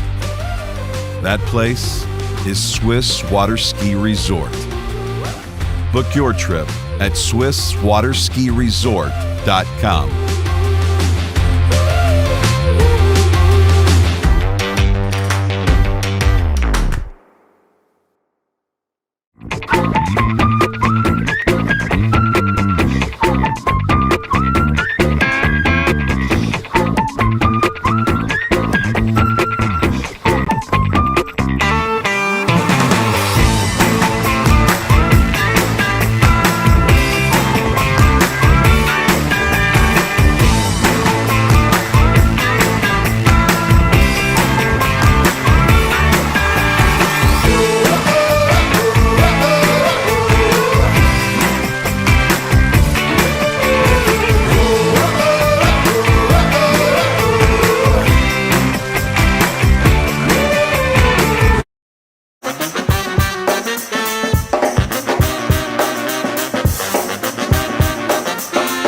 I'm on the move, I'm going up.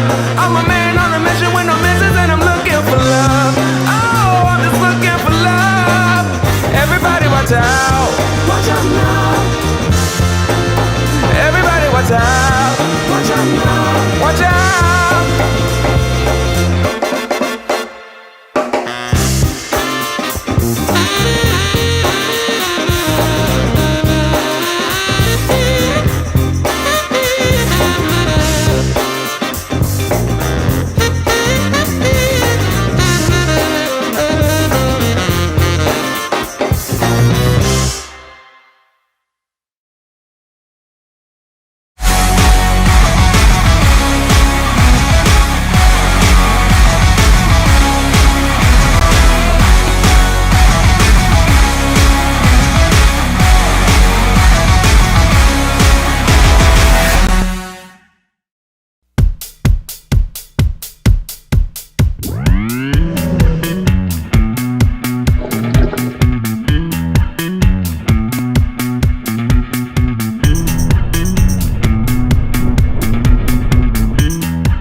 Play anywhere, at any time, with anyone.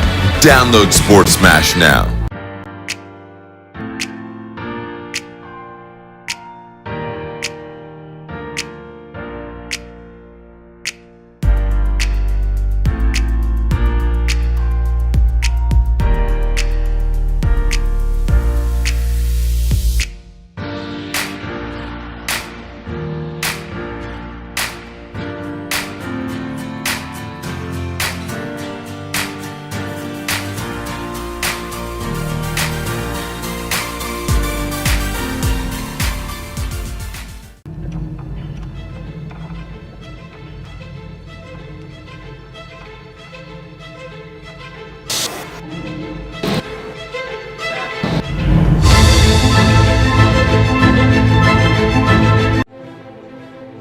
Denali.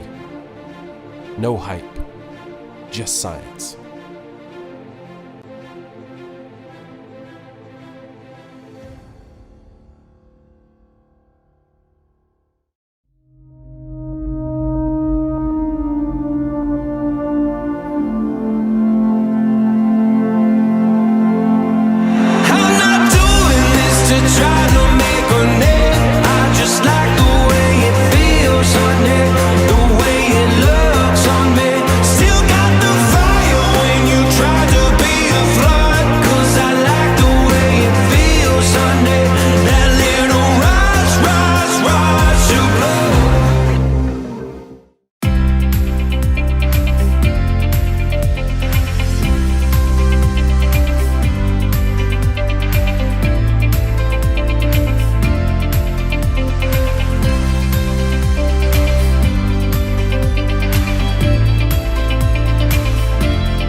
What if I told you there was a place where the sounds of nature are only broken by the roar of a boat, a place where that summer feeling lasts all year long, a place where the Florida sun is only outshined by the smiles of the skiers, a place where first-time skiers can ski alongside world champions and the world-class coaches work with all levels of skiers. What if I told you there was a place where life slows down and your only job is to make lifelong memories? That place is Swiss Water Ski Resort. Book your trip at SwissWaterSkiResort.com.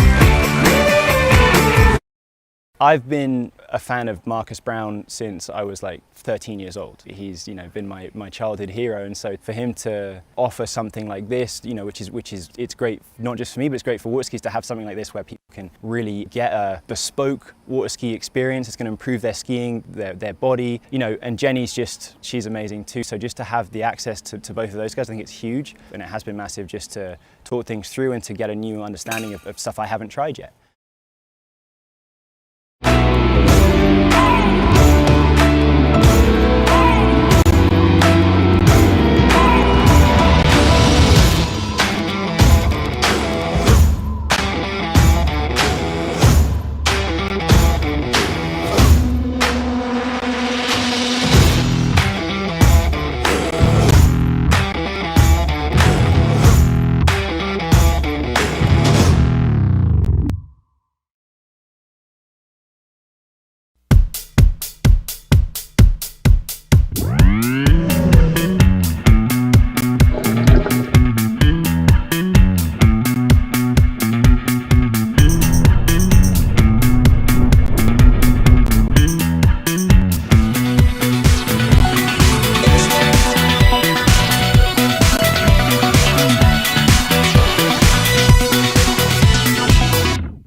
Play anywhere, at any time, with anyone. Download Sports Smash now.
Denali.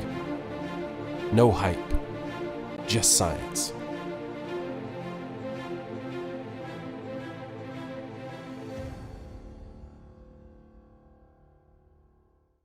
Hello everyone, my name is Danilo Filchenko and I am the Under-21 World Trick Champion.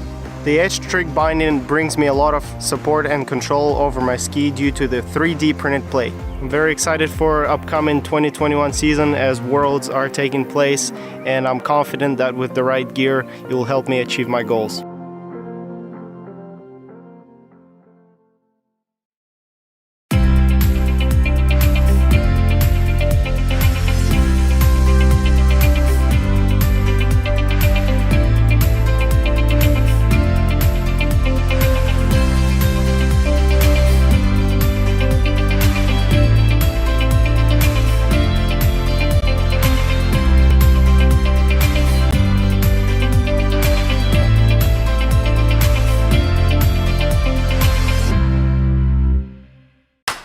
What if I told you there was a place where the sounds of nature are only broken by the roar of a boat? A place where that summer feeling lasts all year long. A place where the Florida sun is only outshined by the smiles of the skiers. A place where first-time skiers can ski alongside world champions, and the world-class coaches work with all levels of skiers. What if I told you there was a place where life slows down and your only job is to make lifelong memories? That place is Swiss Water Ski Resort. Book your trip at SwissWaterSkiResort.com.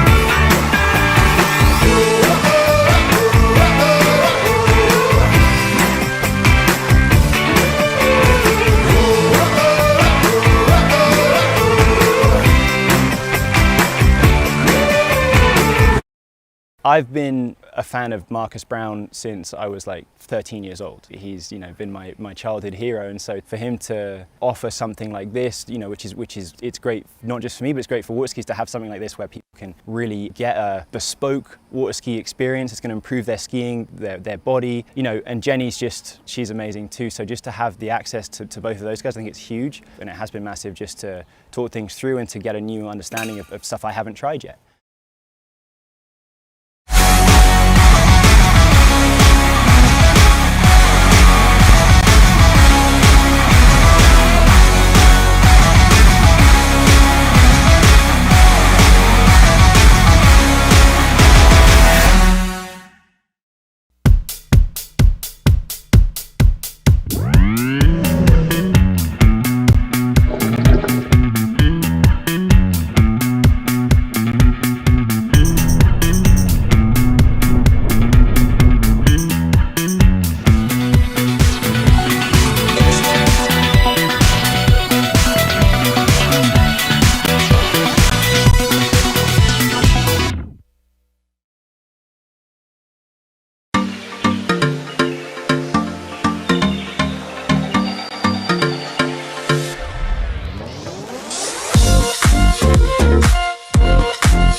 Play anywhere, at any time, with anyone.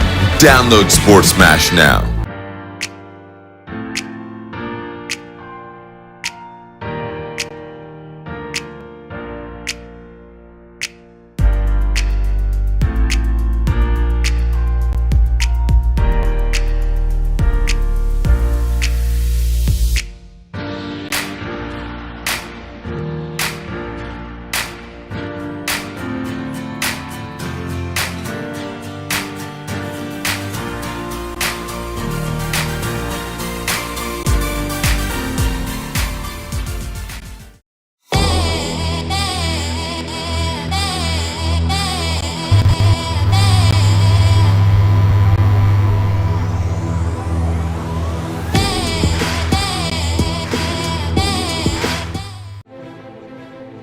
Denali. No hype, just science.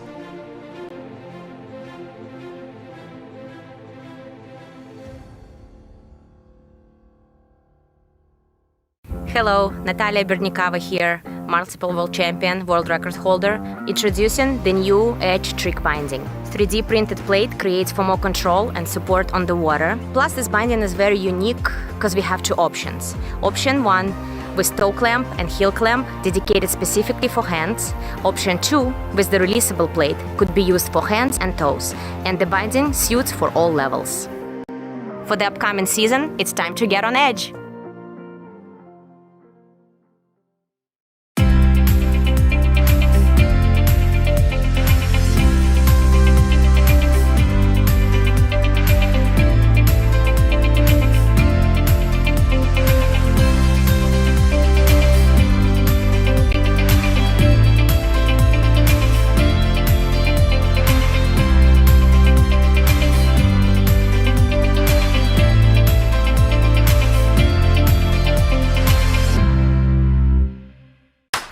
What if I told you there was a place where the sounds of nature are only broken by the roar of a boat, a place where that summer feeling lasts all year long, a place where the Florida sun is only outshined by the smiles of the skiers, a place where first-time skiers can ski alongside world champions, and the world-class coaches work with all levels of skiers. What if I told you there was a place where life slows down, and your only job is to make lifelong memories? That place is Swiss Water Ski Resort.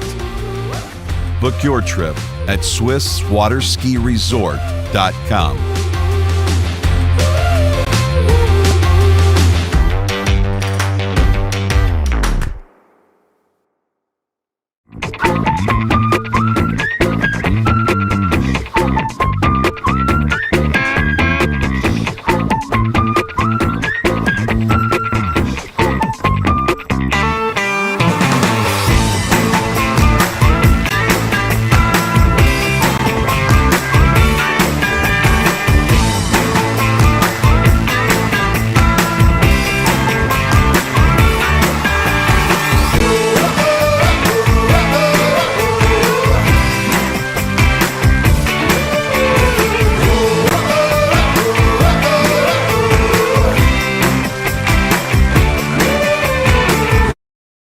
I'm involved with the flow point method because I think it's a really strong program. We've been working on a couple things and it's just fine tuning, and I want to be able to make sure that I can do those movements no matter where I am, so I can feel confident skiing at any site. It's just really all encompassing, and I think that's really beneficial. It's very helpful to keep on those keys and have a support team behind you that you can ask questions to and are there for every step of the way.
Play anywhere, at any time, with anyone. Download Sports Smash now.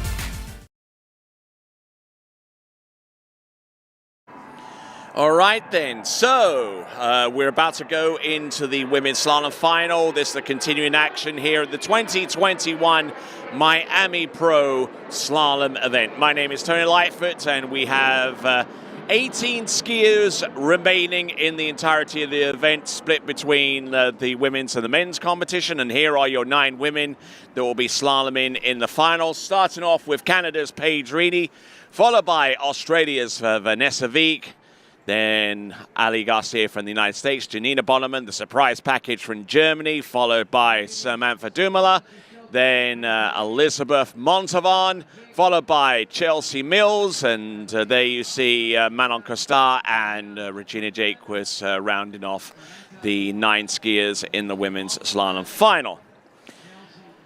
So that's what we got going on, and we've got Paige Reedy about to take to the water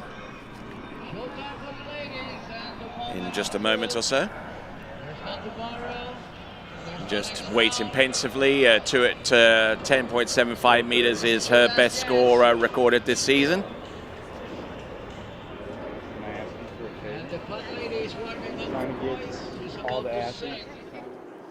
And go vote for skier of the day.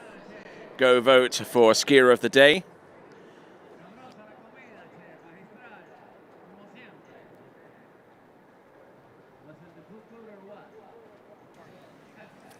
All right, and there's your Pro Tour standings. Jamie Ball not present here, but winner of the slalom event. Neither is Whitney McClintock-Rini, who is still trying to recuperate from her injury sustained at the World Championships. Manon Costard could actually move up higher than Whitney McClintock-Rini based upon her results this weekend. And as to can Regina Jaquez with some late season form after coming back with injury, and you just saw the Water Ski Pro Tour rankings. You can find out more about the Water Ski Pro Tour by going to waterskiprotour.com. Waterskiprotour.com is the place to go to find out more about the season-long series. All right, we've got some great slalom action to come.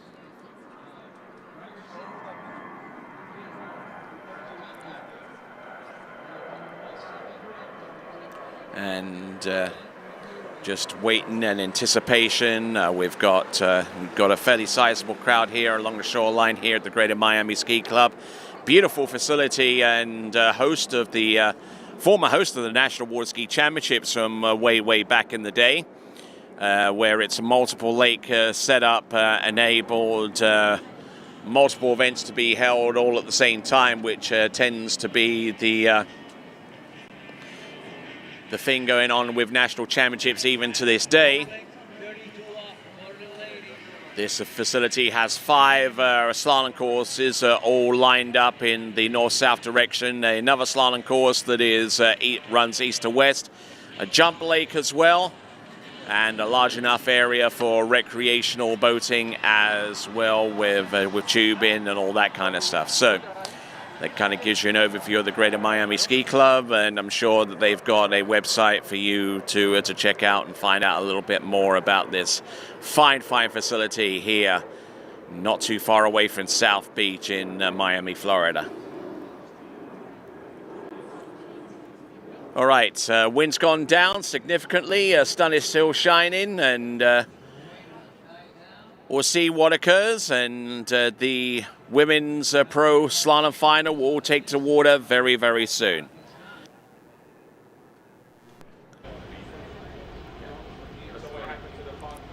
So, looks like we got one of our finalists just trying to stay and relax. That's Nate Smith, our season leader, with 304 points.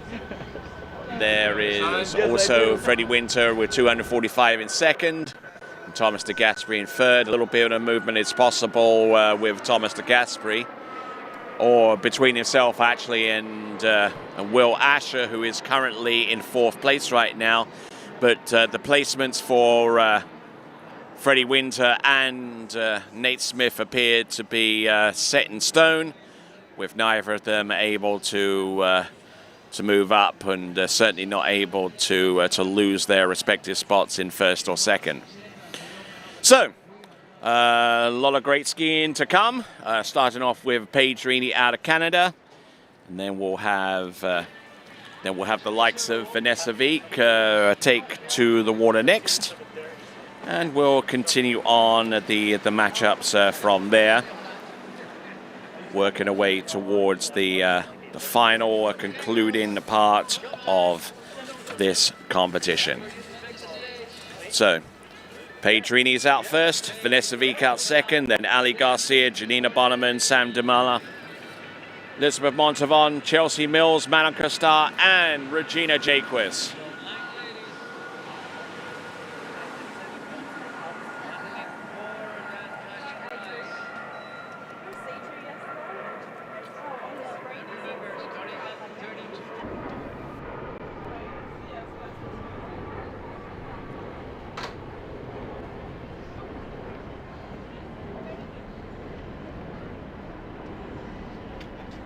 There we see on dockside there where Chelsea Mills getting nice and limber before she takes to the water. Winner of the San Gervasio Pro Am Slalom title, what almost seems an eternity ago, way back in the first weekend of July. In her first ever trip outside of the United States, and certainly a first ever international competition. So she's 100% in that regard. And now we've got our boat ready to tow our first competitor.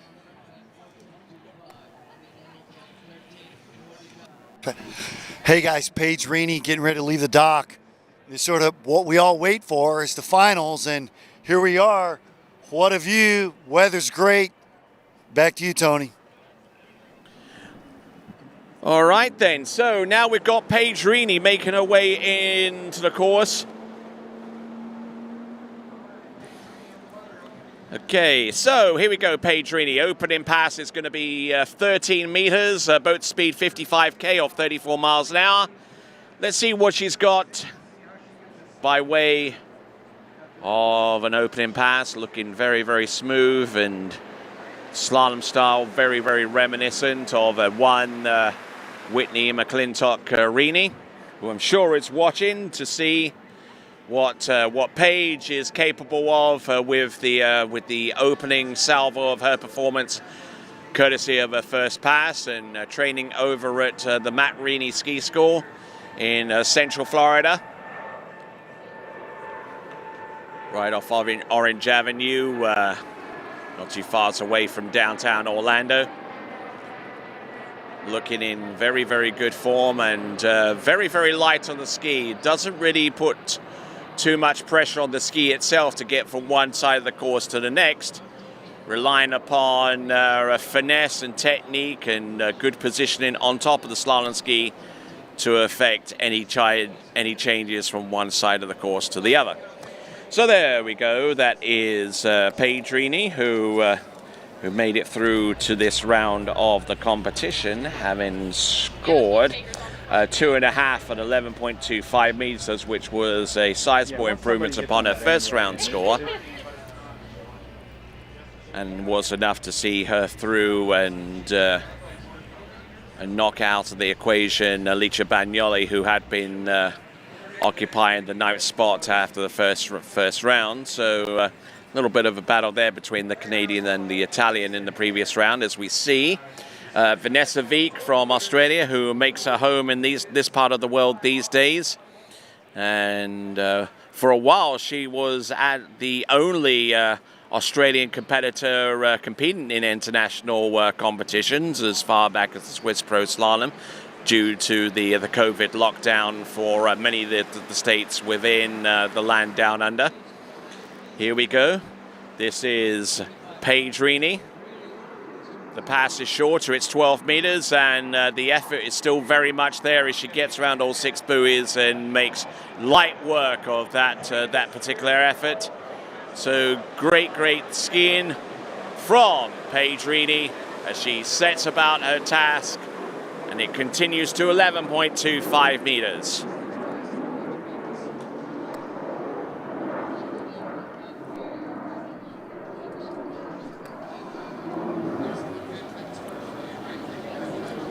So looking strong, looking in very, very good shape.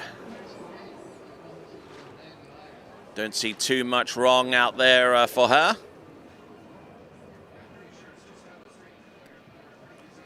Nice extension, just allowing the ski to fully rotate off the back of the buoy. And again, every single portion of that pass going forward. So there we go. That was Paige Rini. 2 passes down, 11.25 meters coming up.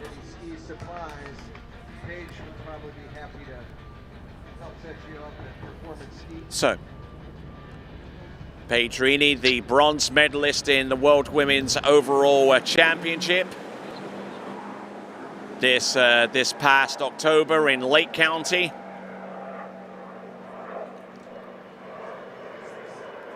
Performed remarkably well across all 3 events to get that coveted medal in one of the hardest and toughest events to excel at, which is the overall discipline, which combines the 3 events of slalom, trick, and jump.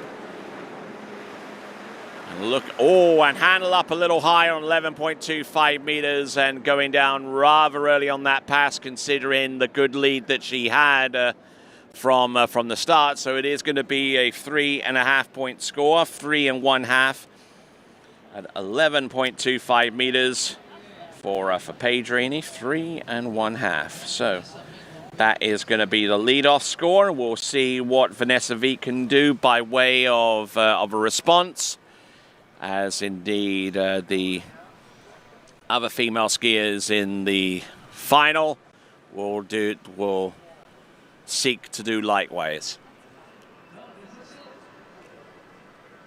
And there she goes. That is Paige Rini. Getting a decent start on the entrance gate, and brought the handle up a little bit high, which caused her to go down course a little bit, but she had enough residual angle and turned her offside pretty well, and she got a lot out of that number 3 and almost slingshotted her a little too early and didn't allow herself to settle down into the water as a result. So she will just have to make do with that result of 3 1/2. 3 1/2 on 11.25 meters. Next skier up is going to be Australia's Vanessa Wieck.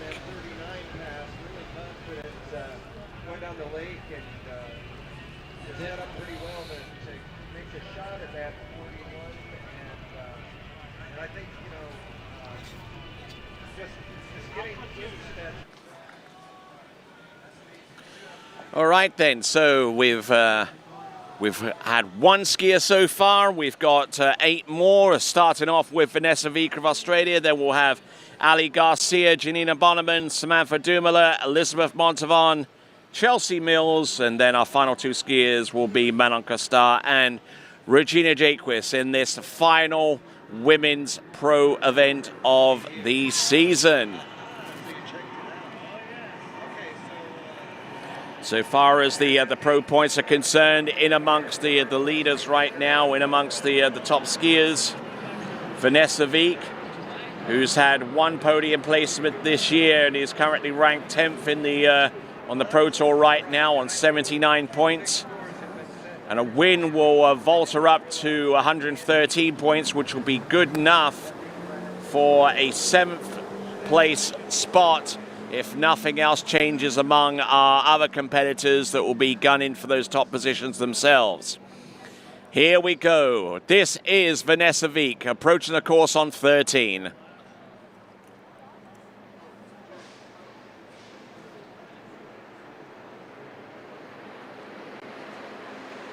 Nicely settled in. Vanessa Wieck on 4 and number 5. Got that in under her belt, and let's check in with Wade's World. Hey, Tony, I'm here with Miss Janina Bonneman, and big smile on her face. Is it because you're so friendly or because you're in the ladies slalom final? Of course, I always smile, but it's of course also because I'm in the slalom final, and I'm very excited to be here on the starting block today. It's kind of my first time besides Mumba that I've been on a slalom in the slalom final, and so I'm really excited. So we can tell we're going to see her in the water soon. We'll let her get back to work. Back to you, Tony.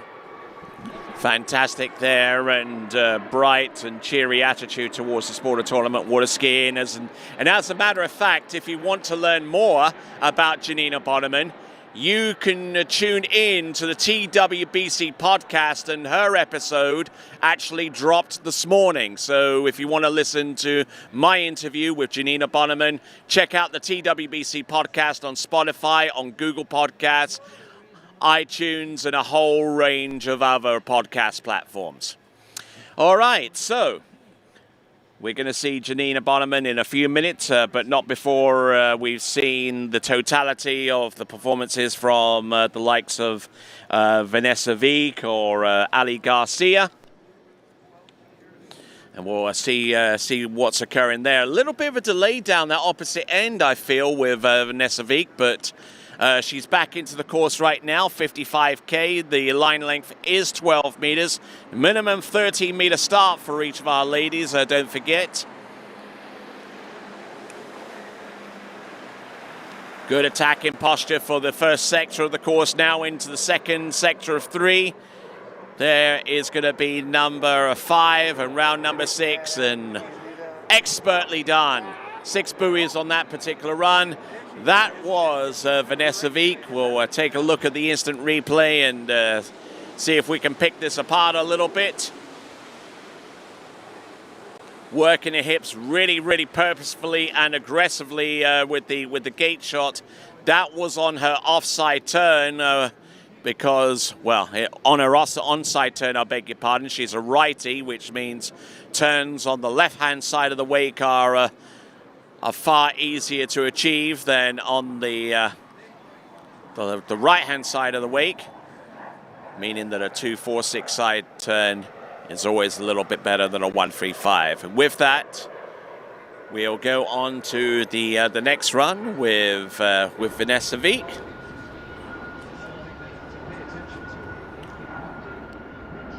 As we check in on dockside there with Ali Garcia. She's trying to get settled into what will occur within the next few minutes. And I'm still here. My name's Tony Lightfoot. Glad to have you on board with the Miami Pro, the inaugural event for 2021. And this is the last event of the pro water ski season. After today, our skiers are going to have to wait about 167 days before a pro event takes place in the United States with the Swiss Pro on May the 1st. Here we go. This here is Vanessa Veek, who skied in that event earlier on this year and surprised many with her performance in that in that event. Oh, and look at her go. And almost through 11.25 meters. She was so close to making it through on that particular run. She definitely had the turns and the acceleration going cross course. And a skier who has been improving round after round. Started off with 2.5 on 11, then 3.5, and almost running it this time around. I'm sure she's going to be a happy camper leaving here this facility, and has taken the lead with 5 on 11.25 meters. That is Vanessa Veek of Australia. Getting a little bit behind ski on some of these turns, but managing to get enough of number 6. Not quite all of a 6. It will get scored 5.5. 5 1/2 at 11.25 meters. Will take the lead as a result, and that is going to be a sizable target for the skiers remaining ahead. Starting off with Ali Garcia. Okay, so Vanessa, 5.5 at 38. Assuming the lead.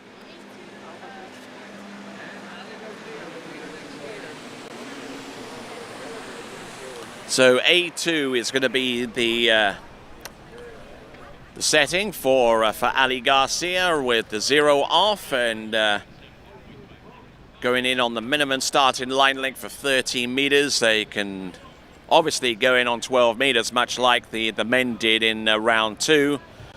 But that kind of limits your options a little bit so far as change in techniques and course in regards to the to wind strategy. So, Ali Garcia, we're going to bring her into the course very, very soon for her opening pass, which I would imagine to be 13 meters.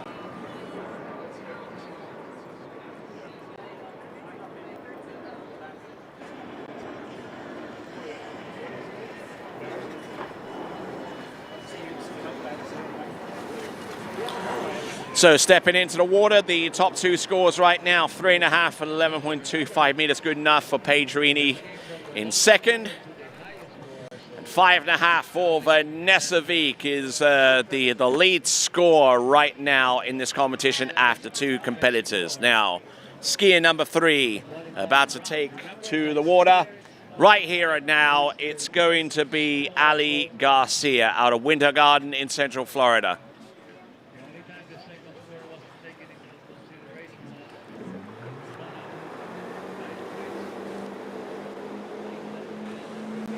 Okay, so Ali Garcia actually electing to go in on 14.25 meters. Just been informed that there is no minimum starting length. So 14.25 meters going into the course on that particular line length. So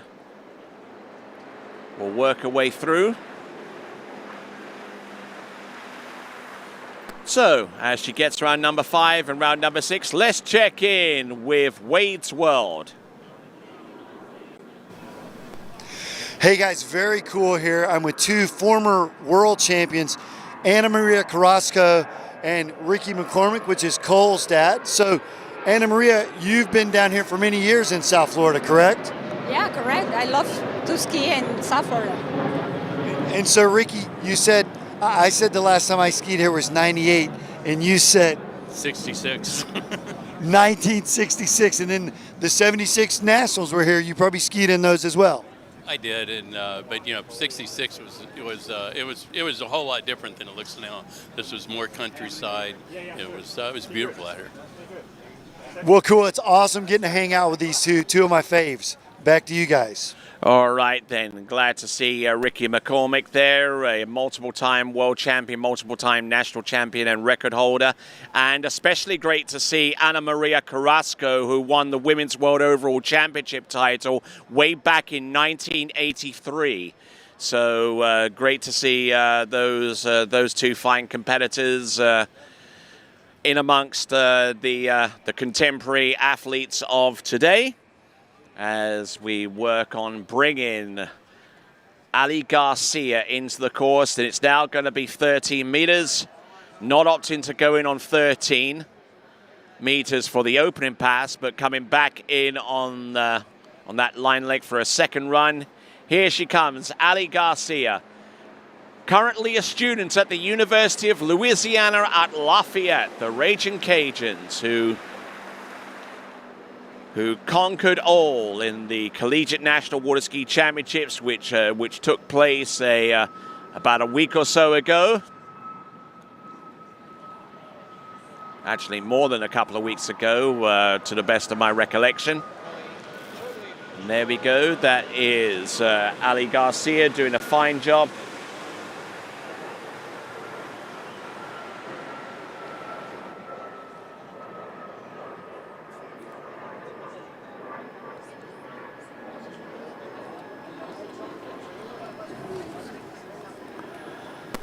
Good effort for the second pass of 13 meters, just trying to set up her rhythm and just feeling out the water once again. She's already skied 2 rounds out here, so she should have a pretty good idea of how that ski reacts to the water depth here at the Miami Water Ski Club, where the lakes are anywhere between 30 and 40 feet deep. And a great, great effort there all the way through on pass number 2 for our skier on the water, Ali Garcia. And there's Elizabeth Montavon getting ready for her go out there on the water. She'll be skier number 6 out on the water. We've yet to see the likes of Janina Bonneman, Sam Dumoulin.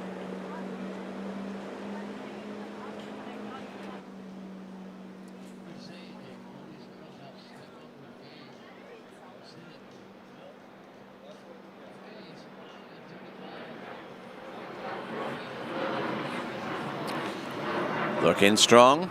This is 12 meters.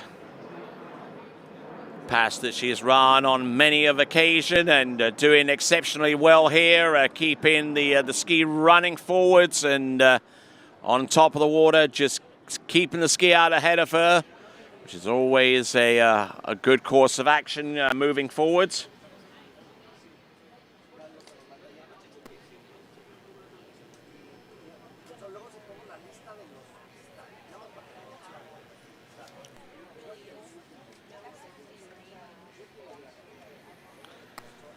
So Ali Garcia working her way through this run, getting round the remaining two buoys, well, the remaining two sectors of this course, which are the buoys between number 3 and number 6. And let's check in with Wade's World. Hey guys, here with Elizabeth Montavon. And I was just commenting, South Florida girl underneath the coconut tree, finish up the year. Must be feeling good, huh? It feels great to be down here on our turf. You know, it skied great yesterday. I think it's going to ski the same today. We got Jeff Kepscher behind the wheel. Couldn't ask for a better guy behind the wheel today. So yeah, looking forward to it. Awesome. Back to you guys. All right, we just saw Elizabeth Montavon there with Wade. And dockside, we've got Janina Bonneman and Sam Dumoulin about ready to take to the water herself. And they all have the option of starting on 14 or 13 meters. But here we go. This is 11.25 meters for Ali Garcia. All handle up high, keeping everything rocking forwards, trying not to lose too much forward motion. I'm not too sure whether she actually made it outside buoy number 4, but she worked extremely hard to get halfway down the course anyways. So Ali Garcia will round off her performance here with a score of 3 at 11.25 meters. It's 3 at 11.25 meters. Her best score out of this event in its entirety was that in round 1 with 3.5.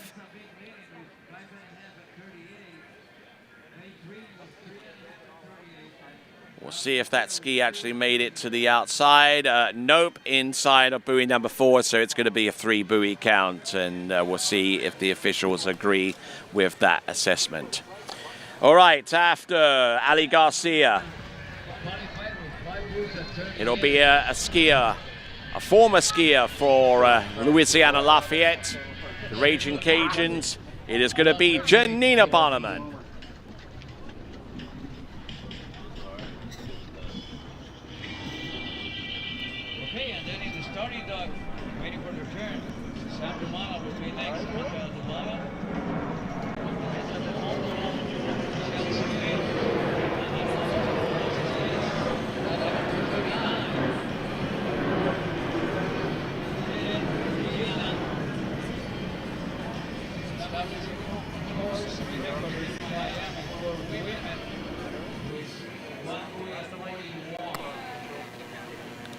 All right, here is Sam Dumoulin. Looking at the dockside and seeing her, but before Sam Dumoulin takes to the water, it's going to be Janina Bonneman, who surprised a lot of people with her slalom prowess, considering that she's primarily an overall competitor. Scored a new PB in round 1 with 5 at 11.25 meters. Wouldn't she love to come through with a similar score this time around? 14.25 meter start and looking in extremely good shape. And Janina Bonneman, overall competitor from Germany, showing us why she is such a well-rounded skier with the opening pass of 14.25 meters.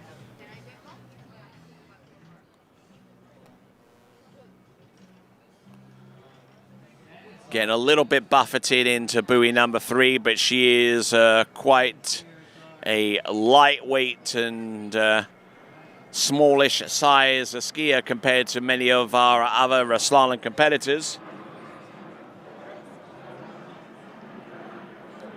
So much so that she's dubbed herself a Little Germany,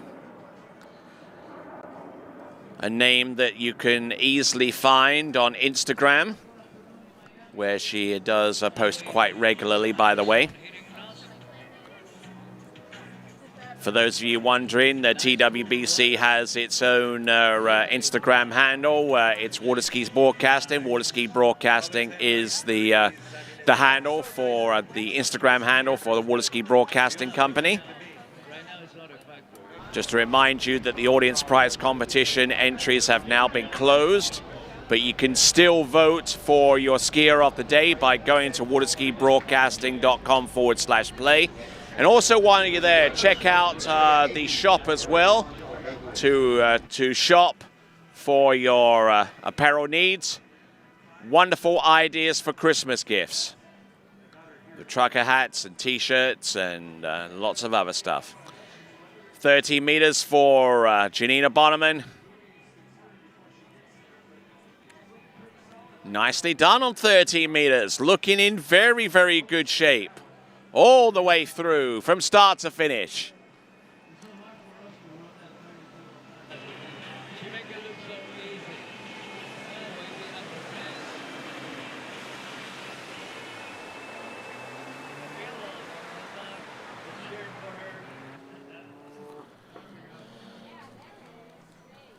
So here we go. Looking at Janina Bonneman once again, who backed up her 5 buoy score at 11.25 meters with a 2 in the second round. A skier who had a lot of high hopes coming into the World Championships. She hadn't really skied that much prior to that competition this season, save for a 10,180 point trick score 2 times in a row at the Morley US Open, which took place in Wilmington, Illinois. But about 2 days prior to the World Championships, sustained a huge fall and a resulting injury, which really did set her back going into the competition. But thankfully, she's rehabbed beyond that and continues to ski, and came into this competition for the purely fun aspect of tournament water skiing. Wasn't really imagining herself getting this far in the slalom competition, but it is what it is. She was the first competitor out when the competition started a day or so ago. And here she is, about halfway down the order. This now is 12 meters. Good movement outside the buoy line. Fantastic. Oh, look at that. Round number 5 and number 6. Great skiing there for Janina Bonneman. So 14, 13, and 12 and 11.25 meters is going to be beckoning for her.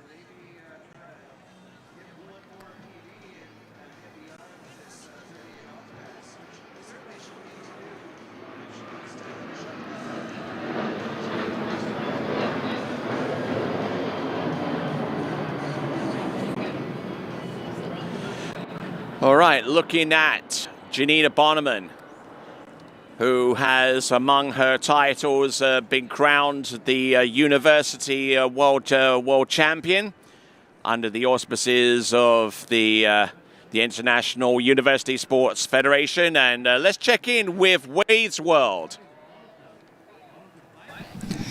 Hey guys, here with Miss Chelsea Mills, walking down the dock literally as we speak. Last final of the year. This is where we all want to be though, right? In the final. Absolutely. I'm happy to make another final this year. It's been a long year. I'm really thankful for all the events and everyone that's put so much time and energy into having a pro tour this year. It's been amazing to compete on it, and I just want to thank everyone involved out there. I love it. Back to you guys. and should be coming through to this event with a little bit more in the way of energy, considering that she declined to ski the second round yesterday, knowing full well that she'd be skiing in the final today. We'll see how that shapes up. 11.25 meters for Janina Bonneman. Round buoy number one, gets a good strike off buoy number one. Looking decent round number two, and got the start that she needed off buoy number one, but unfortunately was not able to continue her pace off buoy number one to continue the run. Got broken forward off number two. A good extension round buoy number one, beautifully executed turn. And then a little bit delayed off number two and just couldn't make it outside number three. So it is going to be a two buoy count at 11.25 meters. Two at 11.25 meters. Let's check in dockside with Wade. Hey, Manon, I just had Miss Chelsea on, and when I did my little opening for the ladies slalom final, I was thinking, man, this is cool. It's the last event of the year. We're in South Florida. So what would it mean for you today in this final to do your best? It would mean a lot. It would mean a lot. Obviously, I wanna end the season on a high note.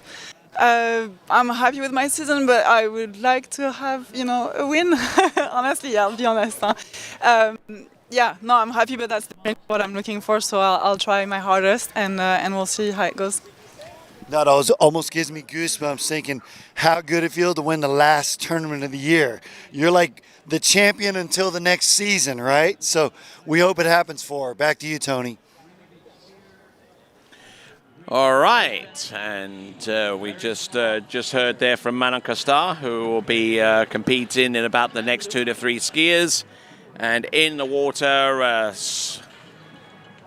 slowly putting itself into the water is Sam Dumala, who comes to us from this area of the country in South Florida, but making her residence these days in Lake County in Florida. Started in on 40 meters and is actually in medical school at the moment, so hasn't had an awful lot of opportunity to compete in high class competitive events. But the opportunities that she's had, she has definitely taken advantage of them. Got a second place at the San Gervasio Pro-Am in the first weekend of July, a little bit earlier on this season, and followed on with some decent scores and decent results for the limited amount of opportunities that she availed herself and competed in. So there we go, Sam Dumala getting round all 6 buoys opening pass. That was 14.25 meters. And looking very, very strong indeed. So, and you see that little technical quirk there from Sam Dumala, where she over-rotates, a little bit of counter-rotation before the entrance turn. Her entrance turn, as a matter of fact, is on her offside, which means that she wants to try and get a little bit of an advance towards the gates and towards number one, and opts to use a little bit of a shoulder turn to achieve just that. A lefty, which means her turns on the right-hand side of the course, which are 1, 3, and 5, will be more advantageous to her. Dockside right now, getting ready to take to the water, is going to be Elizabeth Montavon. And make sure you vote for your skier of the day. Vote for your skier of the day by going to waterskibroadcasting.com/play. waterskibroadcasting.com/play.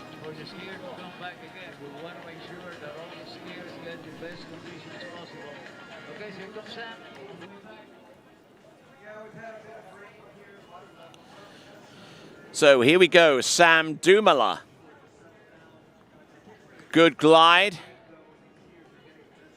A little on the back foot, but that's a unique trait to her, her ability to allow the ski to fully rotate round and gain distance up course. And there you go, not bad skiing at all there for Sam Dumala.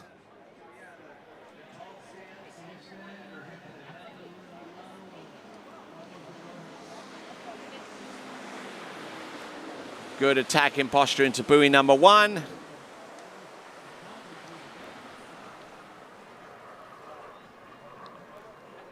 Looking fantastic, as a matter of fact, there as she goes across course.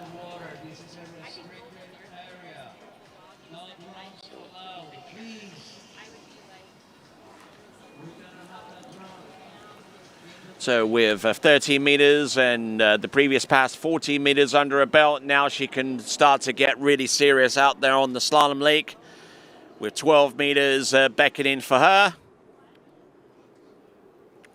Far from the madding crowd, we've got Regina Jaquist getting warmed up and limbered up for her attempt out there. And certainly the warming up routine is taking on a significance for Regina Jaquist. Sneaking up on you. All right, so my name's Tony Lightfoot. I'm glad to bring to you the pro finals once again at a major event, the Miami Pro Slalom.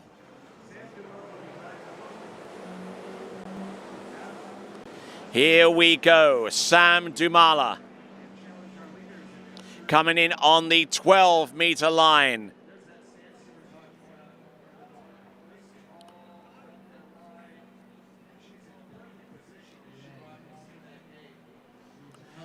Here she comes, 12 meters, getting a good strike there off her 246 side and keeping everything on an even keel going across course. Wonderfully produced a pass and very, very safe and very, very rhythmical from one side of the course to the next.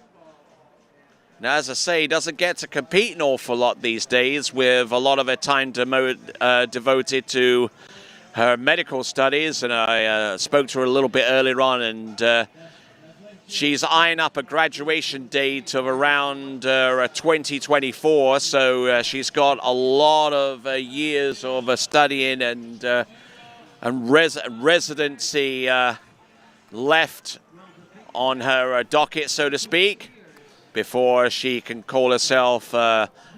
Dumala. But if anyone truly knows Sam Dumala, you know that she is quite a determined individual and very, very little stands in her way typically. With we're looking at Manon Costard currently in 3rd place on the tour and looking for some movement. So, in order to get 2nd in the Pro Tour, she basically needs to win out this event with Manon Costard. That would put her on 212 points unless things change with our other competitors. That would mean that her points haul would actually be reduced. But Manon Costard certainly has something to aim for. Here we go. 5.5 at 11.25 meters is the current best score, courtesy of Vanessa Veek. Here is 11.25 meters round buoy number 2. Good strike on number 2. Nicely done on buoy number 3.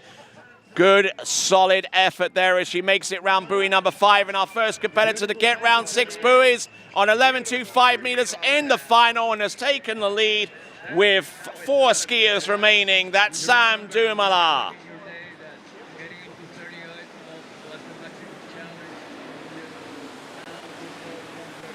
Fantastic skiing there from her from start to finish. And it all started with the gate shot. A little bit of a shoulder charge there off the gate shot into number 1, but that's quite normal for a left foot forward skier trying to come in with an enhanced gate shot. And she just has that really, really squatted down knee bend going into 135, which is her onside, and using that to allow the ski to come round with the lightest of pressure. Gets round all 6 buoys and does a fine job round all 6 buoys on that particular pass. So Sam already in the lead. And so far as her chances of promoting herself in the overall in the Pro Tour ranking, she's currently ranked in 5th right now. She's had 1 podium position all season.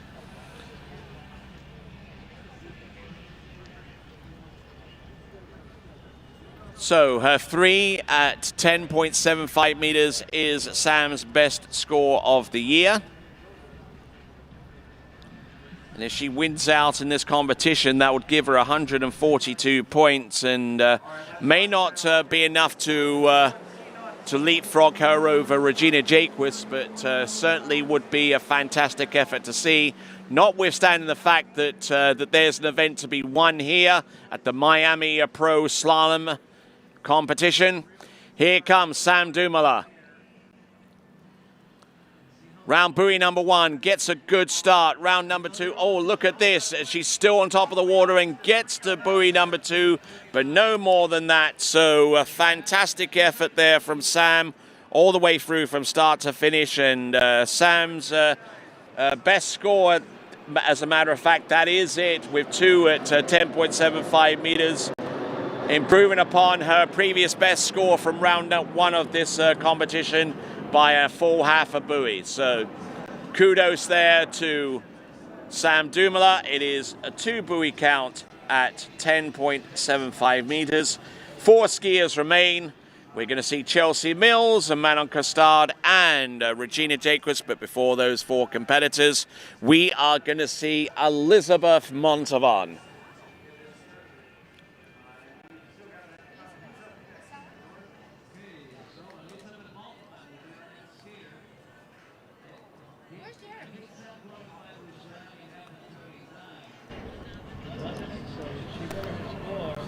So the last tense moments before Elizabeth Montavon takes the water. Her skiing partner directly behind her, Stephen Island, who we spoke to a little bit during the course of the men's slalom second round, where he offered his commentary and insights, and very well received they were too, and both of them involved with the Ski or Die podcast, which is available on Spotify, on Google, and the other podcast platforms. My name is Tony Lightfoot, your announcer here for these championships, and also the host of the TWBC podcast, which you can find also on many of the same platforms that I mentioned with the Ski or Die podcast. And also check out the vote for Skier of the Day. Go to waterskibroadcasting.com/play for your opportunity to vote for Skier of the Day. Also check out the apparel range as well at waterskibroadcasting.com/shop for some great Christmas gift ideas as we go deeper into the festive season. All right, so 4 skiers remain. Let's see who asserts herself a little bit here and grabs the brass ring and makes a break towards the top rung of the ladder.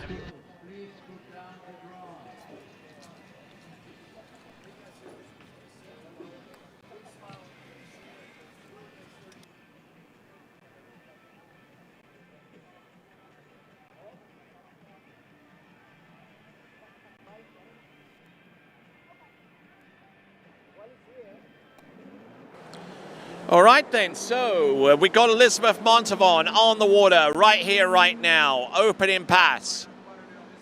This should be 14.25 meters, but it would not surprise me in the slightest as she decides to go in on 13. It is indeed 14.25 meters for her opener. We'll see what she's got here. Buoy number 1. Good strike on number 2, allowing the ski to come underneath the line. Fantastic skiing, 4, 5, and 6. And with that, we go to Wade's World.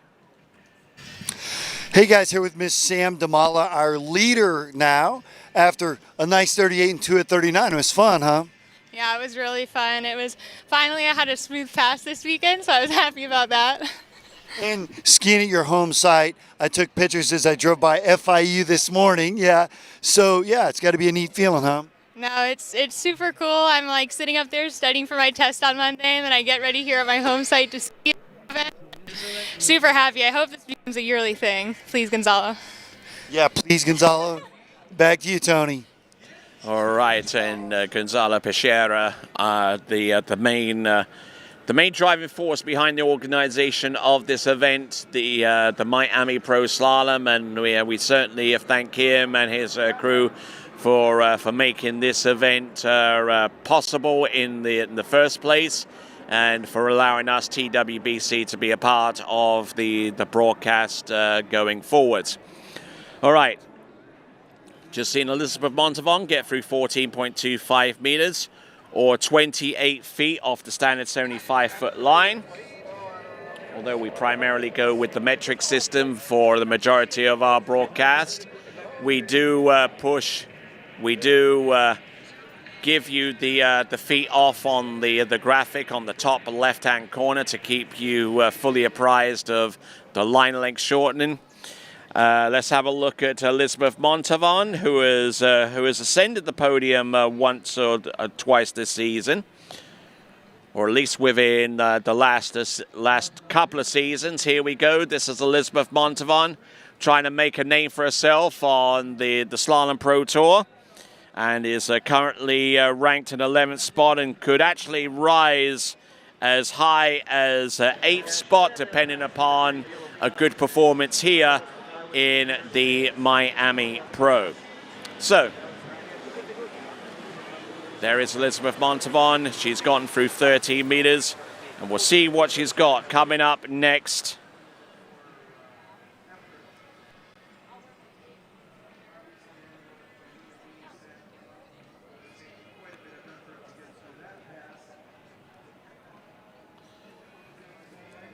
So looking in very, very good shape out there, allowing the ski to rotate. And one of the things that Elizabeth Montavon is actually kind of known for a little bit with a slalom is she tends to rotate her ski towards the back, which is typically the case whenever she skis at her home side of Oklahoma Park and in most facilities that she gets to ski at, because the lakes are relatively shallow. But this lake is about somewhere between 35 feet to 40 feet deep, and that allows the ski to actually sit a little bit deeper in the water. And in the vast majority of cases, if the ski sits a little deeper in the water, it allows for that ski to fully rotate and gain traction across the course, and also to maintain a lot of that angle going forwards as well. So she's probably not used to the ski reacting that well for the most part, but let's see if she can hold everything together long enough to get through to 11.25 meters. She has to get through 12 meters first, though, mind you. She's round number 1. She's in a good shape round buoy number 2. The handle comes down pretty hard. Looking in very, very good stable shape. Not too much to pick apart here. Elizabeth Montavon round all 6, and we'll get 12 meters to go. Fantastic skiing. And Elizabeth Montavon currently on 79 points on the Water Ski Pro Tour, and could actually rise as high as 8th, provided that she scores a second place finish or higher.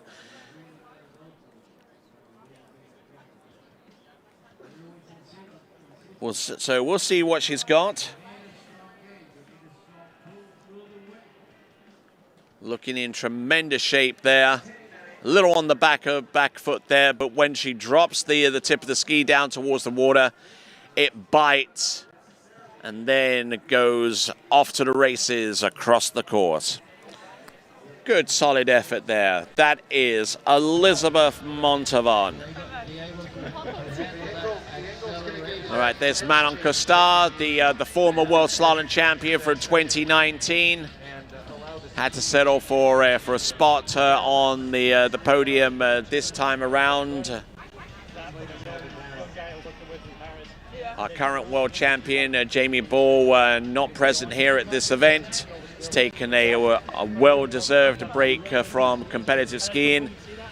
and also working hard on her degree plan at the University of Louisiana at Lafayette, and I'm sure that she's watching in on these performances from some of our top ladies here at the Greater Miami Ski Club, and we certainly wish the best of luck to Jamie Ball going forwards, and we look forward to seeing her here in South Florida this time next season. 11.25 meters for Elizabeth Montavon round. But oh, look at that good strike off number 2. She's still there on top of the water. I tell you what, she's not looking too bad on number 4. And there you go. Look at this for the second time in 3 rounds. That is Elizabeth Montavon getting through 11.25 meters or 38 off.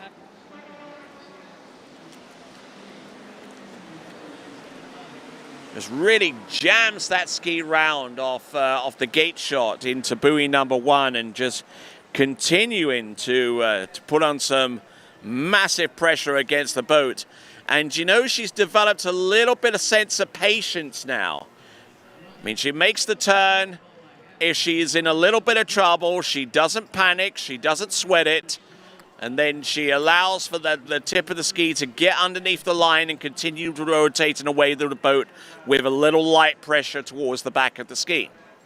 So, fantastic effort there for Elizabeth Montavon, and we look forward to seeing her coming in on the next pass of 10.75 meters, where anything more than 2 on that run will actually give her a position. And she actually has a better backup score than Sam Tamala. So if she ends up with 2 buoys on the next pass, then she will actually have the better position based upon backup. So let's have a look and see, shall we?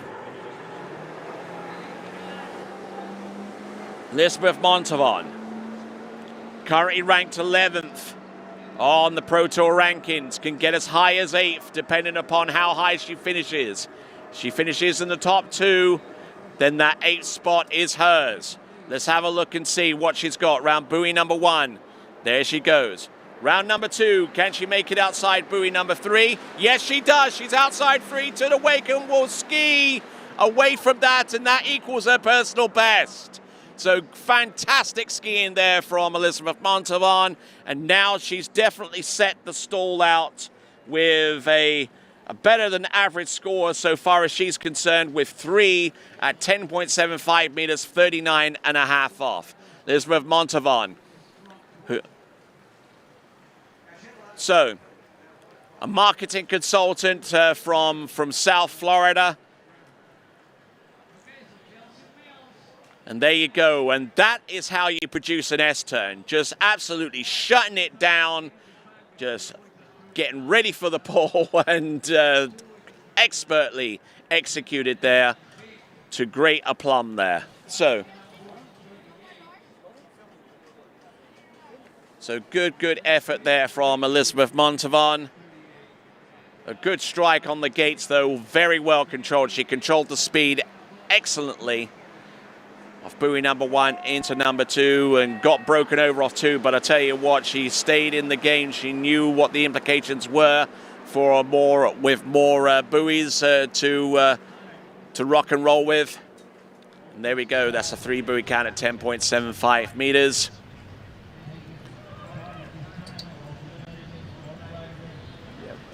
All right, so Elizabeth Montavon making her way back to the dock, and she's definitely got some fans here. And 3 at 10.75 meters to end off the season. A very palpable sense of relief, I would imagine.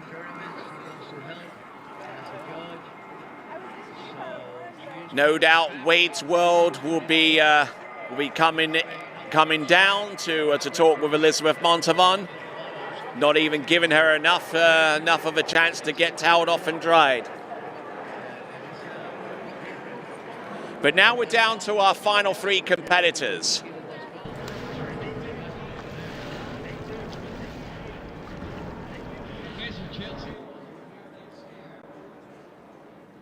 All right, final three competitors. We're going to see Manon Costar and Regina Jacques, but before them, Chelsea Mills. And let's check in with Wade's World. I can hear Elizabeth breathing. Hey, it was nice 38, right? You put in all the time. You run the 38 in the final. How was it at 39? 39 was great, you know, in this kind of environment where the water's a little deeper and the ski sits a little deeper and it's a little rolly. It's very much a one buoy at a time environment. So I had a better gate at 39 this round. Came out of one a little bit deep, but Jeff was right there for me at 2. And as a lefty, you get somebody who's there for you on your offside. I was like, okay, we're going to 3. I don't know if it's going to be a 2.5 or a 3, but I'm going right. Well, you see she's super happy, South Florida girl, ripping it up. Back to you. All right, fantastic skiing there from Elizabeth Montavon, and now it comes down to a straight-up shootout. Anything more than halfway down 10.75 meters will put any of our remaining 3 skiers on the podium. Here we go. This is Chelsea Mills, who resides in Central Florida these days, and used to reside over in North Carolina. Started in on 14.25 meters, graduate of Bucknell University, which I believe is a little ways further north of North Carolina. Was a scholarship athlete in women's tennis and actually coached that sport at the collegiate level for several years before discovering the sport of tournament water skiing. And then, as they say, the rest is history.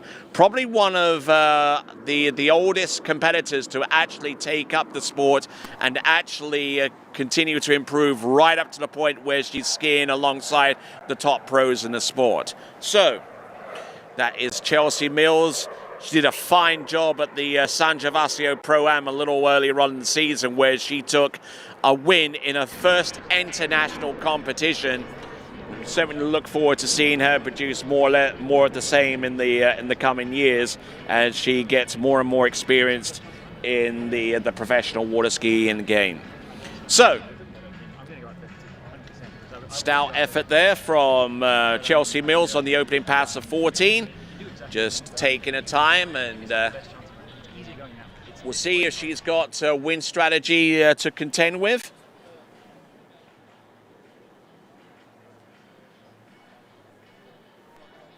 Looks like she's just going to go and slalom this, you know, as best as she can.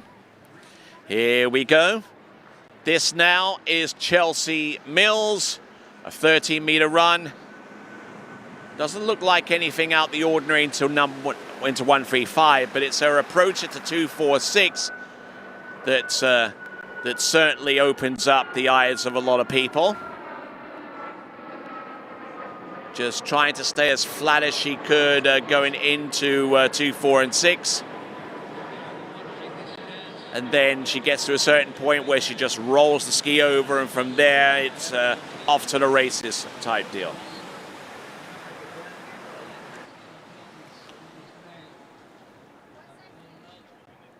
All right, and those of you watching the webcast using the YouTube channel, be sure to comment in and let us know your thoughts about the webcast. Certainly thanking every single one of you for viewing this fine broadcast. And looking at this pass once again from Chelsea Mills. And getting ready for the next pass, which is going to be 12 meters. And let's check in with Wade's World. Hey guys, here with Miss Regina Jacques, and this is maybe the only tournament that you're not defending champion, but it's the first one. So, hey, sort of getting ready to do the last walk of the year, down for the last final of the year. How you feeling right now?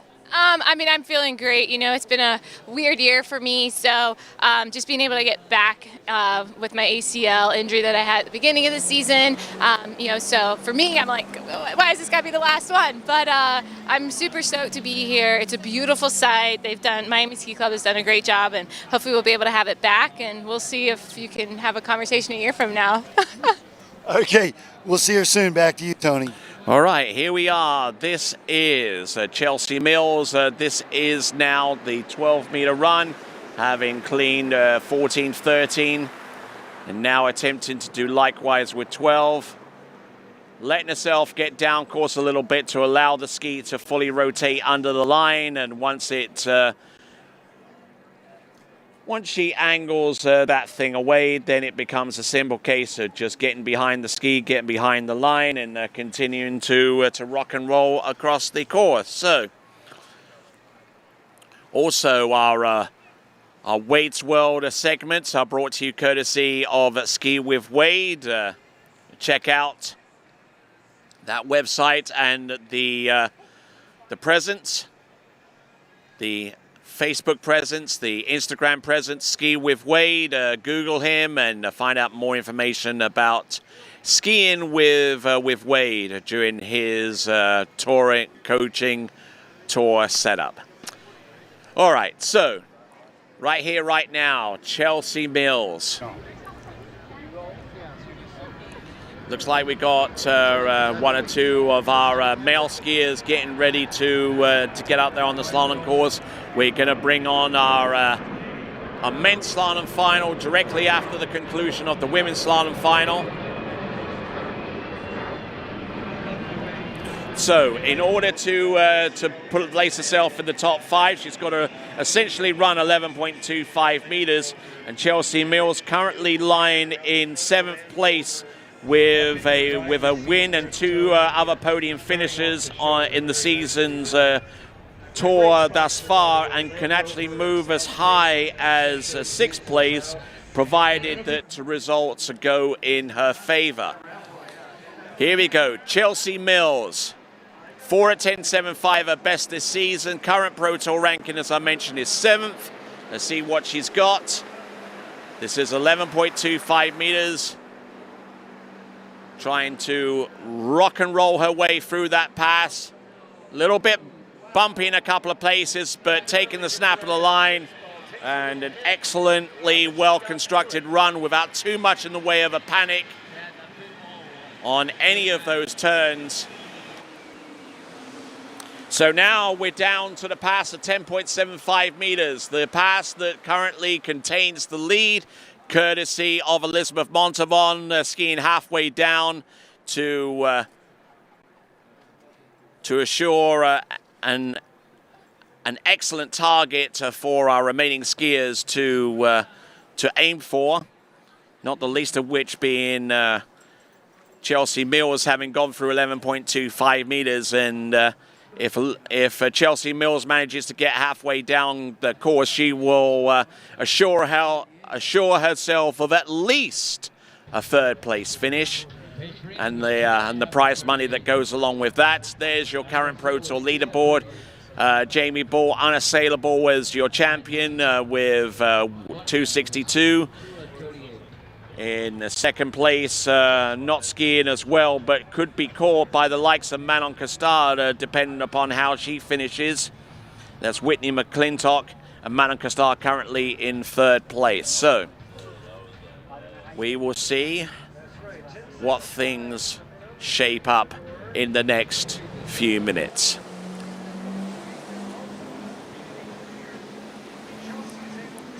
Here we go, Chelsea Mills, boat speed accelerating up to 55 kilometers an hour. Lead score 3 at 10.75 meters, and that is on this line length. Entrance buoy number 1, look at her go round buoy number 2, broken over off number 2. Oh, and she collapses into buoy number 3. She signals instinctively that she's okay, but the boat and the judges know better than that. They're going to get after her anyway to make sure that she is truly okay, which means that the score for Chelsea Mills is going to be a 2 buoy count at 10.75 meters to round off her performance. I'm sure that is going to hurt like not many other things can. But we're going to take a look at Chelsea Mills through the entrance gates into buoy number 1. It was a remarkably good start. Brings the handle down nice and low, gets across course.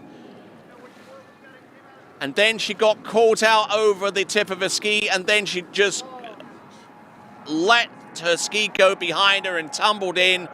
That was like one of Freddie Winter's best crashes.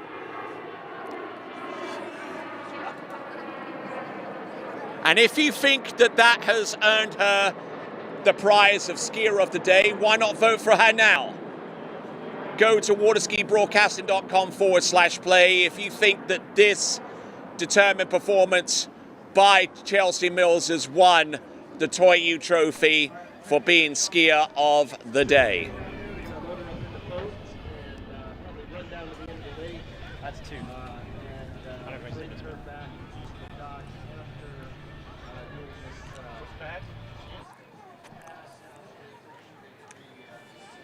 Okay, so in terms of the ranking so far, Elizabeth Montavon currently holds the lead.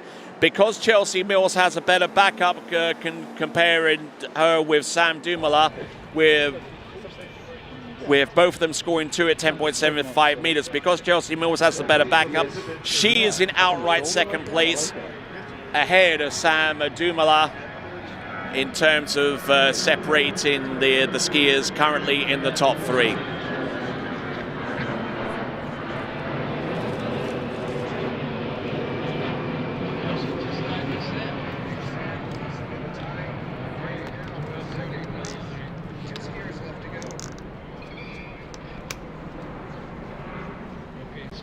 All right, so we've got with a foot in the binding, getting ready to go. Yep, all dressed up and no place to go right now, Manon Costar, at least not without a boat.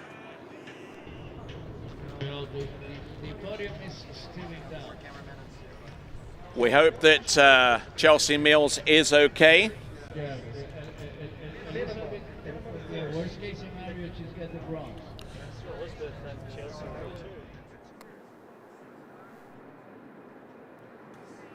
So we got a 2-buoy confirmed score for Chelsea Mills. She is in outright second place, ahead of Sam Dumoulin, even though they have the same score. Their second best score coming into this final is the one that determines the placements, their backup, which means that Chelsea Mills is in second and Sam Dumoulin is in third. And currently your leader with 2 skiers remaining and assuring herself a place on the podium is Elizabeth Montavon.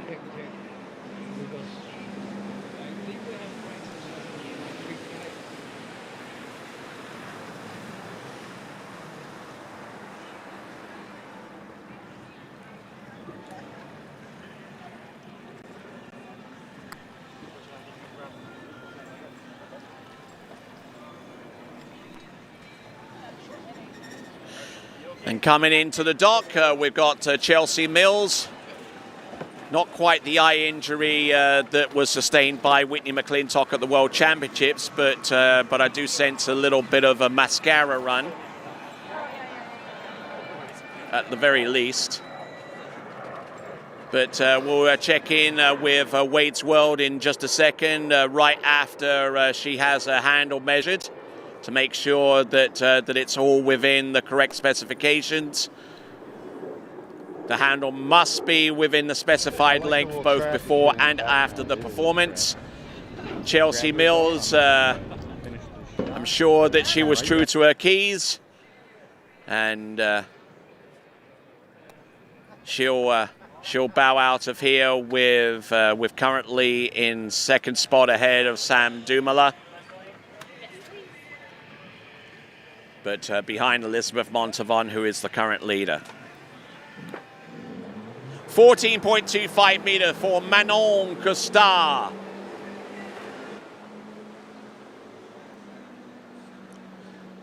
So, Manon Costar, who comes to us originally from Aix-en-Provence in the southern portion of France, and has actually skied all over that great nation.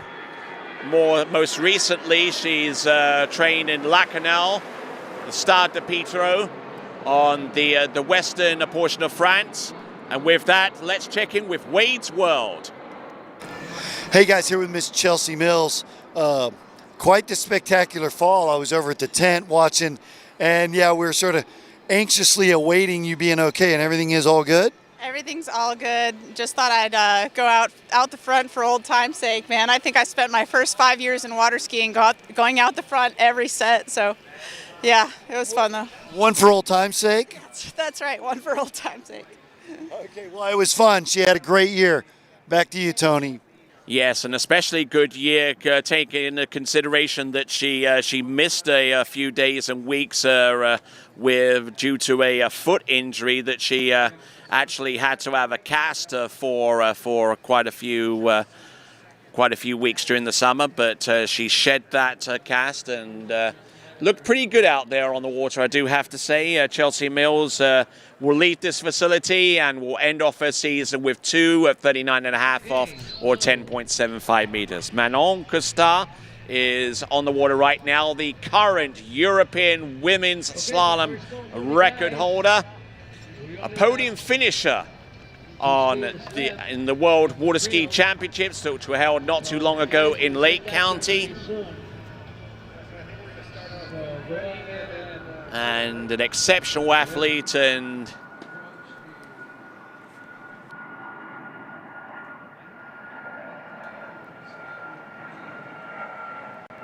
all right then, here we go. This is Manon Costard,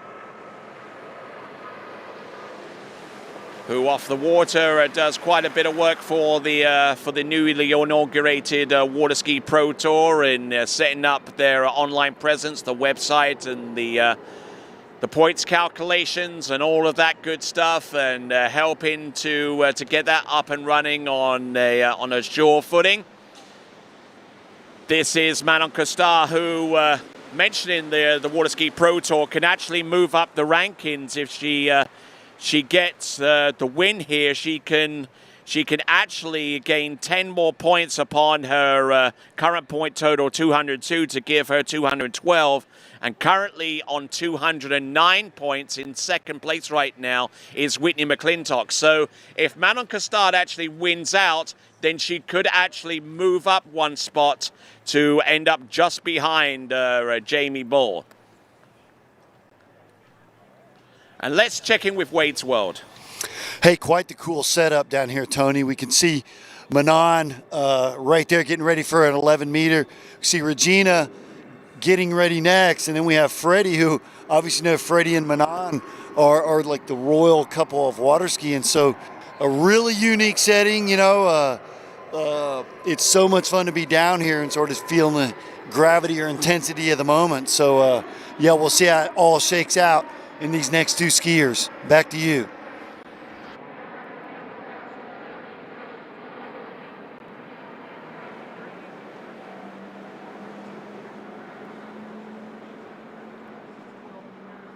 All right then, so let's have a look and see what Manon Costard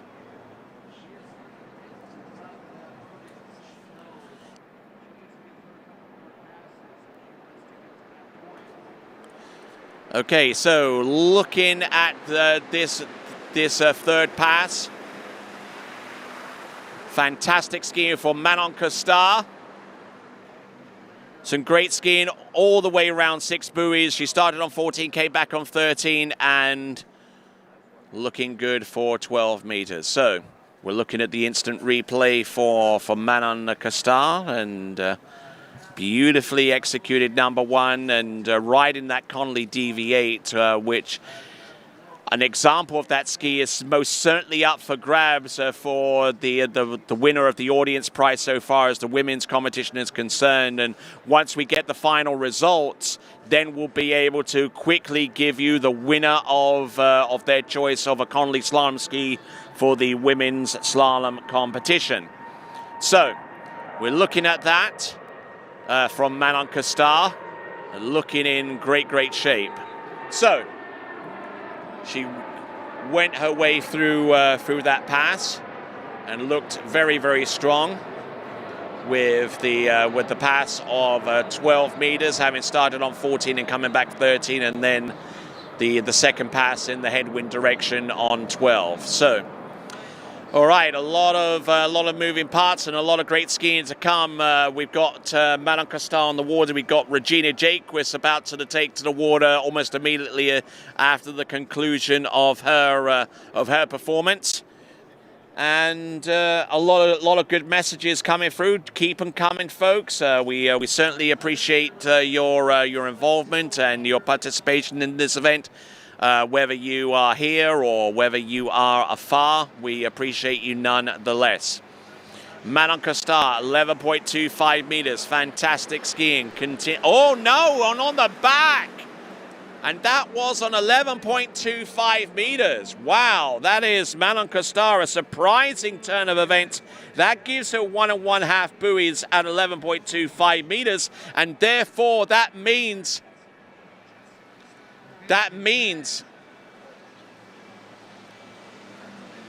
and whilst all that is taking place, we have a score review for Chelsea Mills. We got a score review for Chelsea Mills on top of all of that. But this is 11.25 meters for Manon Costar.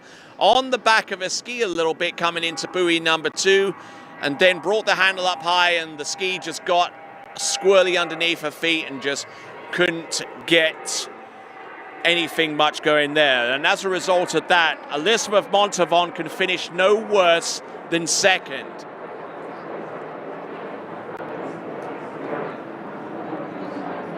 So, like I say, a lot of moving parts in the mix here.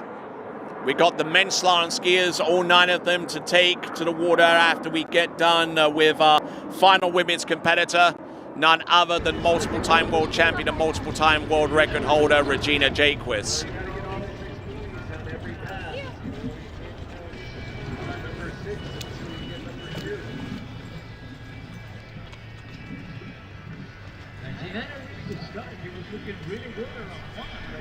Okay, so looks like we got a score review for Chelsea Mills,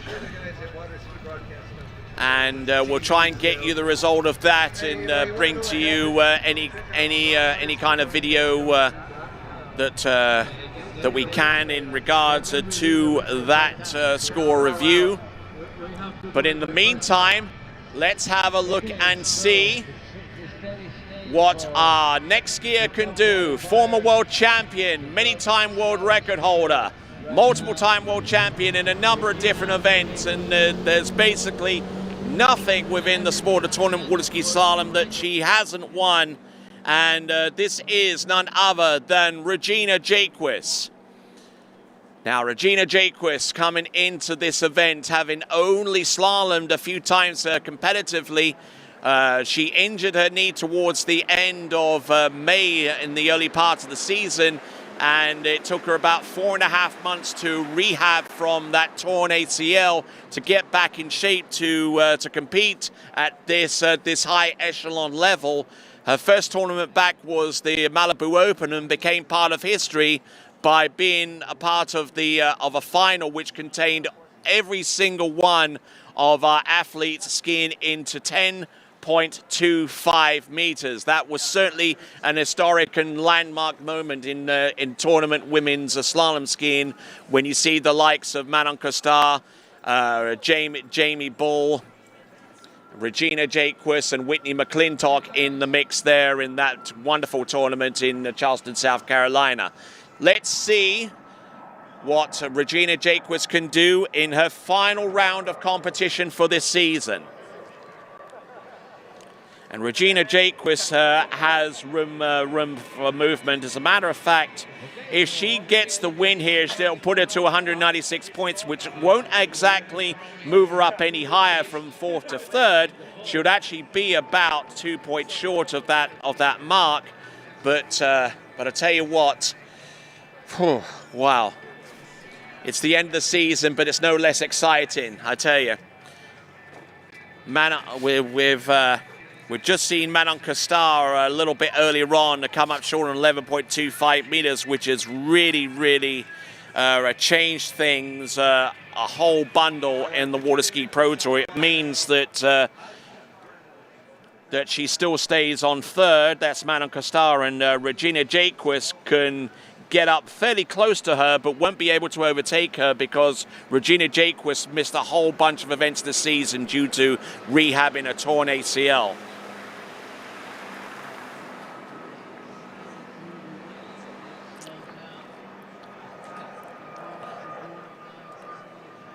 All right then, so we've got Regina Jaquist coming through on that pass.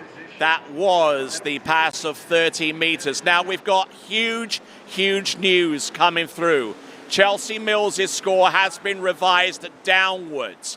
It has been revised downwards from 2 at 10.75 meters to 0 on 10.75 meters. It was adjudged that she ran over the buoy number 1, and that means that she's been relegated from one position down to another, and means that Sam Dumoulin will go up one position, and that could actually change the Pro Tour points as well.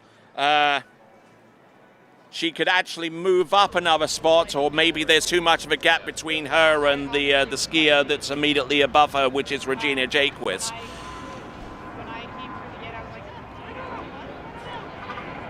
So, and I would have to say, in respect to that score for Chelsea Mills, a lot of our eagle-eyed spectators watching at home actually queried whether Chelsea Mills actually went outside buoy number 1.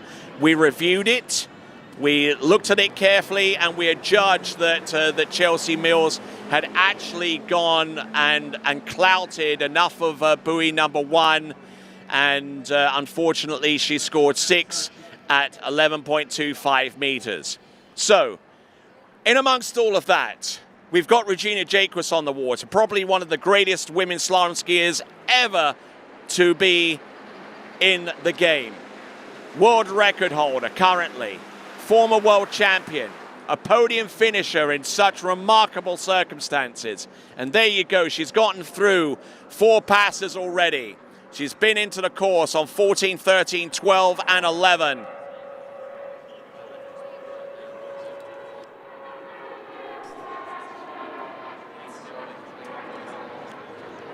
All right, so we've just seen Regina Jaquist just absolutely pummel 11.25 meters, just has that uncanny knack of just allowing the ski to just rotate completely under her body, and then it's off to the races. Round buoy number 5, by that time she got there, she'd already knew that the pass was run. And with that, let's check in with Wade's World.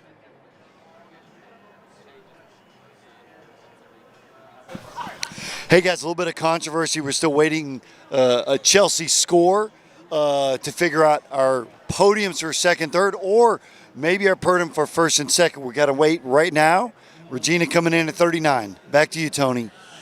All right, so yeah, it is a little bit controversial whenever a skier produces a performance and finds out about 5 or 6 minutes later that their score that they believe to be correct has been downgraded due to a review of video review of the performance. And a video review that actually stemmed from 1 or 2 eagle-eyed people via our comments on YouTube, as a matter of fact. Here we go. This is 10.75 meters. Anything more than 3 will give her the win. Look at her go. She's round buoy number 2. Ladies and gentlemen, she's round number 3. She gets to the wake, and she skis just enough to... She gets round number 3. It ties for the lead, and... because it's a tie for the lead, it goes to a runoff, doesn't it? Elizabeth Montavon, get your equipment down, sweetheart. And she's already there. Already there, handle in hand. It's going to be a battle royale between Elizabeth Montavon and Regina Jaquist, both of those skiers going back into the course at 11.25 meters. What a sensational turn of events. In one corner, you have a downgraded score for Chelsea Mills, therefore promoting Sam Dumoulin up onto the podium. Then you see Regina Jaquist out there on the slalom course at 10.75 meters, basically laying up after 3 ball. That way, putting a tied situation between her and Elizabeth Montavon to ski for the championship. So there you go. Wow. You could not script this, could you? Could not script this at all. Is it a regular championship format? Keep the same running order? I don't know. All right, so let's explain the situation. Any tie that exists for third is going to be a runoff for the win. Any tie that exists for second or lower goes down to a backup score. But as this is for the win, it's going to be a straight runoff with both competitors going in on the last complete pass, which is going to be 11.25 meters. And then we just basically keep on going, traditional format. If they tie again, then we run off again. If we tie after that, then we'll go on to the second skier having to go out to beat it to win outright. And ladies and gentlemen, once again, let's go to Wade's World. Hey, thanks, Tony. Things just got really a lot more exciting. Runoff for the championship, last event of the year. We got the two ladies here ready to go. And I think what we're going to do is traditional tie break for the first round, and then we'll go to sudden death for the second. We're still waiting on the officials to come back with that. So maybe you've got more info than I do, Tony. Back to you. Not too much in the way of info, I'm afraid, there, or Wade. You probably have a little bit more of a palpable sense of what's going on the dock. I believe we'll have one of our officials. They're trying to locate a coin or some sort, or they're actually just going to draw names out of a hat. We got Gonzalo to bring on the names.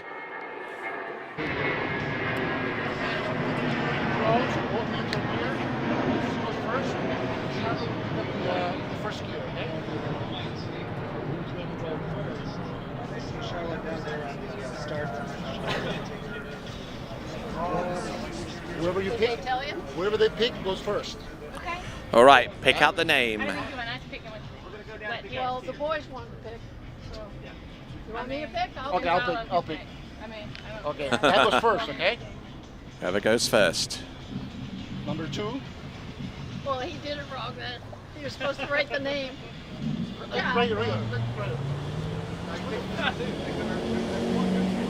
That's why you guys are supposed to pick it. All right, then, let's see if we can get this done properly. We're going to put names into the hat instead of numbers. This isn't quite FIFA, you know.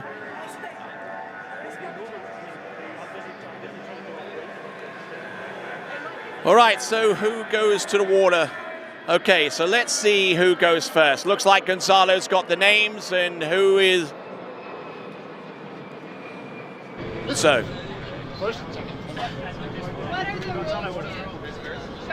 Montavon takes to the water first. Elizabeth Montavon will be out first.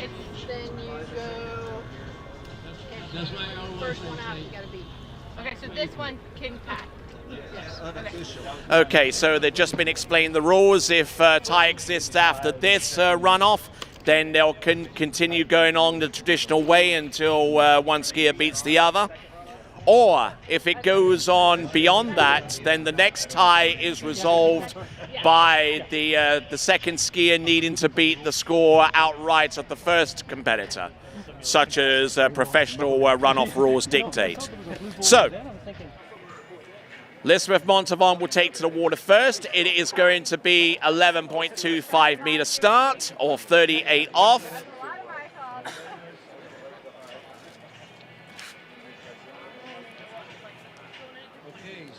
Probably fair to say that when Elizabeth Montavon woke up this morning, I don't think she anticipated being in this position.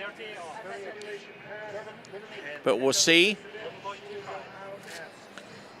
if within the next few minutes a potential dream could come true.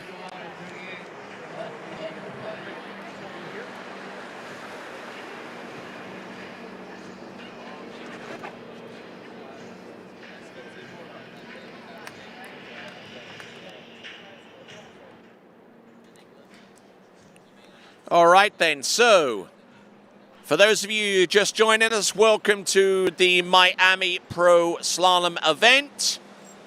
My name is Tony Lightfoot. We've got continuing action here, and we've got Elizabeth Montavon about to take to water in the runoff for the Women's Pro Slalom Championship. This isn't the only event, though. We've got the men's slalom event to take place momentarily. And that will take place upon the conclusion of this women's event. But we got to resolve the top two positions.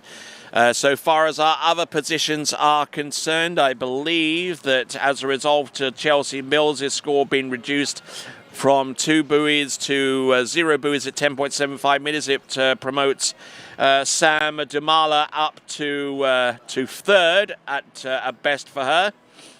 Chelsea Mills, therefore, believe is being relegated down to a 4th spot, and then Vanessa Wieck currently positions herself in 5th with her score of 5.5 at 11.25 meters. So positions 3 through 5 have been determined. Here we go. Let's go. 11.25 meters. Boat speed 55k. Straight into the course. Has run 11.25 meters in 2 of the last 3 rounds. Ran it in the first round, ran it in the third. Here we go, round buoy number 1. Oh, look at that, good strike off number 2. She's still there on top of the water. Round buoy number 4, a little bit of a delay off number 4. She's still there, still stable for the most part, getting round buoy number 6. Just about! Oh my word! She tried to safety check on number 5, nothing was doing, and then she barely got the ski outside number 6 and just managed to squeak it past the left-hand gate buoy from her direction. But for the first 2 sectors of this run, absolute perfection off buoy number 1 and number 2, and then coming into number 3, everything looked pretty good. The ski looked to be angled away, and she looked in very good fettle there. But coming into buoy number 5, she tried to safety check it, got biffed out almost into number 6. Then came the S-turn, or an attempt at it. And then she just about squeaked inside that gate ball to continue the run onto 10.75 meters. So that now, a score on 10.75 meters is now the target for Regina Jaquist, who is standing on the dockside, looking out and seeing what she can produce going forward. So final stretches there on the dockside for one of the greatest slalom athletes of all time in the form of Regina Jaquist. And on the water, a skier who aspires to her greatness. This is Elizabeth Montavon. 10.75 meters, needs to start. Round buoy number 1, keeps the ski motioning. Round buoy number 2, oh, and tries to grab the handle off number 2 and will score 1.5. And that is now the new target score for Regina Jaquist to try and aim for. It's going to be 1 1/2. 1.5 buoys at 10.75 meters, which will be good enough for Elizabeth Montavon to set the stall here. And it's by no means an automatic, even though the skier that's about to take to the water has run that pass so many times before in the past. It ain't going to be given to her. She's going to have to earn it buoy by buoy.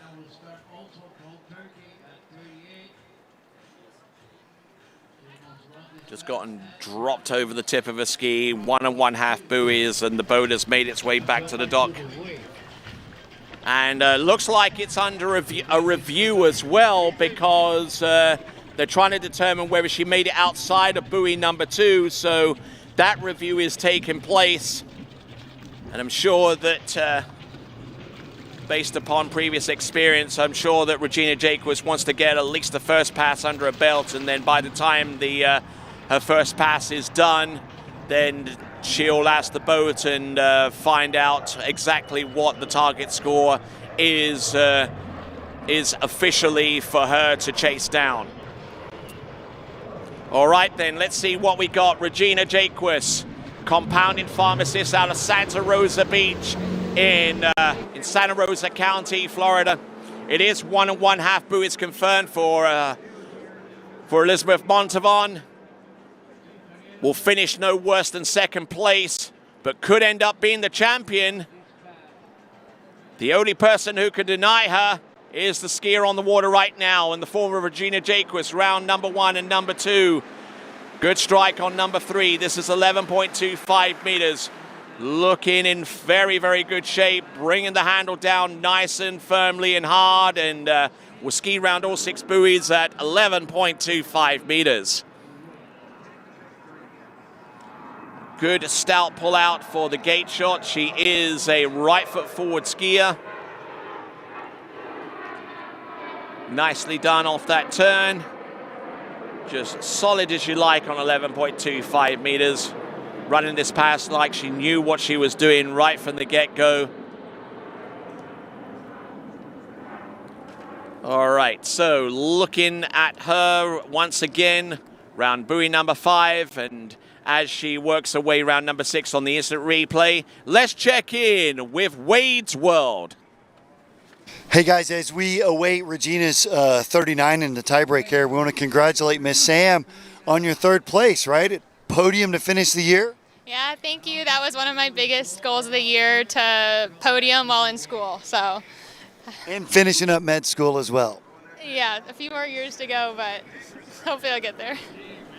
Proud mom and pop at home watching. Back to you, Tony. All right then, so now, here it comes. We've got 10.75 meters for Regina Jaquist to determine who takes away the title of Miami Pro Slalom champion in its inaugural year.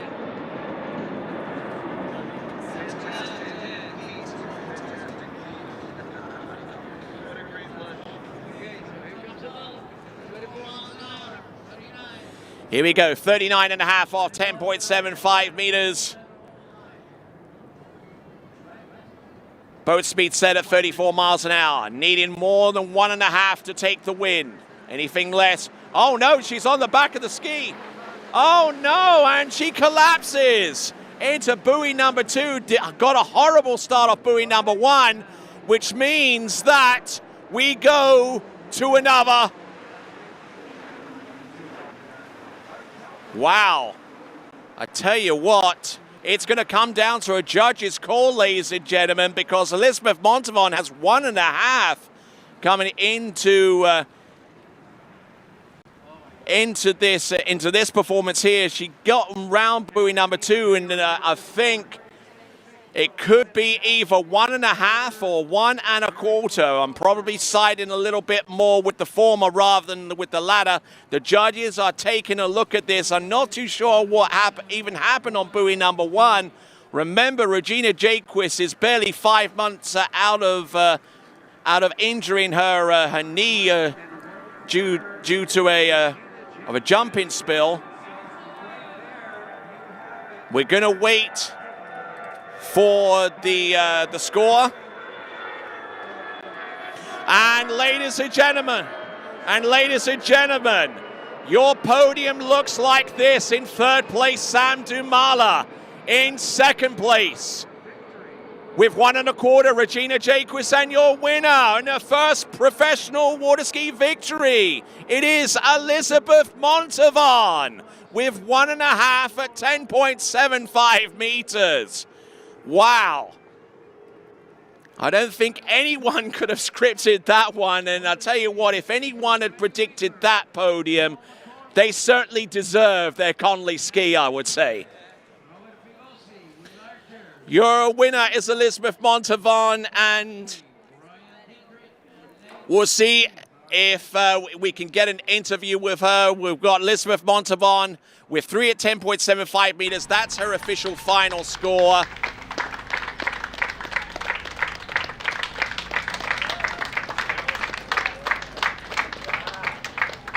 There we just briefly saw the results, and Elizabeth Montavon coming into view. We're going to get a word or two with her very, very soon, but certainly commiserations to Regina Jaquess,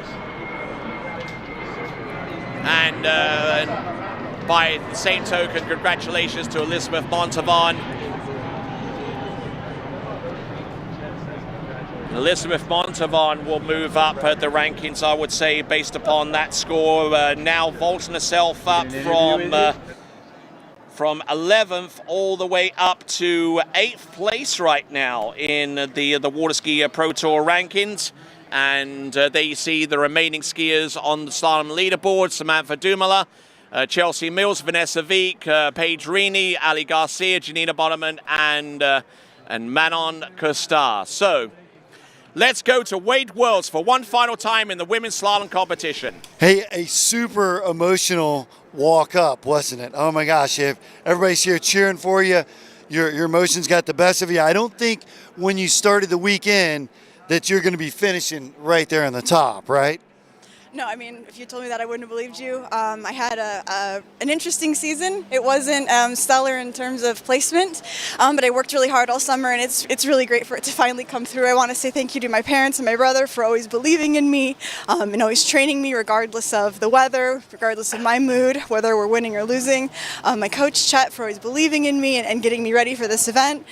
There's a lot of Chet-isms going through my head in that last round there.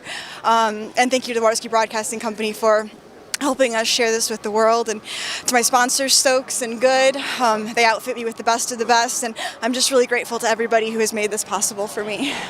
Wow, that's like quite the victory speech already. And so from Hilltop last year, from your first podium, now leapfrogging all the way to the top of the podium, it's going to be a great winter, right? I'm feeling more motivated than ever, that's for sure, yes.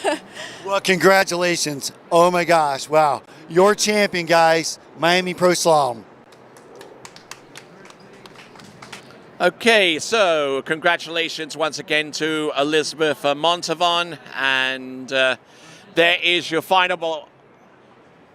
So there is your final standings for the Pro Tour this season. Elizabeth Montavon started at 11th, moved up all the way to 8th spot.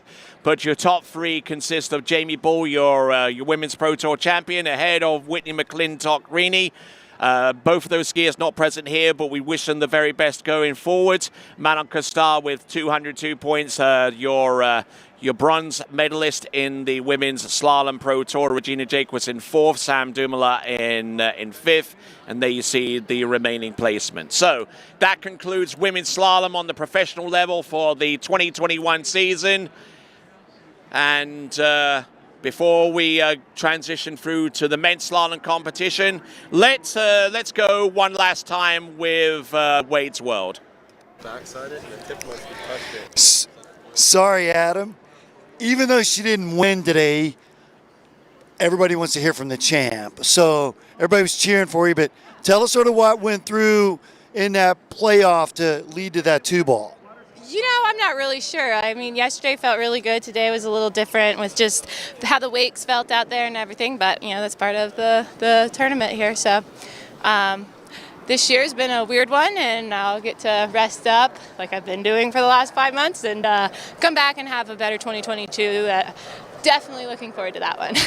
So I've got a decent memory here. So since your ACLU return, we've got a 3rd, 2nd, 1st, 2nd, right? So maybe when you started your comeback, did you think it'd be that good? You know, not really.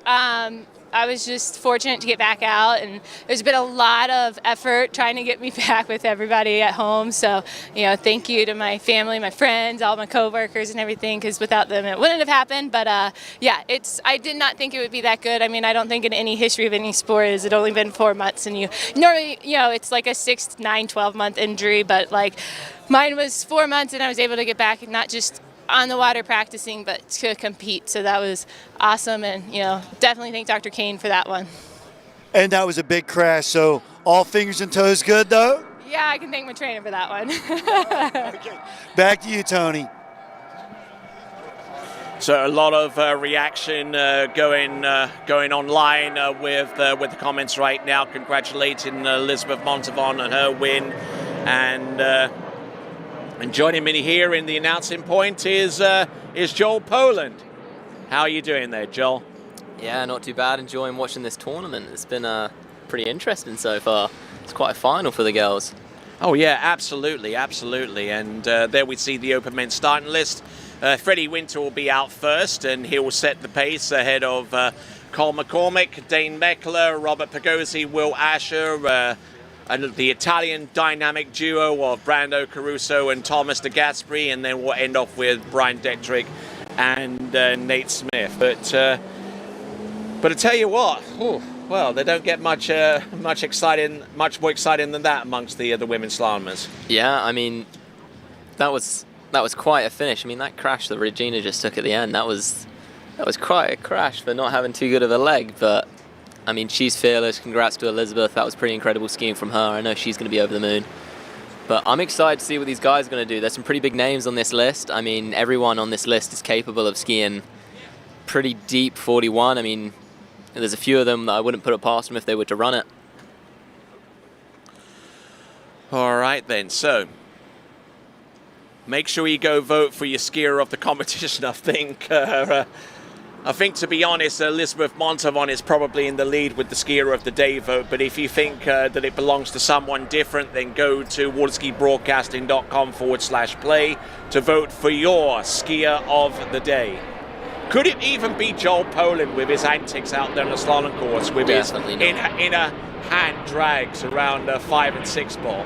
No, definitely not. I think I'd have to vote for Elizabeth today as well. I mean, that was a true underdog story. I was really impressed with that skiing, actually. All right then, so, and here's a skier who probably didn't anticipate being a little bit of an underdog going into the men's slalom final. That is Freddie Winter, but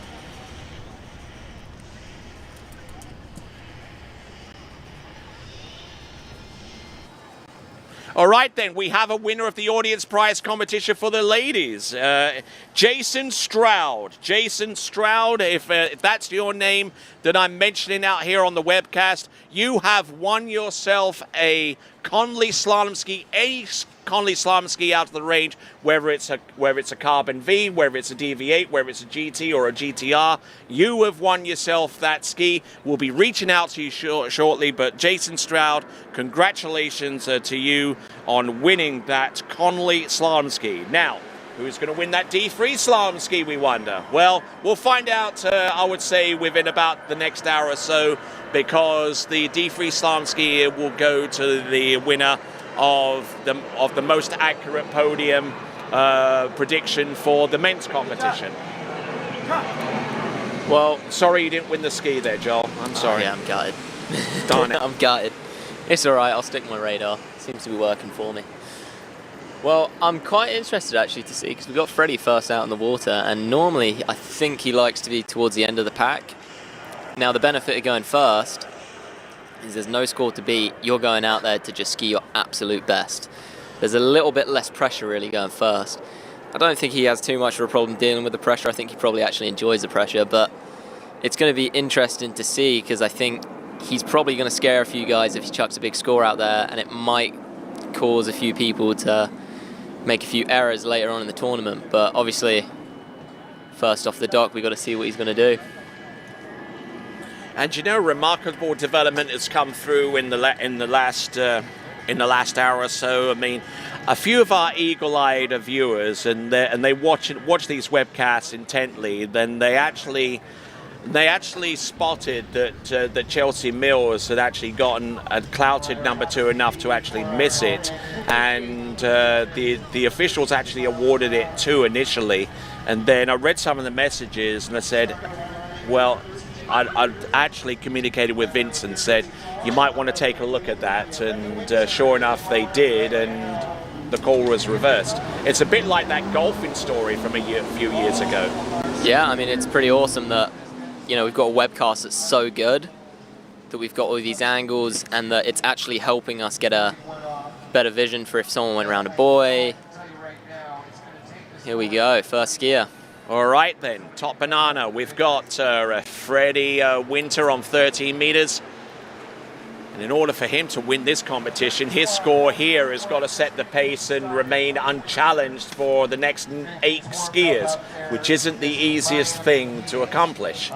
Well, I think a first pass can actually tell you quite a lot about how someone's skiing. Because sometimes on their first pass, you know, they're turning a little slow and they're offside, or they're leaning really hard in a bit of a funky place. This pass was super solid. Like, every turn is the exact same. His ski's not chattering around at the end of the turn. He's got really good balance over his ski. He looks like he's on his game right now. He looks like he's going out there with a bit of a vengeance, something to prove. I won't be surprised if we see a huge score from Freddie today. All right, so 30-meter start, well within his capabilities, you know, and going in on 30 meters is, well, it gets the blood pumping, gets the heart, the adrenaline going. But what else is he looking for whenever he tries to feel things out on 30 meters? He's just trying to probably get a good gate set up, feel out the water, see how the wind is, and just get a bit of a feel for the lake and the boat and the rope and everything. It's a warm-up pass, so he's feeling out his body as well. He looked like he knew exactly how he had to ski. I mean, he's already skied twice today, hasn't he? So yeah, indeed. You know, he knows how everything's going to feel. Yeah, it is 2 times, yeah, because he skied the original second round and the runoff. Yep, so he's coming out now for essentially his 3rd set. The body's going to be feeling, you know, either loose or tight, depending on how big his warm-up was, I guess. But he's looking pretty good from that first pass. Let's take a look at the second. Here we go, Freddie Winter. 12 meters. Nicely done. Looking so solid. Solid as you like, as a matter of fact. Getting around all 6 buoys there, and Freddie Winter currently on 245 pro points on the Water Ski Pro Tour. Won't be able to move up any higher unless he conjures up a score that actually beats Nate Smith's best score. By which case he would add just 2 more points to his total. And we're looking at Freddie Winter, who is looking to lock down his 2nd place in the Water Ski Pro Tour in the men's slalom standings. And as we look at the tail end of his run, let's check in with Wade's World. Hey guys, here with Will Asher, and getting ready for last slalom final of the year. It's been like a really solid year for you, but what would it mean to go ahead and take the title, finish the year off? Yeah, I mean, if you can end the season on a win, it just, like I said before, it just kind of makes the off season taste a little bit better. I'm gonna go out there and do my best, and you know, we get to start 32 off, so that's kind of the same as we did the first round, and I had a pretty good look at 41, so just gonna have fun, enjoy Miami, enjoy this great event, reminisce of people that I love, and go out there and have fun. And a shout out to Nicole. Hey girl, back to you, Tony. And you know, Will Escher has that knack of saying a lot without saying a lot. Yeah. No. He was keeping his cards close to his chest there, wasn't he?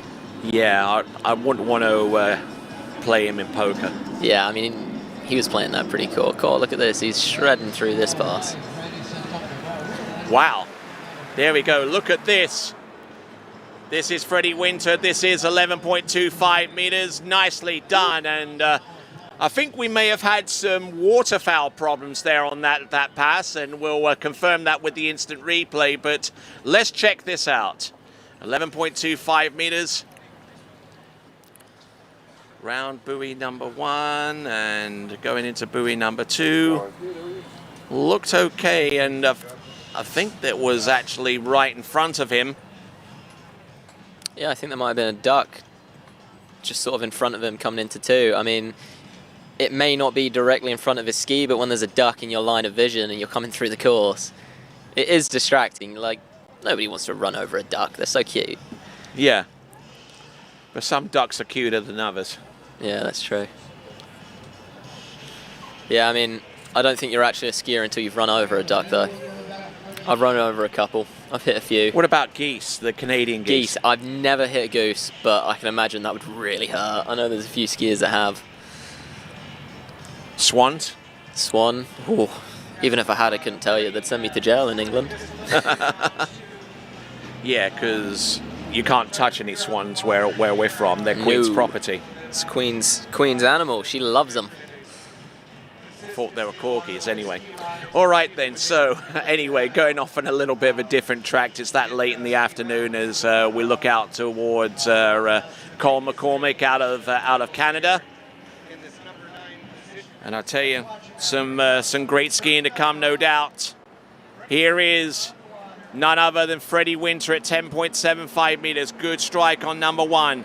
Good acceleration across the back of the boat from 1 to 2. Nicely done. Little flat-footed there coming into number 4, but 5 looks okay, and a good aggressive style and stance. Good skiing there for and that was a Freddie Winter. Perfect 39, really, wasn't it? I mean, he was just so strong behind the boat, great turns. He didn't really step a foot wrong on that pass. He's looking really strong right now. Sure, but you may want to put a fan right around the computer because it's starting to glitch from the tower. And he just got a super deep 2-ball there, but it didn't phase him.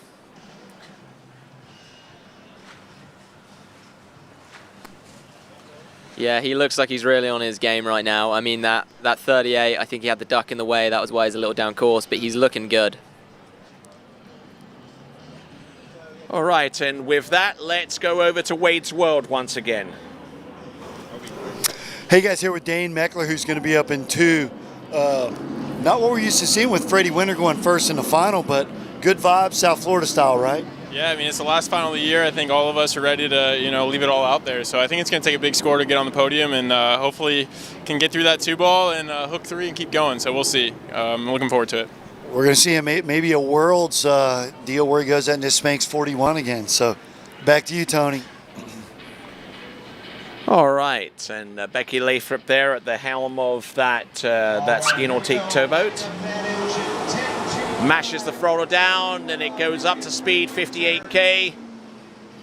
0 off takes over and regulates the speed. All she has to do is make sure to keep a straight path down the course within the specified limitations of the slalom course. There we go.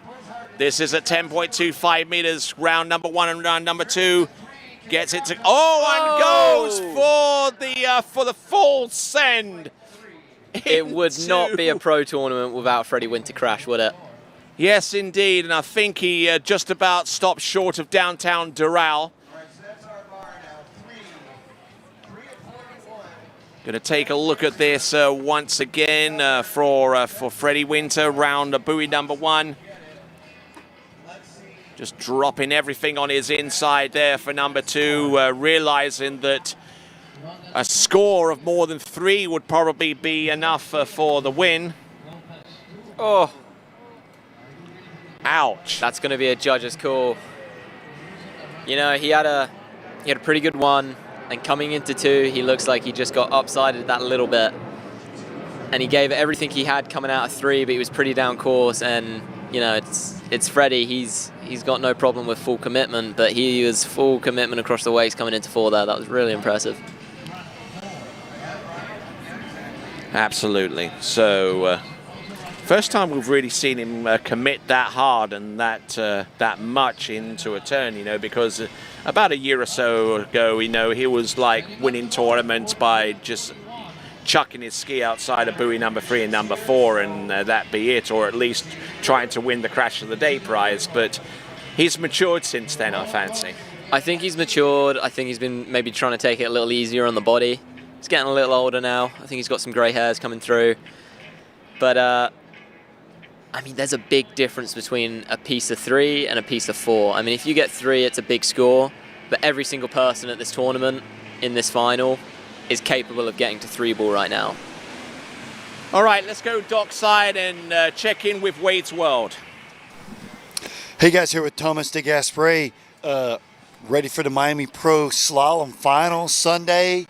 South Florida, weather's good, huh? Ready to finish out the year strong, right? I mean, yeah. I mean, it's going to be a tough finals. Nobody is going to just stop, and everybody's going to give their best. But conditions are perfect, weather's perfect. My back feels better, so I'm just going to go out there and give my best and see what happens. I've been working a lot on my gates this year and the year before, so I think they're coming together, and just got to turn that 3-ball. We'll see him do it real soon. Back to you, Tony. And once again, another skier who seems to be telling us everything by saying nothing. Yep. No one here is going to be telling you what their game plan is. They're going to be keeping their cards close to their chest. That cheeky little smile, you can see he's feeling something. I mean, he's saying his back feels good. That could be a play. Maybe his back's feeling terrible and he's just not letting anyone know. But all right, so with one of our, or at least two of our upcoming skiers feeling a little bit frisky out there by not saying as much. My name is Tony Lightfoot. He's Joel Poland, and we've got one score in the books already, I believe. What was that score from? I believe that was a 3. So he's not going to be super pumped on that. Obviously, 3 is a good score. Is it going to be enough to take the win? I don't think so, but there's a lot left to go. That's the first skier out. 3 at 41. I think that's really set the tone. So next out, I believe we got Cole McCormick. I mean, this guy's capable of running 41. Anyone that follows him on Instagram has seen him run it more times than I know how many. I think pretty much everyone standing on the dock right now in this final is capable of running 41. Certainly capable, and I mean, I'm looking at skiers. Nate Smith, he's run 41. Brian Detrick, he's run 41. T-Gas. I think he's got a couple 5.5s. Yeah. I think he ran it once in a runoff many, many years ago, but he himself doesn't count it. Brando Caruso, close to running 41. Will Asher, same, I would say. But let's see what we got with Cole McCormick, and it could come down to however many someone gets deep into 41 off to determine the winner in this competition, as Cole McCormick, pride of Canada. Let's see what he's got. Cole's been a really interesting skier to watch over the last 2-3 years, because about 3 years ago, he wasn't chucking out massive scores like he is at the moment. He had a bit of an unorthodox style, and he's doing some good scores, but no one was really paying too much attention to him at this point. And then over this year especially, you can't ignore the guy. He's in pretty much every final. He's chucking out great scores. He's just not had his time in the sun yet. And he's going to be dying for it. There's a few guys that are maybe a little bit worn out. I don't think he's one of them. I think he is still gunning to get that podium and get that first win. He's been looking really strong this year.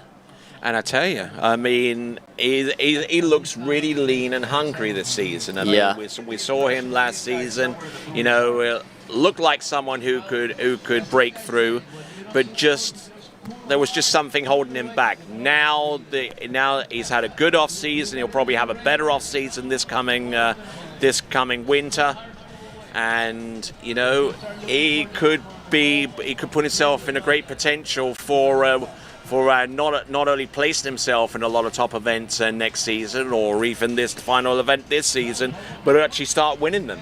Yeah, I mean, I know this off season he put a lot of work in the gym. He lost quite a bit of weight, and his skiing really started getting better as he lost the weight, which, if you're carrying 10, 15, 20 extra pounds, it's a lot of weight to carry. I mean, he's shredded off quite a bit of weight. He's looking really good. I'm sure this winter he's probably going to do the same thing, and we'll see even bigger scores from him this year, but it's not over for him. Here he is, Cole McCormick. There you go, opening 2 passes, 13 and 12 under his belt. Fantastic skiing, and just... And that's a pretty cruisy pass. I mean, he had no issues there. He got a little broken over at 4, but nothing he couldn't handle. He's just kind of feeling it out a little bit. And he's looking pretty good.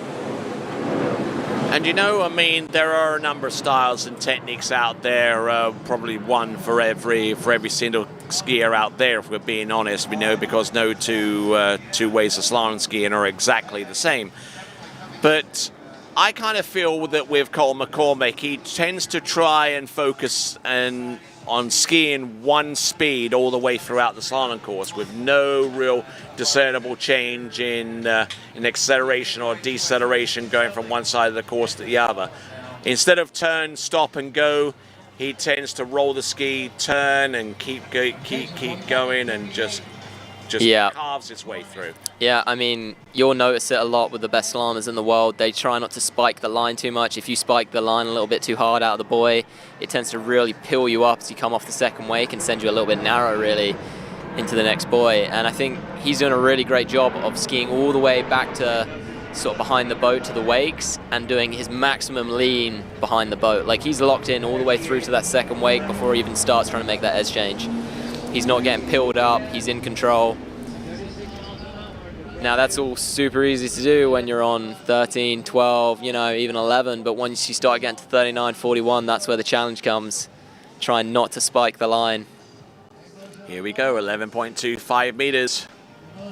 There you go, a little bit of a shoulder charge into number 3 just to make sure that he got the ski out of buoy line by the time he threw the ski onto its inside edge, and there you go. It's simple enough, huh? Pretty easy pass. I mean, I think he looks like he should cruise to this next 39. I doubt we're going to see anyone even miss 39 in this finals. Every single guy is an incredible skier, and they've all got the potential to win this. This is actually a really good tournament to end the season. And Cole McCormick involved in information technology, actually involved in the production of lottery scratch-offs, as a matter of fact, to a number of vendors across the country and around the world. Really? I did not know that. It's quite interesting. I know he's quite an intelligent guy. He still didn't give me any secrets of picking the right card, though, or where to scratch. I wonder if he keeps a few. That's how he's paying for all his skiing. You might be onto something. Yeah. All right, so the occupations and are as varied as the skiers are in terms of their techniques. Skier of the day, continue to vote. The trophy provided to us by Boy Toyu. Healthy snacks. I love those bars, don't you? Yeah, I've only had a few of them. I haven't tried all the flavors, but I'm quite a fan of the ones I've tried. All right, so let's continue on. We've got Cole McCormick. This is 10.75 meters off, 39.5 off. Round buoy number 1 gets a good strike there. Fantastic skiing so far. The top score is a 3 on the next line length pass. The question is, will he get to that area? And the answer is yes.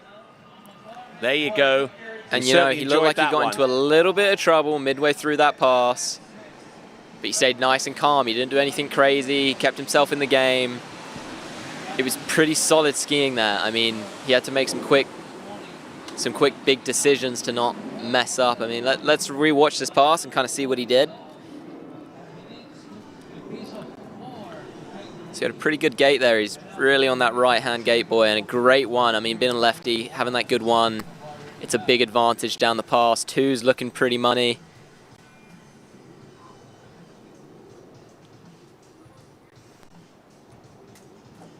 And just there's where he kind of made his first little error. Didn't let it phase him. He's good into 5, pretty big 5, but leaned pretty long to 6. And yeah, he wasn't too worried there. I mean, no.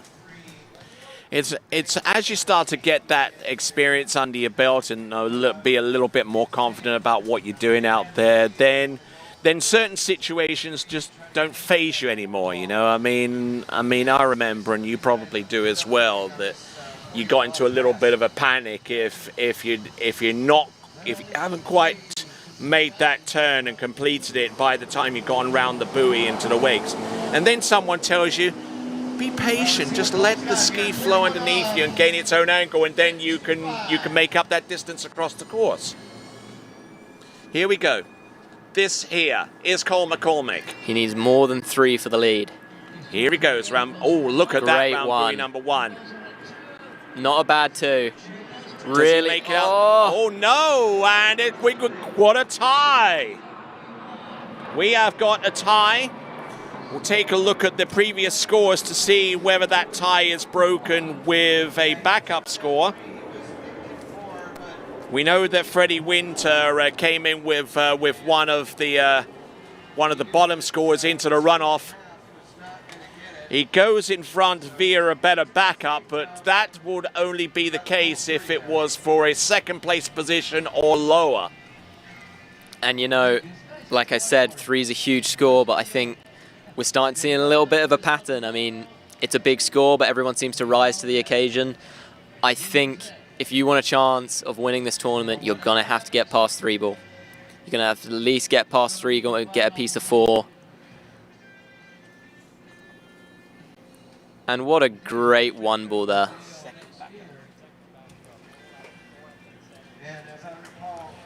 And you got a little broken over it too. And it looked like he was going to have a good 3, and he just got a little bit offside and lost his position through the wakes. And yeah, I mean, he knows that's not going to be enough for the runoff.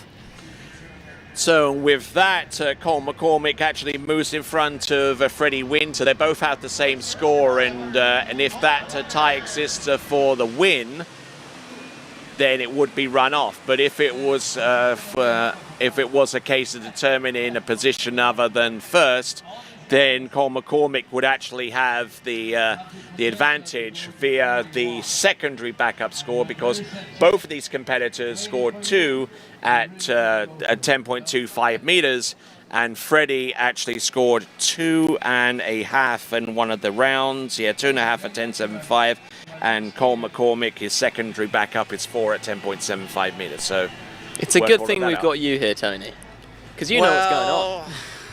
I don't know. We would be lost without you. I just feel that someone can do better. And someone probably will. All right then, so without the benefit of a dedicated statistician, we'll continue rolling along, and our next competitor to take to the water is Dane Meckler, the newest member of the 43 Off Club.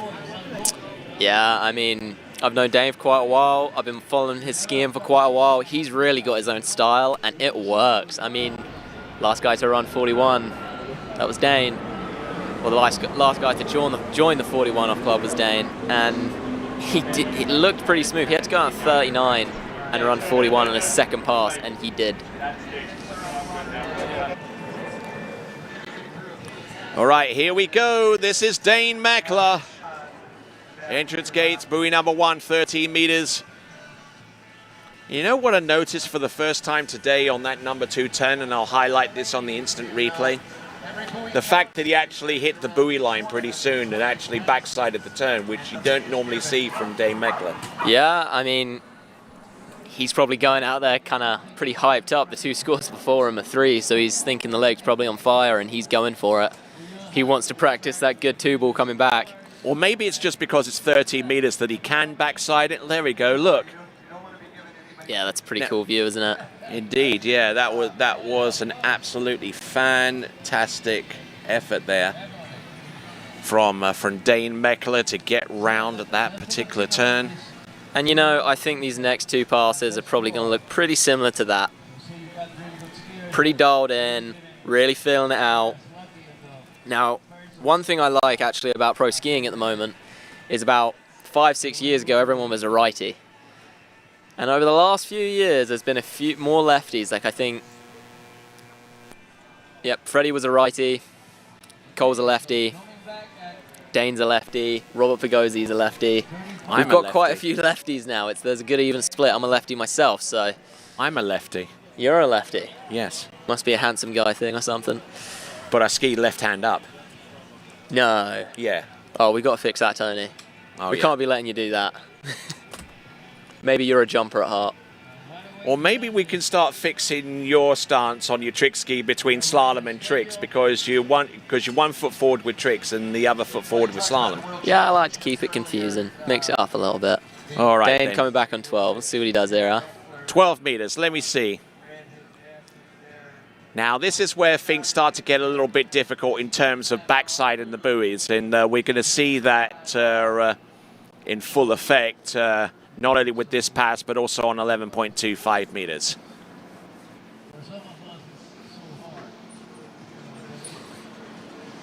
So continuing to rock right along, this is Dane Meckler.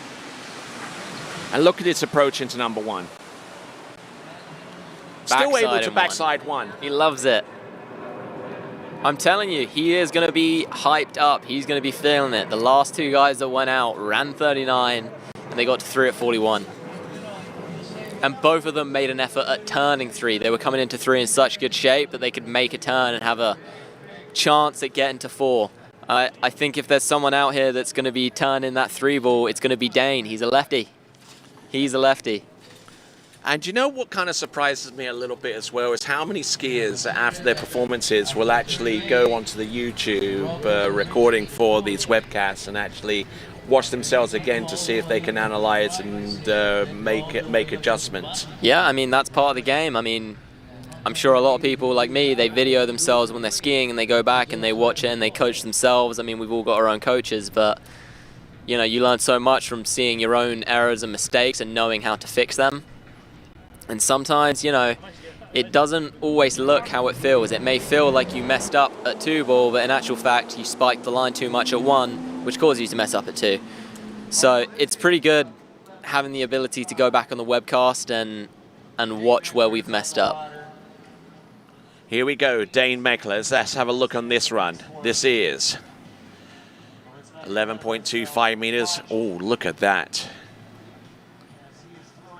Not one of our tallest slalom skiers in this competition, but certainly more than makes up for it with pure and utter grit out there. And one slalom skier, which I knew from back in the day, that was kind of like that. You know to whom I'm referring to, of course. John Bowday. Oh, yeah, absolutely. You read my mind. Yeah, that guy had his own rule. You had to go through the wakes in a skiing position for it to count as a full turn. But if you got around the next buoy without doing that, you'd still get the buoy. Because he used to crash going through the wakes and then go around the next one. Yeah, he's certainly one of a kind, and so is Dane Meckler out there getting through 11.25 meters or 38 feet off the standard 75-foot line. John Shute actually asking, what does backsliding in the buoy mean? Well, I'll try and give a little bit of an explanation, and if Joel wants to plint in, he can. Basically, what you want to try and do is try and hit the buoy line. The buoy line is the line that connects one side 135 and on the other side 246. And you want to try and hit that buoy line as soon as you can, so the ski goes out, and then coming round on the back side of the buoy is where the angle starts, and then you can increase that angle without too much effort at all. Yeah. It's essentially like hitting the apex of the buoy. You're turning so early that you're almost hitting the backside of the buoy.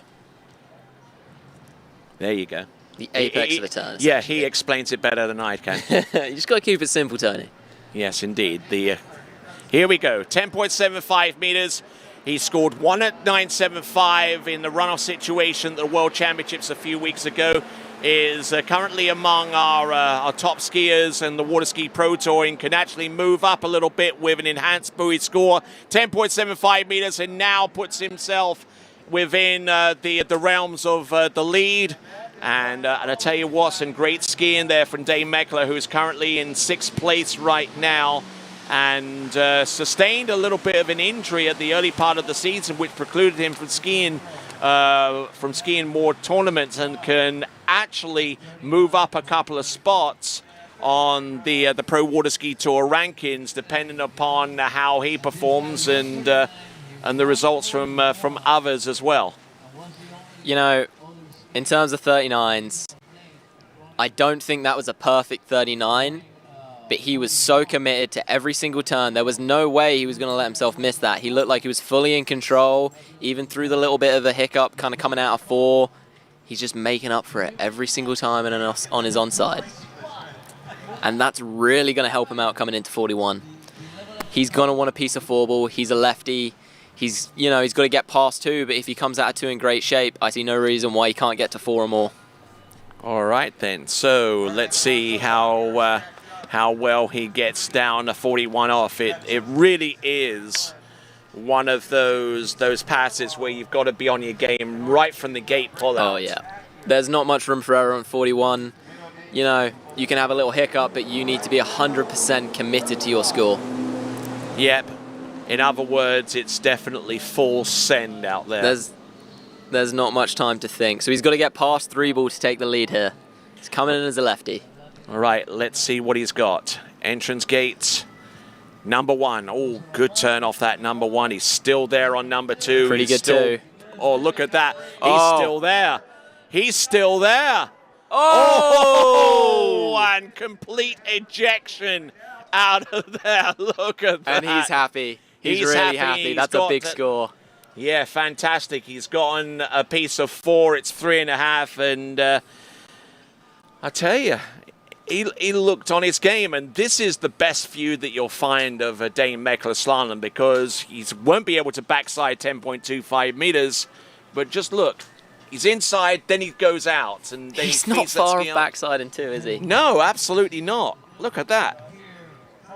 What a great 3-ball. When he came out of 3 for a second, I really thought he was going to run it.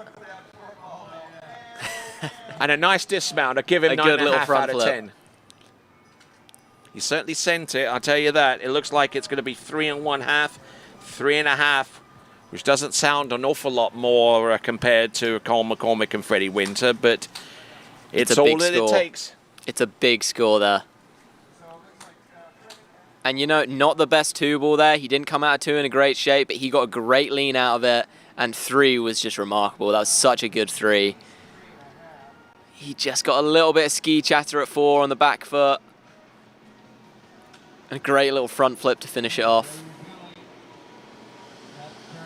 All right then, so he is our leader now in the men's slalom final. We've got 6 more competitors to come. We've got Will Asher, Brandon Caruso, T-Gas, Brian Detrick and Nate Smith. But before all of those, we got a skier from the Dominican Republic. It is Robert Pergozzi. Now, I ski with Robert pretty much every day. We ski at mats together. And earlier this year, I think he was having some of the best sets out of probably anyone I've ever seen ski. He just looked so solid. And he hasn't really lost that. I feel like he's just not quite had his tournament this year. He's not really been able to get it together. I know he wants to finish this tournament on a high. He's got something to prove. He had a pretty good prelim score. I think he got 2.5, was it? Yeah, I believe it was. Now, another lefty. If he can get out of 1 good, he's got the biggest lean out of anybody in the game. So as long as he gets out of the turn okay, he'll take a huge lean into 3. He'll get a big 3 and probably make it round 4. Now, before we get there, he's got a few passes he's got to run. But these are just going to be feeling it out, finding his rhythm. All right, and also another skier, much like Cole McCormick or even Freddie Winter, who has kind of matured a little bit. Oh, and he's going in on 12 meters. Now, this could throw a cat amongst the pigeons. Yeah, I know in practice he likes to start at 35 quite a lot. He likes that short line. It gives him good intensity from the start. I mean, as long as his body's kind of warmed up and his legs are there, he likes to go out and give it 100% from the first pass. It's kind of hard to do that on 13. The line's a little bungier. You got a bit more room. You know, the rhythm is quite different on 13 than it is on 10-2. So he goes out on that 12 quite a lot, tries to find his rhythm, and he's got his rhythm there, and he's getting some real nice turns and big leans. It's going to be, I think he's a pretty big contender to get a piece of 4. I know he's run 41 before as well. He's in the 43 off club. I believe that was at Botas Ski Complex. Is that the right name? Yeah, Botas. Yeah. All right, let's check in with Wade's World. Hey guys, here with Cole McCormick after his awesome run, man. The end of the year, 3 of 41. We'll sort of see where it shakes out, but you're happy, right? Oh yeah, I'm pretty happy. I mean, I've had a rough go of things over the summer. I started the year off really well, and then kind of hit a plateau like in the middle of the year. So I'm really happy to get my scores back up where they should be in the last tournament. Yeah, and what a final so far. 2 threes on the board and a 3.5. Wow, great skiing so far. Back to you, Tony. All right, interesting to hear that from Cole McCormick. Started off pretty well and fresh off a new off-season regimen and got some good scores, and then it just started to peter off a little bit. But good to find him towards the end of the season coming through with some great slalom skiing. As we look at Robert Pagozzi trying to do the same, as a matter of fact. There you go. Getting in real nice and deep there out of 5. There's a pretty big lean into 6. He looks like he's really trying to get his intensity on these first 2 passes. Like, he can run those pretty cruisy, and he's leaning pretty hard. And I know that's something we work on at the ski school, really trying to get good intensity behind the boat. Like, you know, when you get to short line, you can't be going easy. You got to lean really hard behind the boat to get that swing up. What is it like to drive for him? Oh, it's so terrifying. He always comes out of the turn, takes a massive turn and big lean, and sometimes he can't quite hold that lean, or he doesn't want to because it's practice. He pings the handle, it comes flying at you, and you're ducking, hoping it doesn't hit you. And yeah, I know Matt shouts at him every now and then from that. But he's pretty good fun, actually. Like, he likes to have a bit of a laugh when we're skiing. And well, Matt's got hockey helmets, I'm sure. No, I think Matt's just got really good at doing this. Bet he's broken a few mirrors. That's like 13 years bad luck, isn't it? Oh, that's harsh. He's not that ugly. Oh, I see what you did there. All right. I'm going to tell him you said that. He's going to be so upset. He's not going to talk to you again. Yeah, I think Paige will be more upset than that. You know. All right, then. So we see Will Asher on the dock. We see Robert Pagozzi. Anyways, okay, let's continue going along with Robert Pagozzi. 10.75 meters this soon in. He's run through 12 and 11.25 meters. Here he comes, 10.75 meters, 39.5 off. Oh, he's getting in deep here. Oh, look at that. Oh, my word, and he collapses into buoy number 5, crashing in a big way. Uh-oh. That looks like a rib shot. We need to get the rescue crew over there immediately, please. Oh, and that was a horrible crash. That's horrible to see when someone goes down that hard. Oh, my word. That is a terrible, terrible rib shot. We need the boat over there now, and we need medical personnel with on dockside to extract him out of the water.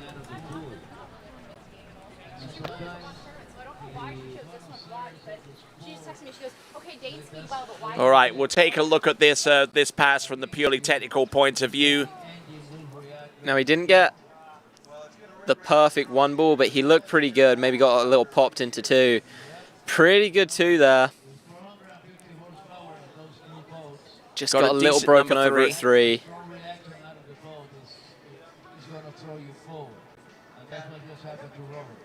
Oh. And where is the ski, actually? I think he's still attached to it. So it could be a combination of factors out there.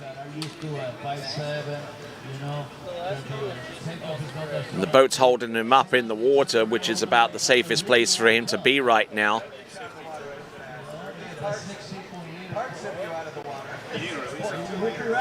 But I mean, we're taking a look at the instant replay one more time, and this is the more telling view, of course. Yeah, he just didn't quite get over 4, dropped the shoulder and got broken over. Oh, and he's just got twisted all over the place. I hope his legs and ankles are all right. Wow. Well, he's a tough old buzzard, I can tell you. He's there, he's breathing. You know, when you take a crash like that and you get thrown around upside down, left and right, you know, you come out of it and for a second you just got to breathe, remember what just happened, check all your body. Like, the worst thing you can do is just be like, yep, I'm completely fine, swim in, and then realize that you've actually messed yourself up pretty good, and everybody's already left and they don't really care. Well, he's going to feel that in the morning, I think. He's definitely going to feel that in the morning. I mean, he was going pretty quick when he took that stack. So, is that crash worthy enough of him being skier of the day? Oh, Vote I think that gives Freddie a pretty good run for his money. Yeah, waterskibroadcasting.com/play to vote for your skier of the day. But it's going to take a lot to unseat Elizabeth Montavon at this time. This thing is worth playing for. Yeah, yeah. It will save you a trip or two to the latest, to the nearest, I don't know, liquor store, I guess. You could go to the... Filling that with liquor. All right, then. Let's go to the dock and check in with Wade's World. So Dane Meckler here, leader in the clubhouse, as we say. Man, it was this close to being really big. I was over here watching the replay with the fellas, and everybody's like, well, that was really good, but it was almost great. No, thanks. It felt really good. The wind is absolutely perfect right now, and Becky and the whole side feels great. So I finally got the gate I wanted and swung right to 2. And from there, I really did think I was maybe going for it, but super happy to get a piece of 4 and take the lead. So thanks. No, awesome skiing, man. We got a few left, but we got a leader in the clubhouse right here. Back to you guys. All right, then. So that was our previous skier. One of our previous skiers, Dane Meckler. We're actually going to go back to Wade's World in just a moment and pick up on our previous skier, Robert Pagozzi. And just to remind you, good folks, that the Toyu Healthy Snacks present the skier of the day for the final time this season. And Michael Medor, big shout out to you for producing the trophies for every single tournament this season that TWBC has been a part of. He's also producing the end of season trophies for the slalom events, both in the men's and women's, and we saw examples of that with the tricks and jumps events at the end of the Mastercraft Pro, and they look absolutely wonderful, out of this world, and we thank him very much indeed for that as well. And the slalom trophies, yeah, we're going to be giving out some as a part of the Water Ski Pro Tour. And it's pretty awesome that we've got that going on now. I mean, in previous years we've had the elite ranking list, but we've never had a Pro Tour standings where you can go on and the website and you can see who's winning and who's ahead, and they're all combining the tournaments together, bringing it together. I think it's great that we've got that going on. I'm really looking forward to the future of that, because this is just year 1, and I feel like on year 1 we've done a pretty good job, and I'm sure that just over the years it's going to get better and better and better. So I'm excited, you know, the last tournament of the season, so it's almost over, but I'm excited to see next year as well and how we progress and keep moving forward as Pro Water Ski Tour. All right then, so I perfectly agree with you with that sentiment, and has some humble beginnings, but has a lot of potential. The Water Ski Pro Tour, you can find out more by going to waterskiprotour.com. waterskiprotour.com. All right, and we'd like to thank our sponsors as well. We've got Edge Bindings, we got Land Rover of South Dade, Miami Nautique, Conley, D3, Toyu, and let's go over to Wade's World. Hey guys, here with Roberto Pagozzi, and I know the final didn't go the way you wanted, but you had a great score this morning, and it seems like you're really skiing well. Yeah, I mean, it's been all right. I've been struggling all this season, and ending up like that, it's all right. I just have to work out a little bit more, and next year will be a way better year. Yeah, we were missing you early this year. We missed a few events. So, yeah, what do you got planned for the winter? Just not ski, not have an off season. Just gonna ski all day, every day. Just gonna try to get better, and get back to how I was in 2018. I like it. We'll see him again next year. Back to you guys. All right then, that was Robert Pagozzi as he exits the water area, and now we've got our latest skier to take to water. Two-time World Slalom Champion, many-time Moomba Masters and Masters Slalom Champion. Certainly one of the most decorated water ski slalomers in the world today. His name is Will Asher. He'll be next up. We'll find out what length of line he'll be going into the course at. I would imagine it'll be 13-meter start. A 13-meter start for Will Asher. Now, Will is one of my favorite skiers to watch. I mean, technically, he is so sound. He's in such great control of his ski. He always seems to really keep his balance. He's really sort of perfected his own style of skiing as well. It's, I think a video was posted. All right then, so we've got Will Asher out there on the water, and he is a skier that could move up in the rankings provided that he finishes in second or higher in this competition, and if the skier above him doesn't improve upon his total to move himself up closer towards a second place. We know that in the water ski and men's slalom end of season standings that Nate Smith and Freddie Winter are both secure in their respective position, but third and fourth place is still very, very much in the air. Will Asher, 5 podiums this season. No wins, however, and he wants to change that in a hurry. Yeah, he won't be satisfied without a win this year. I mean, I know it's the last tournament of the year. Everyone's a little bit worn out. Will's pretty capable of running the 41. I mean, I won't be surprised if he gets to 4. Okay, let's go on over to Wade's World. Hey guys, I'm here with Dorian Llewellyn, our world trick champion. It's got a nice ring to it, huh? World champ. Yeah, it doesn't sound so bad. It's nice hanging out here, knowing that I got that in the bag. So you've broken the world overall record recently a couple times, and you're also a really accomplished slalom skier. But what do you got planned for the winter? Yeah, probably try some new skis, work on some new tricks. I know Joel's sitting over there. He's got some stuff in the bag that he's going to bring out for next year. So, you know, we're pushing each other. And like you said, I broke the record. He broke the record. He broke the record again at the Worlds. So, yeah, we're going to be pushing each other for a while. So you don't stop after a Worlds like this. Everything was awesome, but we keep pushing. No, it's been awesome watching, man. And shout out to your mom and dad. Hey, guys. Back to you, Tony. All right, then. Keeping an eye on things going on out there. That is Will Asher. And so what do you think to all of that there from Dorian? I mean, is he throwing down? Oh, I love it. I love skiing against him. I mean, me and him have been button heads. We actually hadn't really skied against each other too much until this year. Like this year, we've had 2 tournaments really where we've actually skied against each other in overall.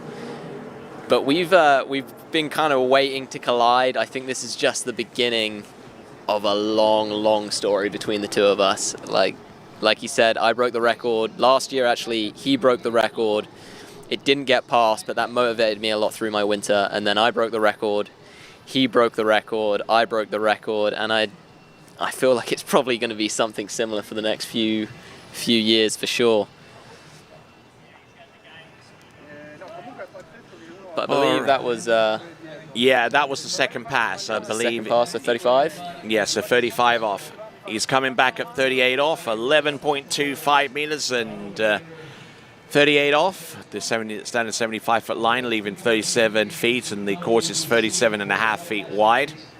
For those of you who like to work in metric, the slalom course is 11.5 meters wide, and the rope length is 11.25 meters in length. So he's got to reach for the boys a little bit here, but I don't know if you've ever seen Will up close. He's got those monkey arms. He's got some real long arms. Definitely helps for slalom. It just helps, you know, when you're physically gifted for this particular event, you know, because it certainly favors a certain shape and size going out there on the water and just excelling from one side of the course to the next, doesn't it? Yeah, I mean, when you've got the athletic ability, you're the right shape, and you've got the drive of Will. I mean, he's been a pro skier for like 20 years now. So when you've got that sort of concoction all mixed together, you get a pretty incredible skier, and you know, that's Will Asher. There's a few of them out there like that, but Will for sure has been dominant over the last 20 years.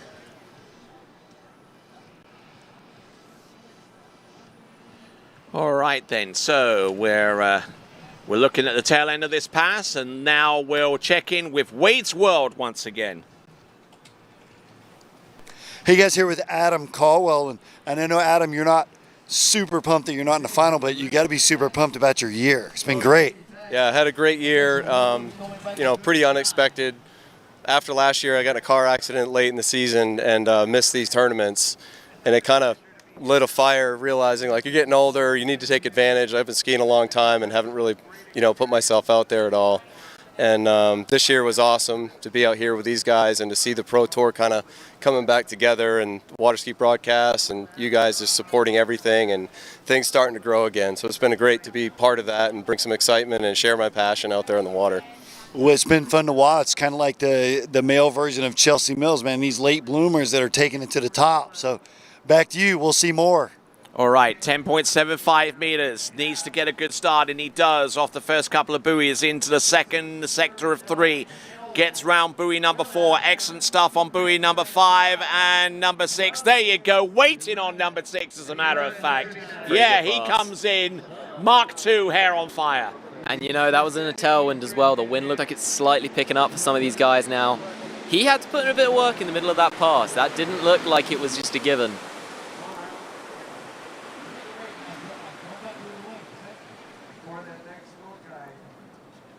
Yeah, I mean, he was a little over the front of the ski into 1, but such a good 2. Maybe, you know, a little bit of loose line, but he looks like he was really in control through that first half of the pass. He's a little bit down course just from that tailwind and a little bit of ski chatter at 4, but it didn't phase him. I mean, he was pretty much in control all the way through there. It was definitely a test for him, but super smooth through the end of that pass, eh? Just remarkable stuff there from Will, and just the amount of control and the amount of attention to detail that he puts into everything that he does. Ski design and the fin placement and all that kind of stuff, you know, and he works really, really hard in the off season.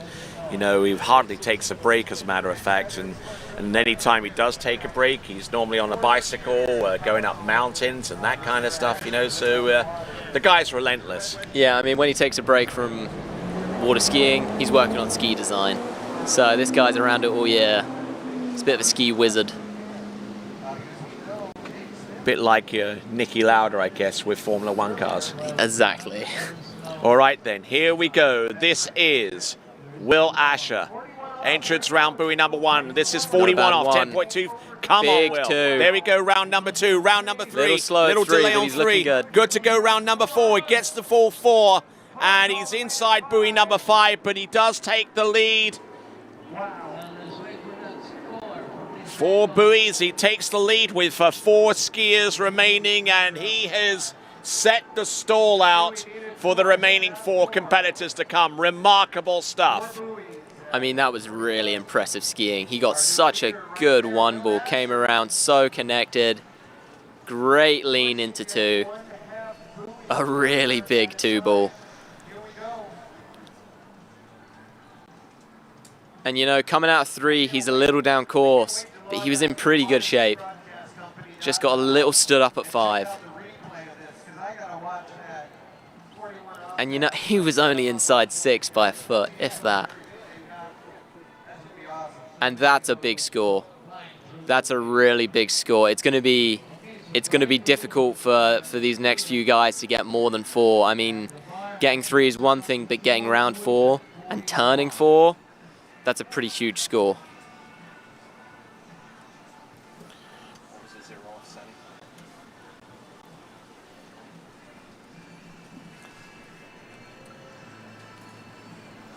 All right, and looking at this instant replay, just marginally inside buoy number 5, and you know, just a you know, just a quick lapse, you know, is all that it takes. But I tell you what, to get to number 4 at 41 off, certainly out of this world.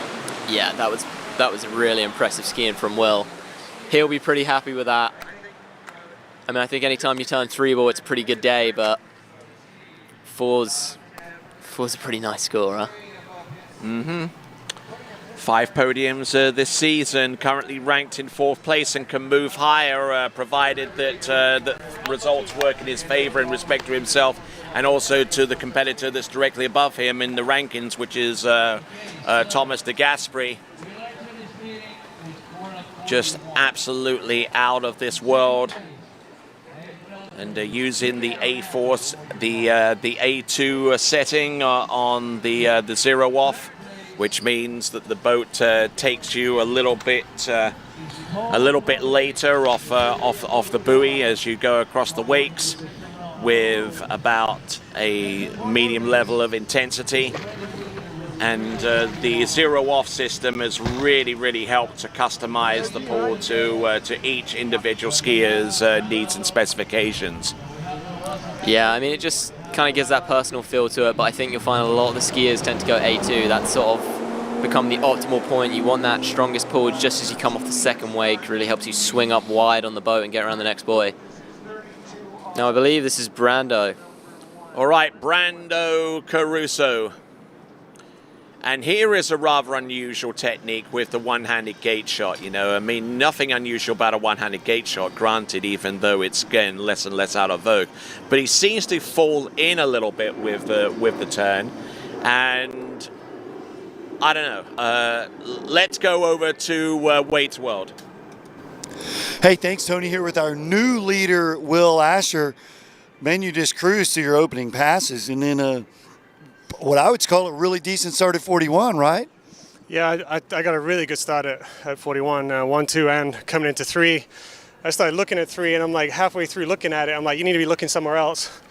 You know, got over to 4, just a little bit of a slow 4, and I couldn't make it around 5. But, you know, I got a lovely message from Laura after I skied yesterday, and she just reminded me how I need to ski here at Miami. And, you know, I had those thoughts in my mind when I was out there. I was, you know, skiing out to the trees, not getting intimidated by them. So I want to say I love you, Laura, and thank you, and thank you.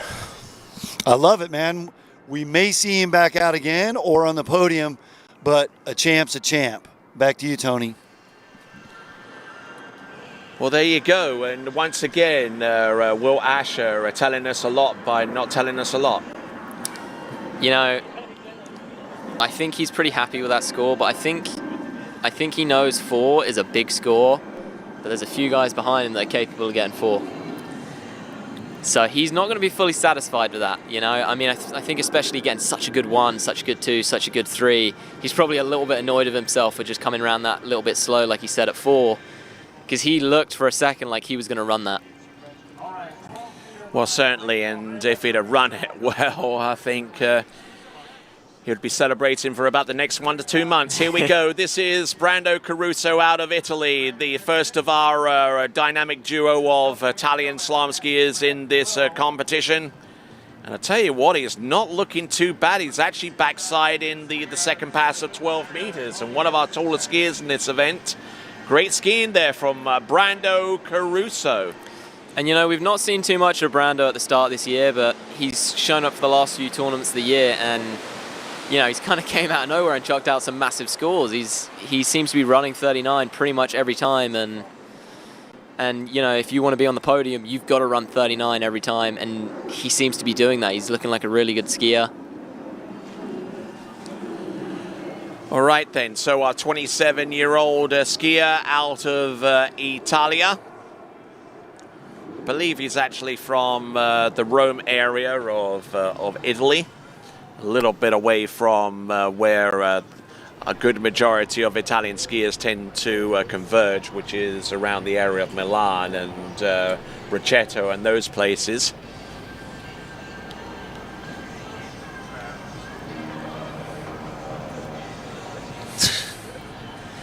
Yeah, that's how you relax, don't you? Just before you go out, you watch a little bit of pigskin. Yeah, I mean, pretty good way to kind of relax the mind, isn't it? You don't want to start watching everyone else and psych yourself out. Nate seems to be pretty chilled out on the dock all the time, really. He doesn't seem to stress himself out too much. See some other guys that like to go sit in a corner by themselves and just listen to music, but he seems to keep it pretty casual. Right, let's see if that works for him. Going forwards, we have on the water at this time Brando Caruso. Round number 2, getting a good load. A little bit off balance into number 3 though. Allowing the ski to rotate under the line and then takes some good direction across course. And you know, looking like a pretty cruisy pass. It's quite interesting actually watching his gait. He, I think him and T-Gas and I believe Robert Pigozzi, they're the only people here doing the one-handed gait. And he really uses that gait to kind of let his ski swing out and kind of treat it like, you know, a turn before one ball. I think with the two-handed gait, it's a bit more of stand on top of your ski, slowly move in and then build the tension. He kind of uses it as like a zero ball that's not really there and gets a big turn, setting himself up to get some rhythm. And it does seem to be working for him. I mean, he gets pretty good one balls, another lefty out there. It's pretty cool seeing sort of a 50-50 split these days, actually, of lefties to righties. And there's Thomas de Gasperi on dockside, his best season's best performance, 4 at 10.25, currently 3rd in the standings. And his position is under serious threat by Will Asher, and Will Asher currently in the lead with 4 at 10.25 meters. Now, if Will Asher actually ends up winning out, then it could come down to whatever performance Thomas de Gasperi produces to maintain his points. It could come down to whether he comes in second place to see if he stays there in 3rd. That is Thomas de Gasperi. All right, then, let's have a look and see. We've got on the water right now Brando Caruso. Getting in all kinds of shape. He's round buoy number 3. He's even later there on 10.75 meters and doesn't even bother skiing for the wakes, even though he got the ski outside number 4. So it's going to be 3.5 at 10.75 meters, 3.5 at 39.5 off, which means that the lead score with 3 skiers still to come is still that of Will Asher with 4 at 41. Yeah, and he's going to be pretty gutted with that. I mean, he got kind of unlucky at 2, just let himself get a little bit stood up on his offside. He's got such a good onside though. I thought for a second he was going to make it up at 3, but just wasn't quite wide enough coming into 4, and he knew it. Yep, stalling up on that one, unfortunately. So our fans out in San Gervasio just checking in with Brando Caruso and seeing him come up a little bit short on 10.75 meters. Getting a 4 buoy count, actually a 3. Actually a 3.5 buoy count, it would appear. We managed to get the ski outside number 4, but didn't bother to go for the wakes and secure even more buoys. So, Brando Caruso there, sitting in 6th place right now after 6 competitors with 3.5 at 39.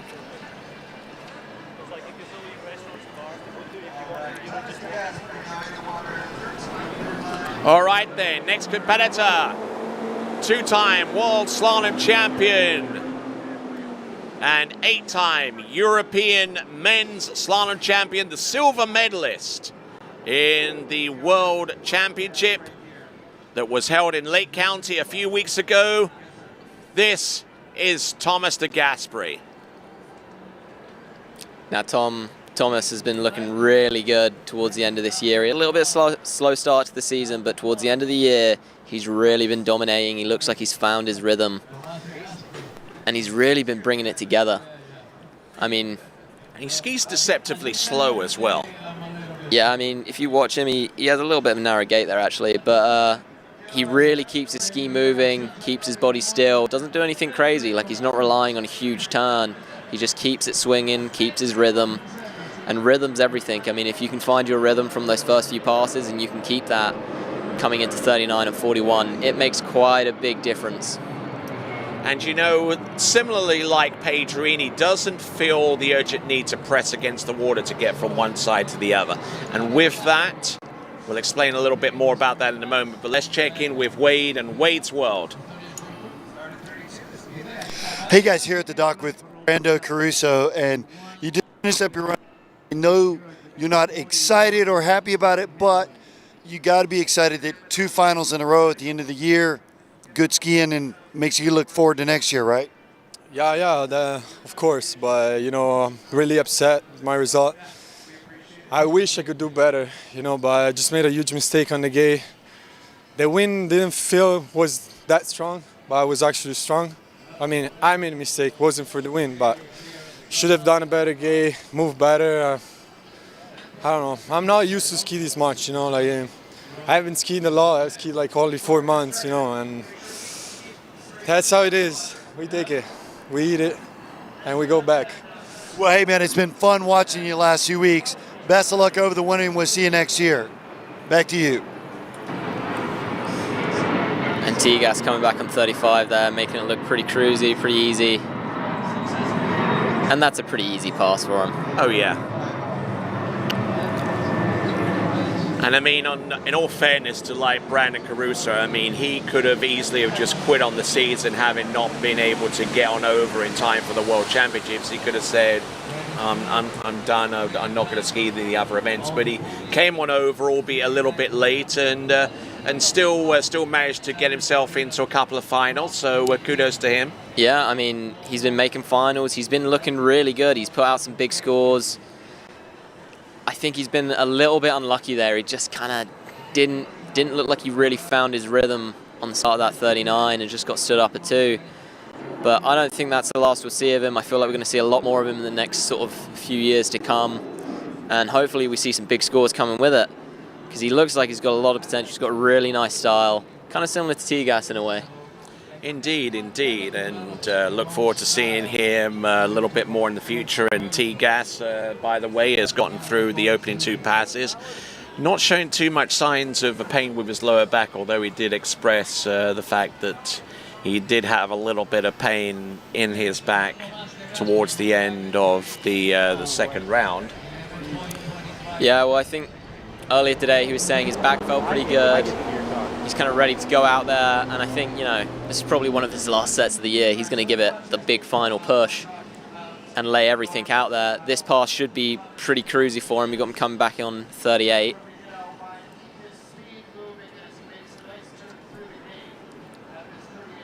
All right, here we go. This is T-Gas.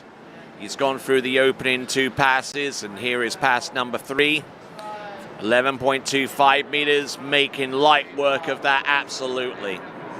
No worries there. Yeah, I mean, that's a pretty cruisy pass for Tigas. He can pretty much run that in his sleep.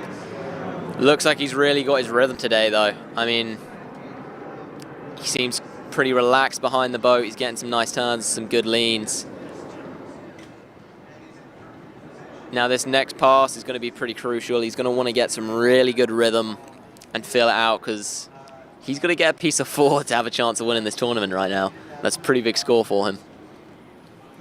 Oh yeah, absolutely. And yeah, 4 buoys at 41 is the current best score from Will Asher, his teammate on Team Malibu.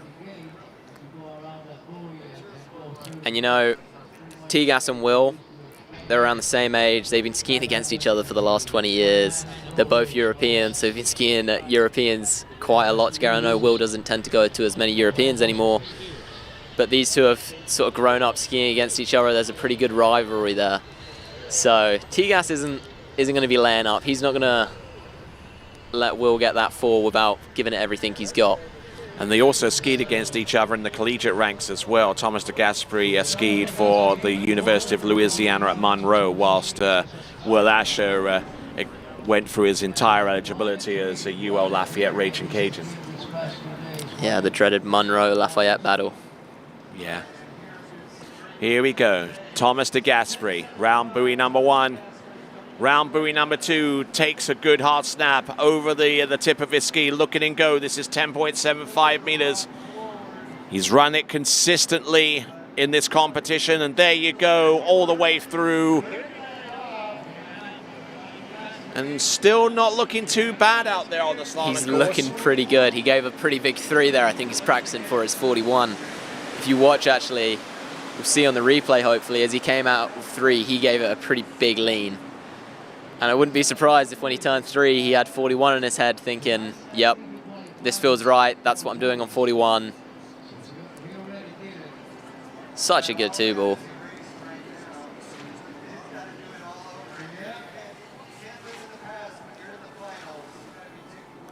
And just rolls into that turn, especially buoy number 5 is almost like a bit like a swimming stroke, you know, with how his elbows and hands rotate, you know, as it comes back round and like reels it in type deal.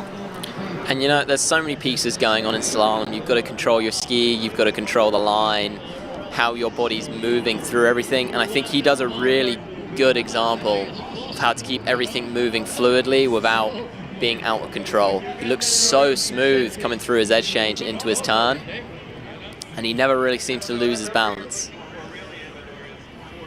All right then, so with the Waterski Pro Tour points in mind, let's have a look and see what transpires with Thomas de Gasperi. Will Asher is right there behind him, 10 points behind him on the Waterski Pro Tour points.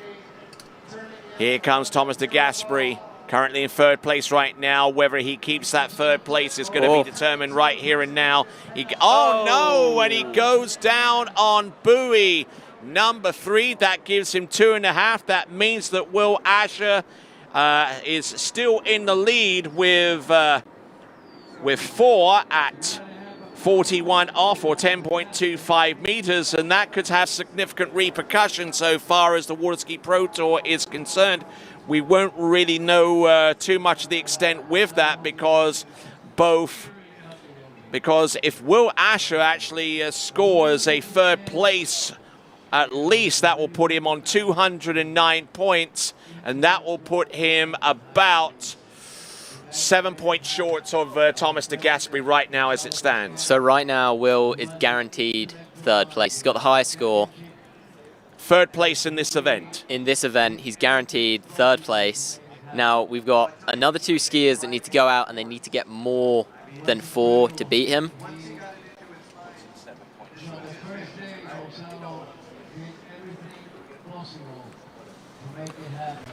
All right then, so now with how many skiers we got left? We got 2 more competitors to go. So in order for Will Asher to actually move from 4th place into 3rd, he has got to win out this event. He's got to hope that his score of 4 at 41 off is enough for the win. Otherwise, Thomas de Gasperi would finish off the season in 3rd. So all is in play for this last tournament of the year. Oh yeah, absolutely. You know, this has been one of the best tournaments of the year, I think. The scores have been right up there. We've got the title kind of laying on the line for the Pro Waterski Tour. Everyone here has skied incredibly well. We've got a few good crashes. South Beach bringing the heat. Oh yeah. All right, so down to our final 2 competitors of the 2021 Pro Waterski Tournament season. We've got Nate Smith coming up in just a few moments, but before him, out of Elk Grove in California, it's going to be Brian Detrick.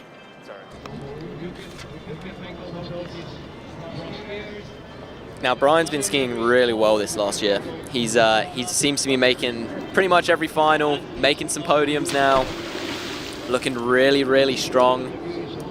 He seems to get to 3 pretty much every single time without fail. So the challenge here is he going to turn 3? And if so, he's a righty. I can see him getting a good 4. All right then, let's have a look and see. Oh, I'm wrong. He's a lefty. No. He's a righty. He gets up with his ski on the wrong side of the line. Lunatic. You're calling him a lunatic, and you says the guy who slaloms with one foot forward and a different foot forward for tricks. Yeah, it makes sense. Don't worry. Okay, yeah, if you say so. All right then, there we go. Brian Detrick slowly through on 13 meters. Nicely done. Good skiing there. And you know, Brian Detrick is a skier that probably won't be able to make too much of a movement, even if he wins out this competition, because he's on 120 points and the most he can improve is to 160 with a win. But the next person above him is, we mentioned him before, Will Asher on 206. However, if Dane Meckler comes through with a point score and enough for the win, he would be in 130 points and he would leapfrog above Brian Detrick on the Water Ski Pro Tour standings. So essentially Brian skiing to keep his placement. Yes, absolutely. They don't call you the greatest co-announcer in the world for nothing. People call me that? Yeah, they do. All right, and we got viewers all across the world, from Bavaria, from Bahrain, to the United Arab Emirates, from Japan, South Korea, Canada, Italy, the United Kingdom, all watching some of the greatest skiing of the season. And it all ends within about the next few minutes so far as the professional tour is concerned. We've got Nate Smith on the dock, getting ready to take to water, but still out there at this time, we've got Brian Detrick. I'm Tony Lightfoot, he's Joel Poland, along with Wade's World, touring around the dock area with the microphone, and we've got Brian Detrick out there on the water, just working his way from one side of the course to the next. Cruising through that 35 pretty easily.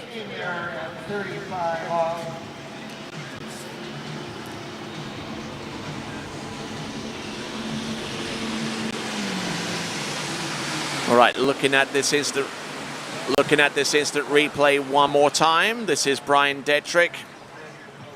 Works as an electricity estimator for Pacific Gas and Electric in California. And basically, he goes around to communities and businesses, estimating their uses of electric, and basically tries to negotiate the best rates with them, which has become especially difficult considering the California wildfires that have been raging through the Golden State in recent times. And with that in mind, let's go over with Wade's World. Hey guys, here with Thomas DeGasperi, and Thomas, business as usual. We wouldn't have bet against you, no way, through the 11 and then the 10-7 and then, hey, the 10-2, the 41 pass. Looked like you had it going, right? Yeah, the wind died down a little bit. That's why I wanted a 41 that way. I had a pretty good gate, but that one ball is a little movie, and so I took it a little easy. And I was a little bit down course at 2, and you know, I could have stood up and do 3, but I'm not here to tie, you know, so I gave it a go. It didn't go well. I'm happy about my season. I'm happy I'm still standing because my back was jacked yesterday, so it's actually pretty good now. So it's a good season. We'll go after next year. It's been fun watching you this year. Back to you, Tony. All right, and I wonder under how much pain Thomas DeGasperi is feeling right now as a percentage, but certainly a great effort from him all the way through. Was in a drastic amount of pain in the first round and managed to get some a chiropractor on it. But on the water right now, we got Brian Detrick, who's through his, I believe his third pass right now. He's gone through third. That was 11.25 meters.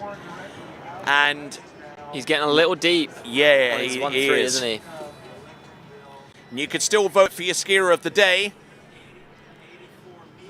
Could it be some of the those that have produced some of the wildest crashes, or could it be the breakout winning performance of Elizabeth Montavon in the women's slalom, in the women's slalom competition? Congratulations once again to Jason Stroud for winning his choice of a Conley slalom ski.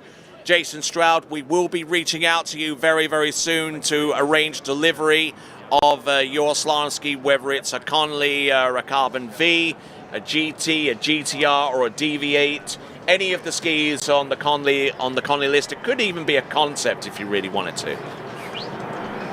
You know, just watching Brian there on his last pass, he had a really good 3-ball, but on 1 and on 5, he's getting a little bit of a break sort of at the end of the turn. That ski's jumping out. Now, bearing in mind he needs to get a piece of 4 to have a chance of at least winning this tournament on 41, I think he's really going to have to try and figure that out on this next pass and fix that, because if you mess up one ball like that, it's really hard to make it all the way down the pass. All right, then, here we go. Brian Detrick trying to ski to maintain his current position on the Water Ski Pro Tour rankings right now, where he's currently lying in 5th place. There you go, 10.75 meters. He's working hard. He's hanging tough out there. And that was really nice, wasn't it? I mean, I think that was actually a way better pass than his 11. Really, really smooth through his 135. If he can keep that up coming into 41, he could get pretty far down this pass. I mean, I can see why he's run 41 before. This is about as good as a 39 as you get.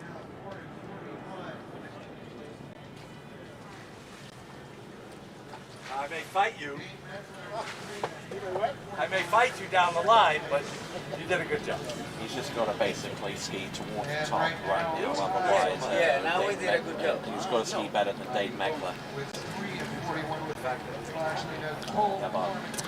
Okay, so Brian Detrick out there on the course, looking to maintain his position on the Pro Water Ski Tour, currently in the 5th spot. Dave Meckler hot on his heels. Brian Detrick on 120 points, Dane Meckler on 85. A significant improvement from Dane Meckler in terms of his positioning could unseat Brian Detrick with a 2nd place position or higher. Oh, he can do anything. Yes, so he went in the hole. Yeah. Oh, did he? Yeah. So let's see what Brian Detrick can do. Now this is the money pass. He needs to at least get a piece of 4. At least get 4 to stand on that podium. That's right. Here he comes, Brian Detrick. Entrance gates, buoy number 1. 10.25 meters, getting slung into buoy number 2 and goes down on 1.5. The opportunity presented itself there for Brian Detrick. And I don't know if Dane Meckler, by the sheer fact that he's got 3.5 at 41, will actually affect the position of Brian Detrick. I fear not. Brian Detrick might have done enough to stay in the top 5 on the Water Ski Pro Tour standings, but he didn't get exactly the best start on buoy number 1, and he was always struggling.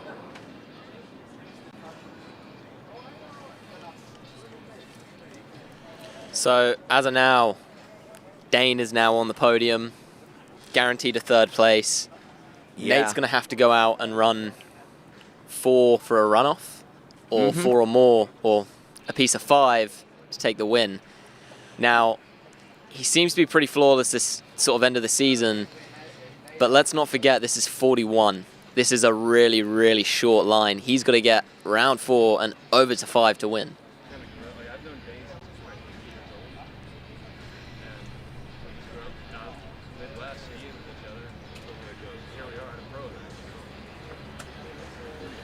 Pretty neat. Yeah, he just plugged into my extension.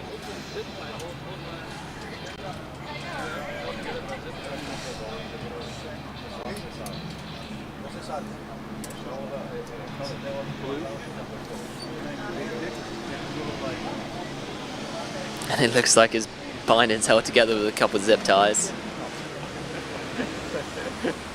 Computer zip ties.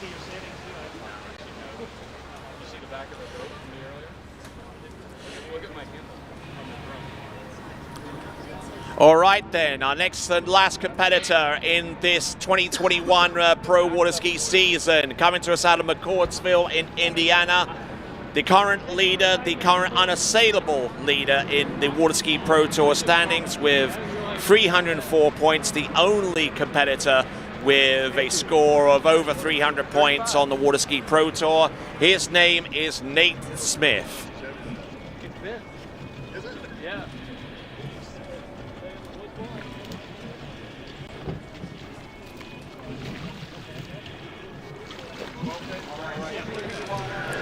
Now earlier today, I believe Nate was the only person to run 41, got half at 43. If he wants to win today, that would probably work, but he's got a few passes ahead of him.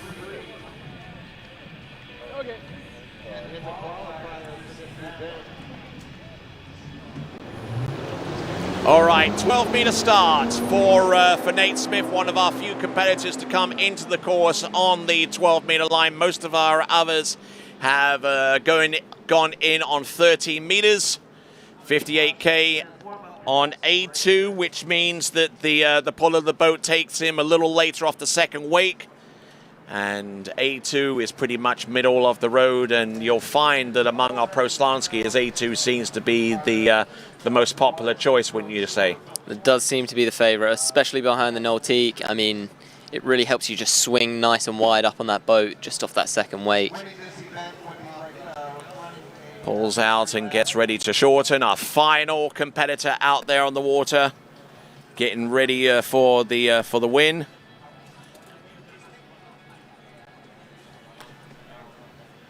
Now, the current lead score is Will Asher with 4 at 41 off. That is the immediate target, and Will Asher has to basically win out on this particular event to move up above Thomas de Gasperi. As a matter of fact, let's have a look here.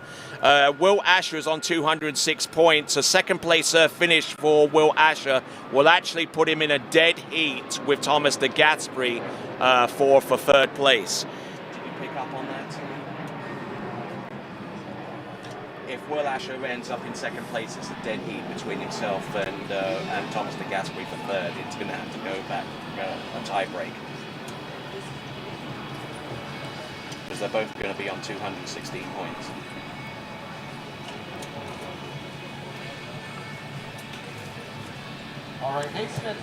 All right then, so the latest revelation there, and if Nate Smith comes through from the win and unseats Will Asher, then Will Asher will be in a dead heat with Thomas de Gasperi. If Will Asher actually wins, then he will have enough points to supersede Thomas de Gasperi, and he will take third outright. Here we go. This now, 11.25 meters for Nate Smith. Concentrating on the action on the water at this time. Always imitated, never duplicated. Nate Smith. And that looked like a pretty easy pass, didn't it? I mean, watching Nate, he does a really good job of keeping the speed out of the buoy and then doing all the work behind the boat. Which, he makes it look easy. It's not meant to be that easy, but when you're doing it right, it tends to be.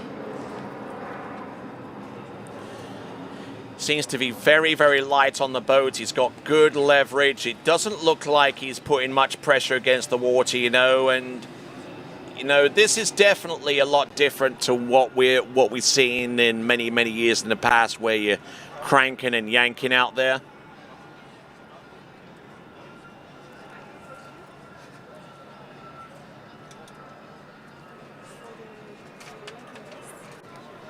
So they're going to decide, but when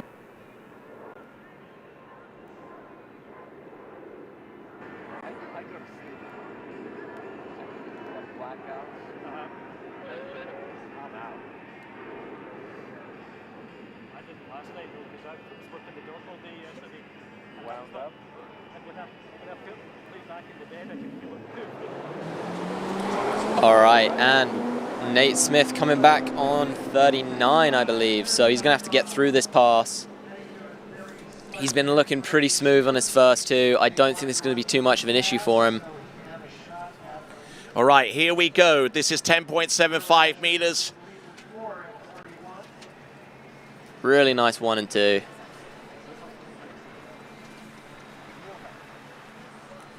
All right, cruising through this pass. really easily. There you go, 10.75 meters. Fantastic skiing, absolutely on his game, as he has been pretty much all season long. Now, coming back, he's going to have to get at least 4 for a runoff. If he gets a piece of 5, he takes the win. Yeah, exactly. On the other hand, if he gets anything less than 4, I believe Will Asher will come 3rd on the Pro Tour. Outright. So we've got a lot of things in play here on this next pass. All right then, and we just see Will Asher along the shoreline, just trying to walk away, just try to hide himself a little bit, and looking towards the, actually looking out towards the monitor to get himself a clearer look at 10.25 meters. The next run for Nate Smith, his latest pass attempt. You see Brian Detrick lurking around as well, with his score of 1.5 at 41. He'll find that he'll keep his place on the water ski Pro Tour. 3rd outright.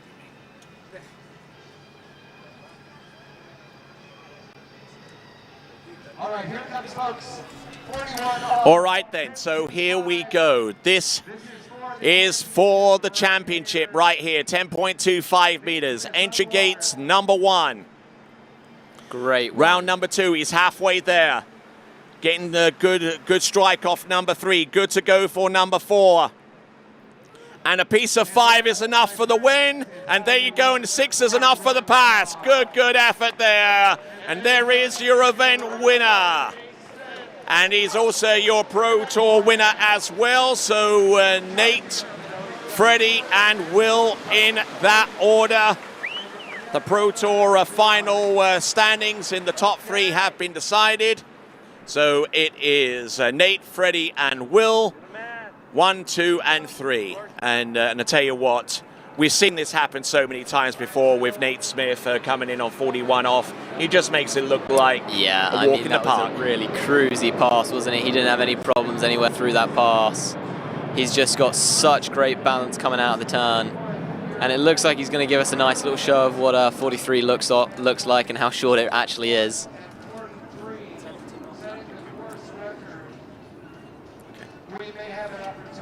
Freddie says not to cut the camera to. And what a great view coming into 6. He was so early coming into 6 there. I mean, that's probably one of the best 41s I've ever seen anybody run.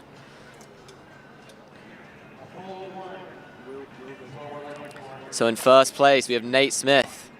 2nd place, Will Asher. And 3rd place, Dane Meckler.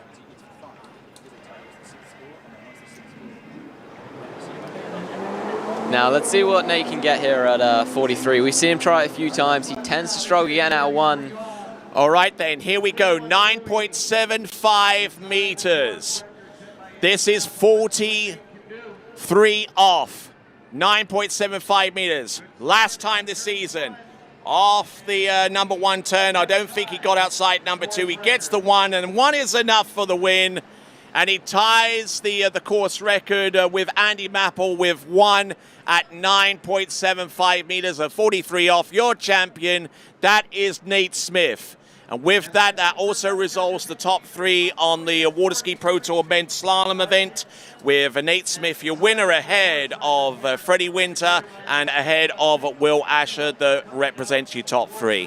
In just a moment or so, stay tuned to the webcast, folks, because we'll have the winner for the... We'll have the men's winner for the audience prize with that D3 slalom ski up for grabs. We're making the calculations now based upon the podium. In this event, Dane Meckler wins ahead of Will Asher, and Dane Meckler is in 3rd. Nate Smith, your 1st, and in the middle of that pack is 2nd place with Will Asher. All right then, so your top 3 is Nate Smith, Will Asher, Dane Meckler. Then you got Cole McCormick, Freddie Winter, Thomas de Gasperi, Brian Detrick, Robert Pagozzi, and Brando Caruso.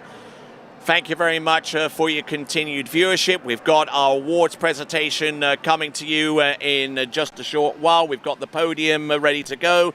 And for the last time, we're going to go to Wade's World. One more time. Hey guys, here with our El Champion, Nate Smith. So, yeah, you won the tournament. You ran 41, last event of the year. But sort of a special record that you just tied, right? Yeah, like we talked about earlier, I mean, Andy Mapple here in 1998 ran 1 at 43, first time running 41. So the first round I tried to go for it, shot the handle, put a hole in Becky's boat, feel bad for her, but I want to make sure I got a full 1 that time, and it was okay. I tried to get to 2, but I was just inside of it. So, you know, I'm just super excited and happy to end the season this way. And one thing Becky and I were talking about out there, that was 51 out of 51 39s this season. Hadn't missed. And that was 25 41s this year. So, I don't know. I'm pretty happy. Not that he's counting. And he's counting his wins, too. So, hey, he's still catching his breath, and he's going to change and be right up there in the top in a few minutes. Back to you, Tony. His own personal statistician, wouldn't you agree, clearing 41 off 50 times over the course of the season. That is absolutely phenomenal. There is your men's slalom leaderboard. Nate Smith, your winner, ahead of Will Asher and Dane Meckler. Cole McCormick in 4th, Freddie Winter 5th, Thomas de Gasperi in 6th, Brian Detrick in 7th, Robert Pagozzi and Brando Caruso round off the remainder of the results. Here's the Water Ski Pro Tour in the men's slalom event. And the top 3, let me explain to you the reason why Will Asher is above Thomas de Gasperi, because they got 216 points based upon the top 5 scores. So we had to go to the nearest backup, which is the 6th place score. That ended up being the tiebreaker. Will Asher finished atop of Thomas de Gasperi in 3rd, Freddie Winter in 2nd, Nate Smith in 3rd, and that represents the final Pro Tour standings in the men's slalom. And the winner of the audience prize is Eva Henderson. Eva Henderson has won the D3 slalom skiing for correctly predicting the podium and getting closest to the tie-breaking score. Eva Henderson, your D3 slalom ski will be on its way to you once we've confirmed your details, and congratulations to you. All right then, we're going to go into our prize giving in just a few moments, and we thank you for your continued viewership.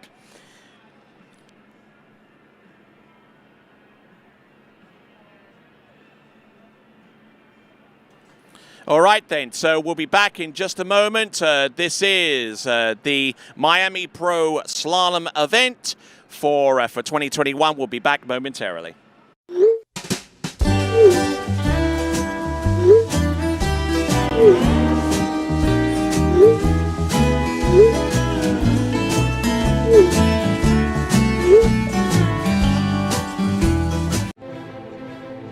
Denali. No hype, just science.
What if I told you there was a place where the sounds of nature are only broken by the roar of a boat, a place where that summer feeling lasts all year long, a place where the Florida sun is only outshined by the smiles of the skiers, a place where first-time skiers can ski alongside world champions, and the world-class coaches work with all levels of skiers. What if I told you there was a place where life slows down, and your only job is to make lifelong memories? That place is Swiss Water Ski Resort. Book your trip at SwissWaterSkiResort.com.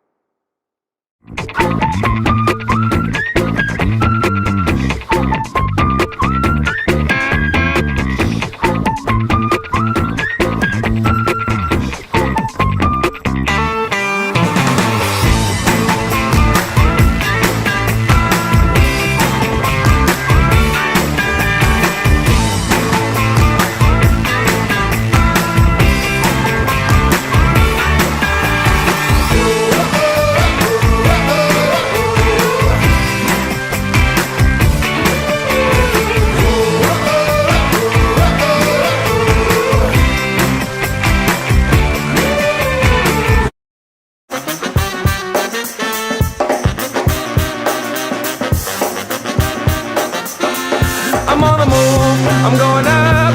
I'm a man on a mission with no missions, and I'm looking for love. Oh, I'm just looking for love. Everybody watch out. Watch out now. Everybody watch out. Watch out now. Watch out.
Play anywhere, at any time, with anyone.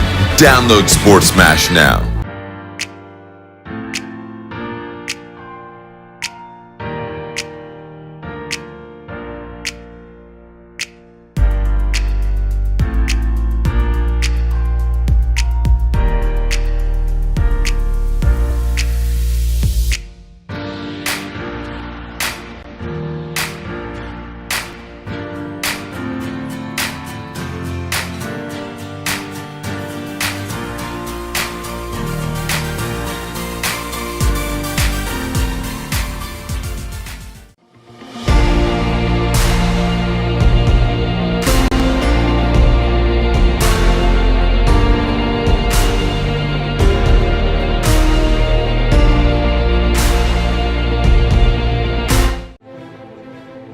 Denali. No hype, just science.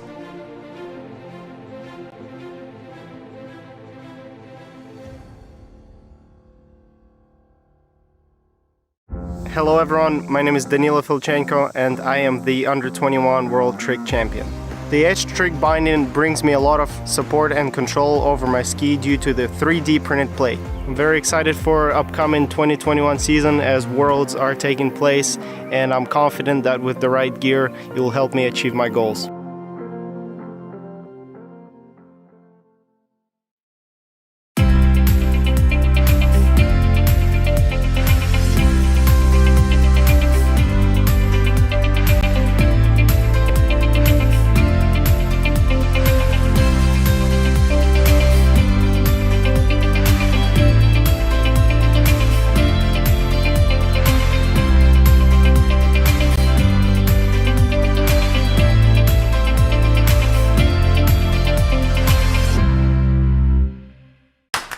What if I told you there was a place where the sounds of nature are only broken by the roar of a boat, a place where that summer feeling lasts all year long, a place where the Florida sun is only outshined by the smiles of the skiers, a place where first-time skiers can ski alongside world champions and the world-class coaches work with all levels of skiers. What if I told you there was a place where life slows down and your only job is to make lifelong memories? That place is Swiss Water Ski Resort. Book your trip at SwissWaterSkiResort.com.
You good folks at home, and also to our skiers and award winners here. But before we do that, let me pass the to our good friend Gonzalo Peixeira with a few parting words. Thank you, Tony. Well, first of all, I want to thank you guys for being here in Miami. The Miami Greatest Ski Club is just an excellent venue for skiing, water skiing. The first time we do this event, we're very proud. We have the top skiers in the world here today. We enjoyed every single minute of it. We want to thank TWBC for the production. Without you guys, this would not be possible. I want to thank the judges and officials that for the last 2 days really helped this this tournament, and also the weather conditions. It was excellent in Miami. Hope to see you in 2021. And then back to you, Tony. All right then. So we're about to give the award presentation to our skiers, but before that, let me give you the names of the Women's Audience Prize. Jason Stroud wins himself Conley Slansky of his choice. We're going to reach out to him. Also as well, with the Men's Audience Prize winner Ava Henderson, also from the United States, we're going to reach out and make sure that she gets the D3 Slansky of her choice. Now, the women, the skier of the day with the prize to you by Toyu. We've got this beautiful here, and if I can allow myself to be heard above the aircraft in the sky, I think that this is a very deserving award, and with over 30% of the respondents agreeing that the skier of the day belongs to Elizabeth Montavon.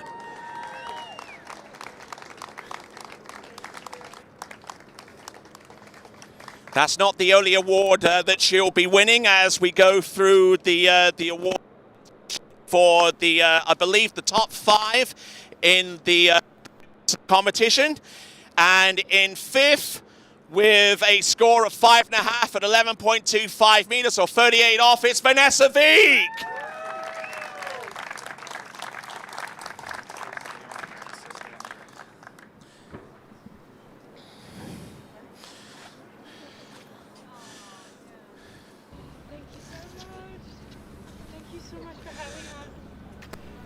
Ladies and gentlemen, presenting to you in 4th place with her score of 6 buoys at 11.25 meters, it is Chelsea Mills.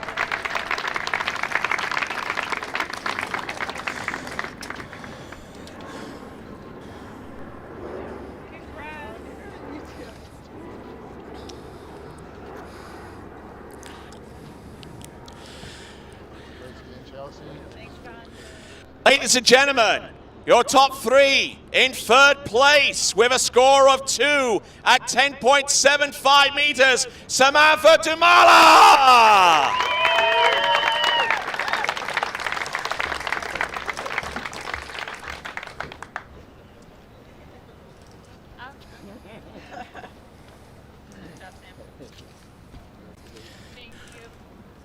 All right, in 2nd place, Via Aranov with a score of 3 at 39.5 off 10.75 meters, Regina Jaquez.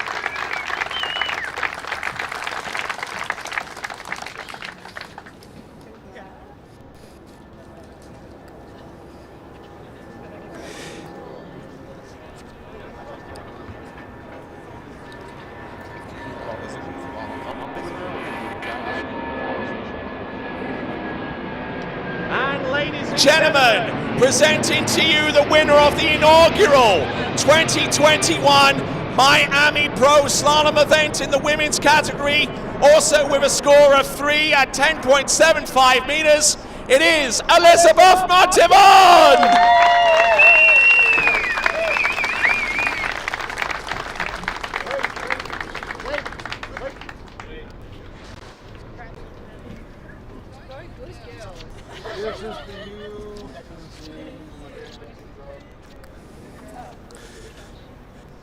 Right, you might have to shout a little bit to make yourself heard among our good folks here, but what message do you have to say to the folks online watching this, as well as the great crowd here?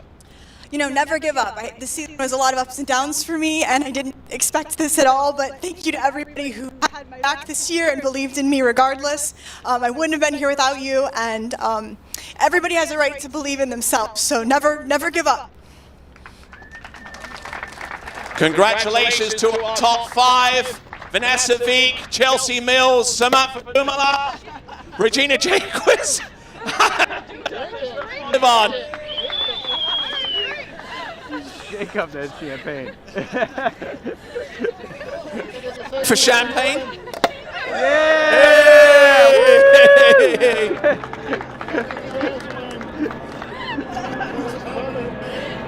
Don't hit me in the face with that, will you?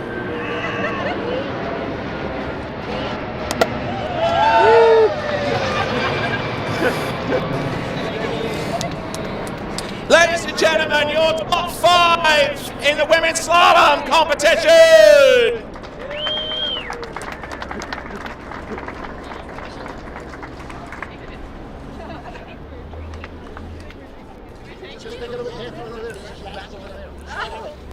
There we go. There we go. There you go. Grab the bubbly. All right then. So now, let's continue right along to our men's competition. Seems to be a whole big procession of good slalom skis for some reason. But there you go. Right, in the men's slalom competition, in 5th place, with 3 at 10.25 meters, it's Freddie Winter!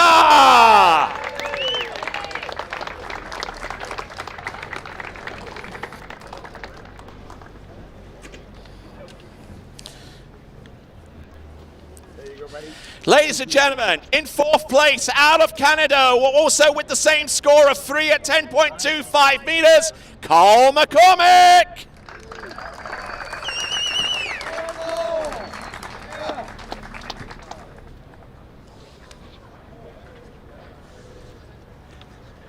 Ladies and gentlemen, your top three in third place with 3.5 at 10.25 meters. It is Dane Meckler.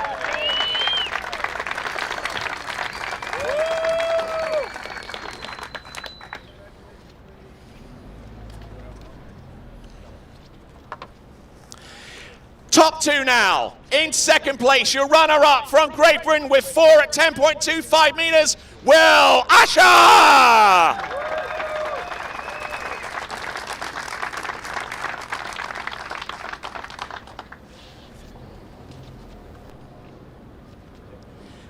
And your winner with a score of 1 at 9.75 meters from McCordsville, Indiana, it is Nate Smith!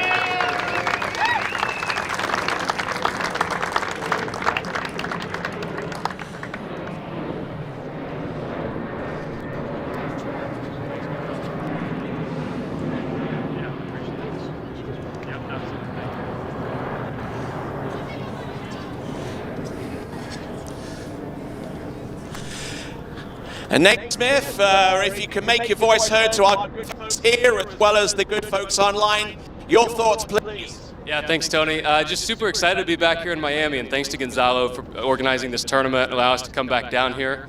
Looking forward to coming back here again, hopefully next year, but it's a great way to end the season and time to take some rest. Excellent stuff. Ladies and gentlemen, your top 5. In 5th place, Freddie Winter. 4th place, Cole McCormick. 3rd place, Dane Meckler. 2nd place, Will Asher. And your champion, Nate Smith. All right, and ladies and gentlemen, one final award, please. Bring on down our Chief Judge, Charlotte Melchers.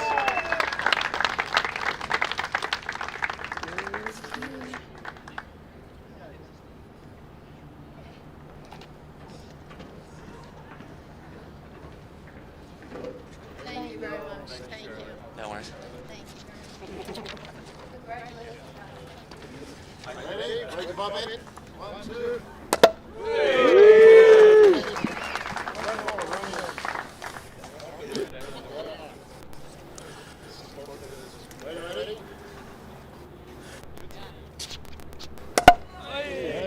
F1 should be employing you. There's more. You can get it. There you go. There you go. Congratulations to our top 5 in this event. All right, ladies and gentlemen, before we round off the presentations here, let me acknowledge the Water Ski Pro Tour top 3 in the women's slalom. We've got Jamie as your winner with 262 points, Whitney with 209, and Manon Costard with 202. Congratulations for the top 3 in the women. Now, we do have some awards for the men's competitors because most of them are here. In fact, all of them are. Because in 3rd place with 216 points is Will Asher!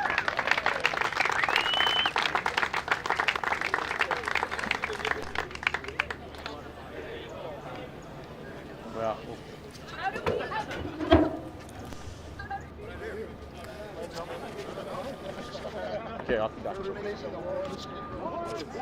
And 2nd place in the Water Ski Pro Tour with a total of 245 points, Freddie Winter!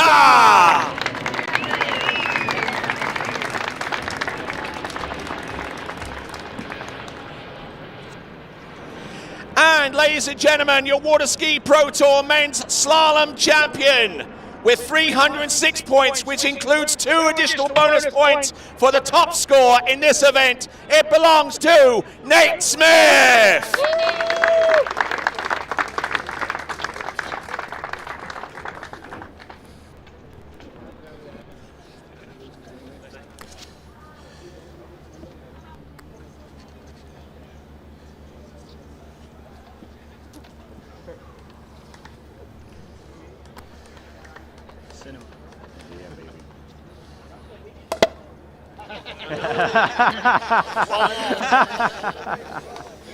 Speech. Speech, Tony. Well, Nate Smith, what do you have to say to our good people?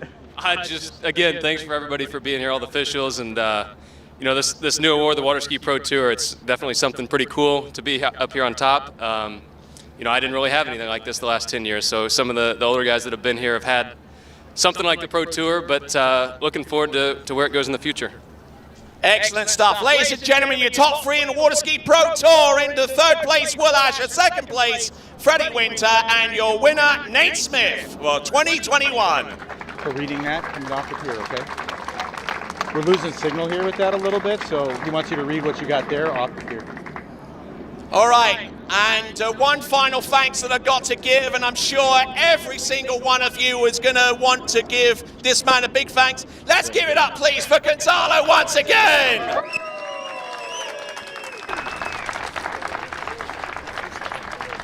And a big thanks to all of our officials and everything again. And because this is the last event of the season, I've got a few thoughts that I want to read off to you. I spent a little bit of time preparing this, so here goes for my really first longish type speech. Before the close of the season, which has seen this broadcast entity produce live content to close to 400,000 viewers over the span of over 400 hours of the season to the next, it falls upon me to thank several groups of people. First of all, the crew at the TWBC, camera operators, co-announcers, dockside reporters.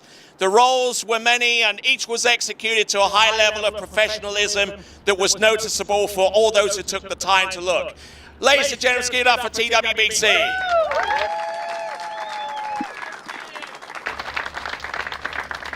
Secondly, I acknowledge the tireless efforts of the tournament organizers. Some were small single-person entities, others were large governing bodies or companies that put these endeavors in place. Each were unique and indelibly shaped the season around them. To all the tournament organizers, give them a big cheer, please. Thirdly, the sponsors whose material and financial support of events and the broadcast this season have been vital to the success of each event. We could not have done it without the sponsors, so give those guys a big cheer as well.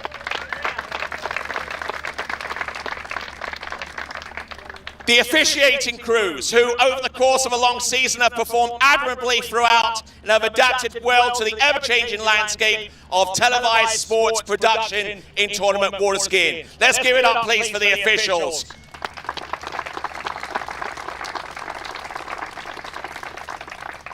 The athletes and their associates, from the youngest to run 10.75 meters to the first ever female jump of over 200 feet, they brought their best to the table in every single event, creating lasting moments and stories for the ages.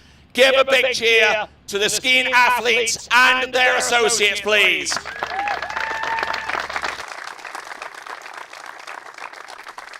Lastly, the fans, both on site and online. You were with us from the start and stayed with us all the way through to the exciting conclusion. Your passion and dedication are to be commended, and we congratulate you for staying with the sport from start to finish. To the fans out there for staying with us, giving them a big cheer, please.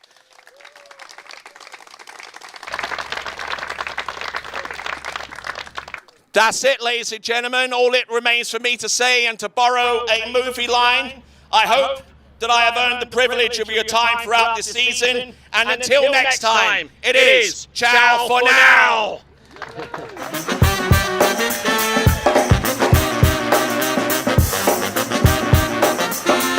I'm on the move, I'm going out.